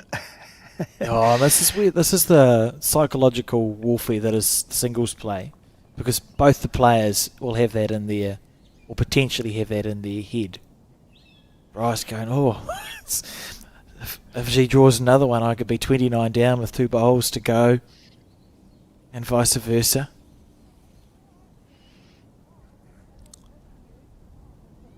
So here's 20. Yeah, that's great bowling. And a touch up. But Briar, her ability should just come in inside, draw inside those 2, sit on one of them, and grab the shot. She looks a bit tight again. No mucking around, but potentially in. Yeah, I would say that's in for the shot, and she'll be very pleased, as it was beginning to build up like one of those scary finishes to a game of singles. One red, so Briar's got the shot. I think they've both been confused throughout as to which colour's which. But anyway, there's still the opportunity here for Mandy Boyd. I think she's she's coming up to have a look. Fair enough.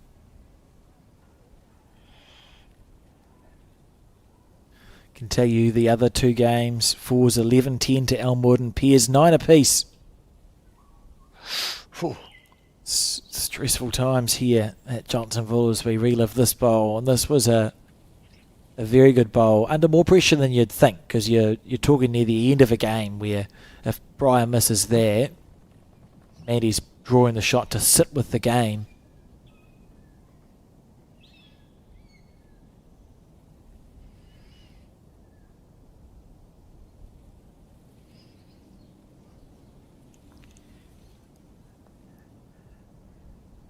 Backhand. Yep.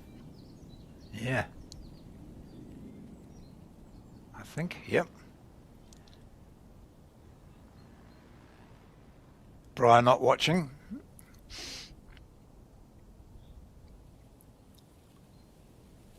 Giving herself a She's gonna chance have a- on the backhand, inside out off Bry's pole to sit with 4. Yeah. Oh. That's such beautiful weight for the shot, just on the high side. Maybe slightly overplayed. That's the thing, you wanted to play a shot to hold the game and go, how does it feel now? Breyer instead drawing a bonus for 2. Will be in double figures. It's a handy shot. Yes, well played. Yeah, very good. And 11-17. She stepped up very quickly onto the mat, didn't she? Yeah. Briar Atkinson, she'd seen that miss by Mandy. She stepped in quickly without really pausing to think about it. Just knew what she wanted to do, played it smoothly. Gets 2 red lollipops, and she's into double figures, as you mentioned, 17-11.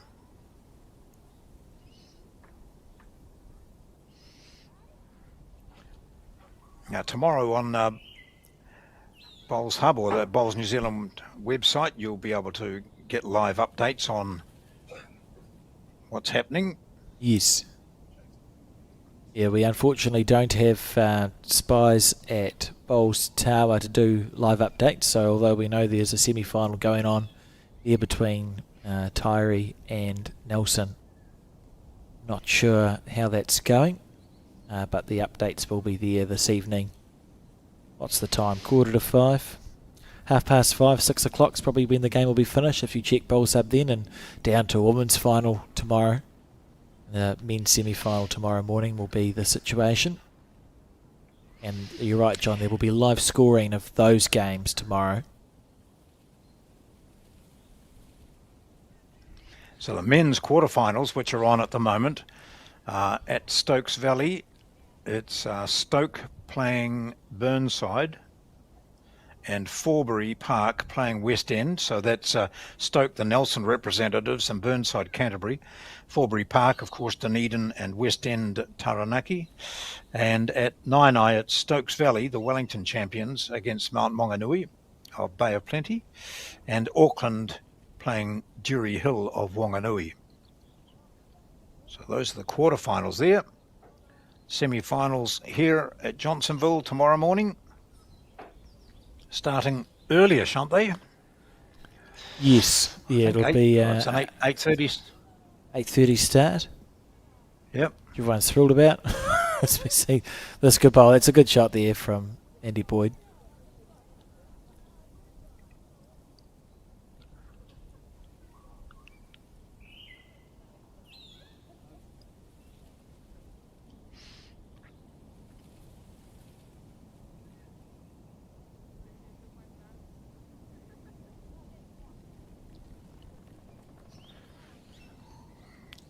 Couldn't wish for a better line,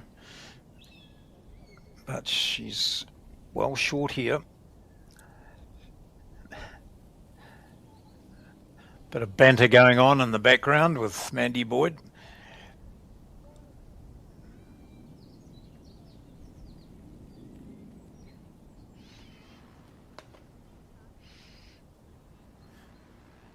Always, it amazes me at this top level, the sportsmanship and the spirit in which the game is played always seems to be really high, John. I see more, how do you put it, poor sportsmanship at meat pack tournaments than I do at these events. Yeah. Look at this from Breyer. Oh, she's found the gap. You wouldn't think that was there.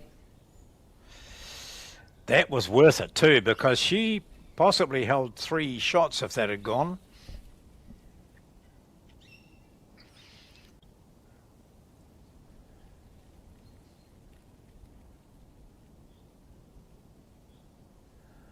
Getting right to the pointy end of this game.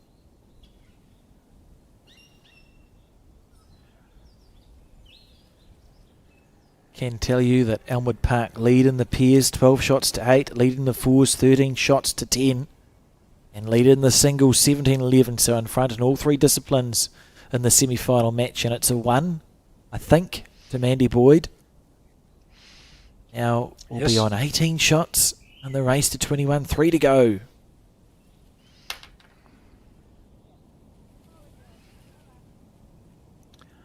I think when we look back on this, Alex, would say the difference has been Boyd's ability with the upshot, isn't it? Shot play, yep, absolutely. Yeah.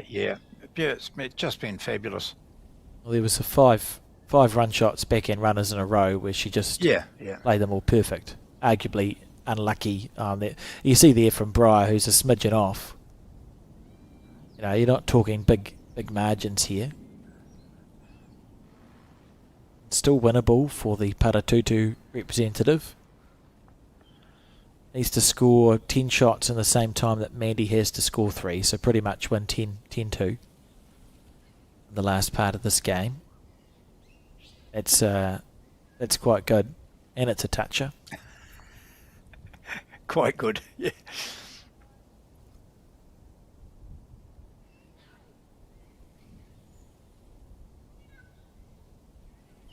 Can tell you in the men's quarterfinal, Stoke are leading the pairs 9-8 against Burnside, 4-12 down in the fours and 16-8 up in the singles, if anyone's interested. It's McElroy playing singles for them. Yes. And steering this one down, Andy. That. Yep, good bowl. 2 touches. No target. That's 20.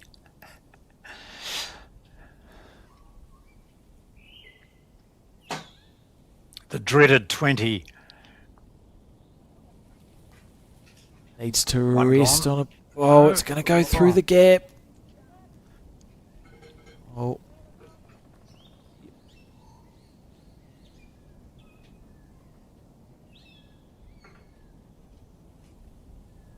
You can almost feel the pressure building here. If Mandy can draw a third shot, she's holding the game in one hand, and she's following this bowl down for a reason. And that reason is to say to Briar, I'm now holding 21 shots and you have to play a bowl. That's why she's followed that down.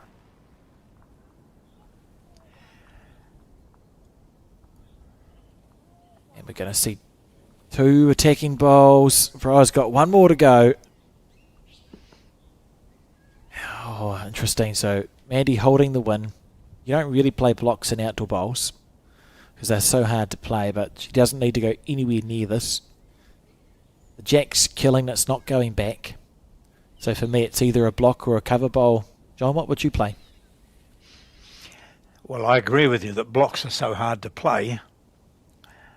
And you would imagine too that Briar's confidence isn't all that high because she's played 3 run shots, I think, and missed them by quite wide margins. So I might just go up and over. Yeah, as long as you don't make she's going for a block. I think she's going for a block. Look at this gentle push. It's so hard to play, but you're not making the head worse, which is all that Mandy's doing is going, I'm not going to make the head worse than it is. So, yep, that's fine. Oh, look at this, eh? Difficult to play. It's perfect. It's to switch to the back end now, unless she can play a bowl at the speed of light, Briar Atkinson. And it could be game to Elmwood Park. She's let it go. She's in the area. Oh, good bowl. Chipped one out. Well played. So it's the dreaded 20 for Mandy Boyd, leading 2011. It's a very intriguing match between these 2 high-class players. Been quite exciting. Yes. Looking up in the suburb of Johnsonville here. It's quite a nice area, isn't it? Hence, like products available, John. It's got some chalk spray, which they'll be using plenty of this weekend. Dreamline XG sizes 0 to 4.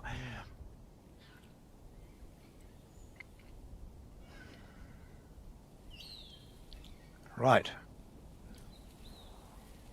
First bowl effectiveness. That's what she's looking for. Get one right in there. Say to my opponent, oh no, she looks a bit weighted here, so still she's holding the shot.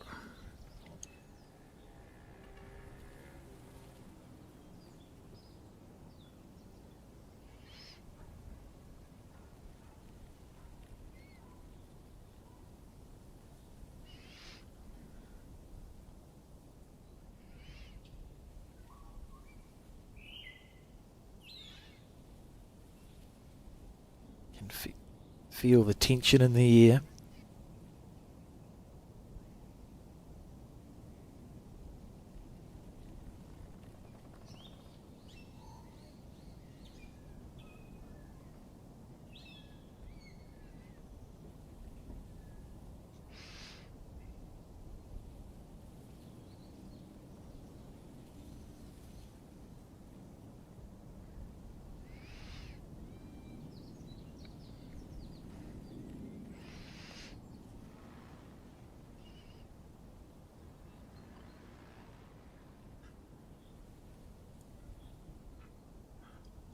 Whoop, whoop, whoop. Oh, Oh. needs it to stop. Needs it to stop.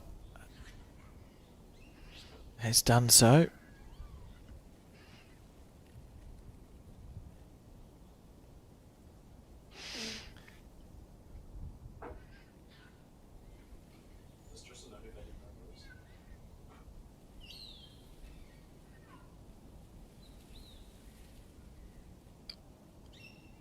Oh, this is close. Winning shot here.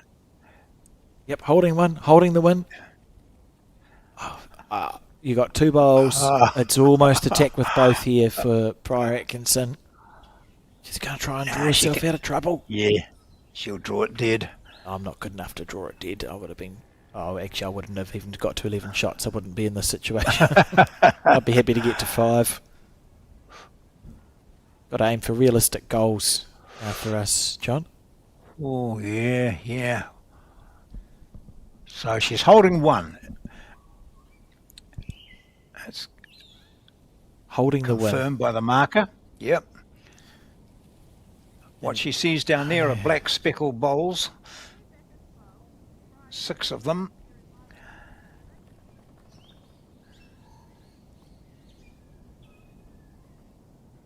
Andy just asking Even who's though- got the bowl at the back. Yeah, yeah. And even though she's seen her opponent miss with her attempts at run shots, she knows that Pryor Atkinson can nail them. So she'll be thinking, it's what would I do in this situation? And I think she's going to go deep. Well passed and pray. If Bri gets that it Mandy's stays on. bowl off clean, it's worth 3 to her. But we're under huge... I think it's gone on. I think it's gone on the ditch. Oh. I suppose if you're going to miss a bowl, it may as well be right at the end when you're holding the win. I think Can't Bri see has it to up there, try chip the bowl out. Yeah. Got to be sure of that decision, eh? Before you step on the mat. And maybe Backhand drive it on. swinger, Yeah. forehand. Yeah. I think backhand because she's missed her Yeah. drives on her forehand. Could get a very lucky result if she gets that square. Could get them both. Oh, it folded it. But it's not going to be enough. And that is 1 to Elmwood Park. Which means that it's Mandy Boyd who takes the first scalp of the semi-final matchup between Paratutu and Elmwood Park. 21 shots to 11 in a well-contested game. Bri Atkinson played well, so we know she can. Mandy Boyd was just outstanding. You could see how it is that she won both the open singles and the open pairs earlier this year at the Somerset Nationals. Just in fine form. Was literally 5 out of 5 on the attacking bowls, and I think overall we'd probably find she was sort of 7 out of 8, 9 out of 10, just too good on that occasion. And it is the singles with the first rubber for Elmwood Park. Remembering the pairs, Elmwood Park currently lead 14 shots to 8, and in the fours they lead 13 shots to 10. So Elmwood Park in front And the other two disciplines, and if we stopped it now, would be one of the games or one of the clubs that we see in the final tomorrow. A reminder that on the men's side of the draw, we're in the quarterfinal stages. That's Stoke taking on Burnside, Stokes Valley taking on the Mount Maunganui Club, Auckland taking on Dury Hill, and Forbury Park taking on West End. So they will be down to a semi-final tomorrow morning. It's been great bowls for the last 3 days of section play with a mixture of post-section. And you can see no wind at all happening there. As we see the flag, and I believe that we have John with the winner of that rubber, Mandy Boyd from Elmwood Park. Oh yes, a fascinating final here, or singles match between Mandy and Briar, and Mandy coming out the winner. You were in front for most of that match. Did you feel under pressure at all? Because you know how good Briar can play. Yeah, definitely. I knew I was coming up against a really great player, so I always was on edge. You know, I never took anything too easy, obviously, and especially in a game like this, a semi-final. And it was great. It was a great game, and took a bit of adjusting at the start with the green just slowed down a touch from earlier today. But it was nice to get some consistency, and it went well. And it was a delight to see those upshots of yours, striking targets all the time. Some of those targets weren't very big either. Yeah, it's a part of the game that I enjoy. I always just hope that I can get a couple close at the start, and then maybe if someone, Good. Yeah, it's going well. Hopefully I can keep that up. Yeah, absolutely. Well, you're keeping it up. That's because you're unbeaten here so far in the singles, and the rest of your team, you've now got to watch and see what the pairs and fours do, but they're looking reasonably comfortable. Yeah. So good luck tomorrow. Thanks very much. Okay, awesome, well done, thank Mandy. you. So Mandy and Briar, a good battle there in the singles. We've got more bowls for you from Johnsonville tomorrow. It's finals day at the National Interclub Championships here in the Wellington region. Thanks for that, John. Yes, looking forward to broadcasting tomorrow the finals, and just a final reminder that it's bowlsnewzealand.co.nz for the results of the other women's semi-final and the men's quarterfinals. We will see you tomorrow morning, bright and early, 8:30 a.m. for more coverage. We'll see you then.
At Skin Institute, we've been caring for your skin for more than 30 years. And that's why we're proud to introduce Skin Tracker, our two-step system for detecting microchanges in your skin. We utilise our advanced AI imaging technology alongside a skin assessment with one of our expert clinicians. At Skin Institute, we remain dedicated to the early detection, diagnosis and treatment of every form of skin cancer.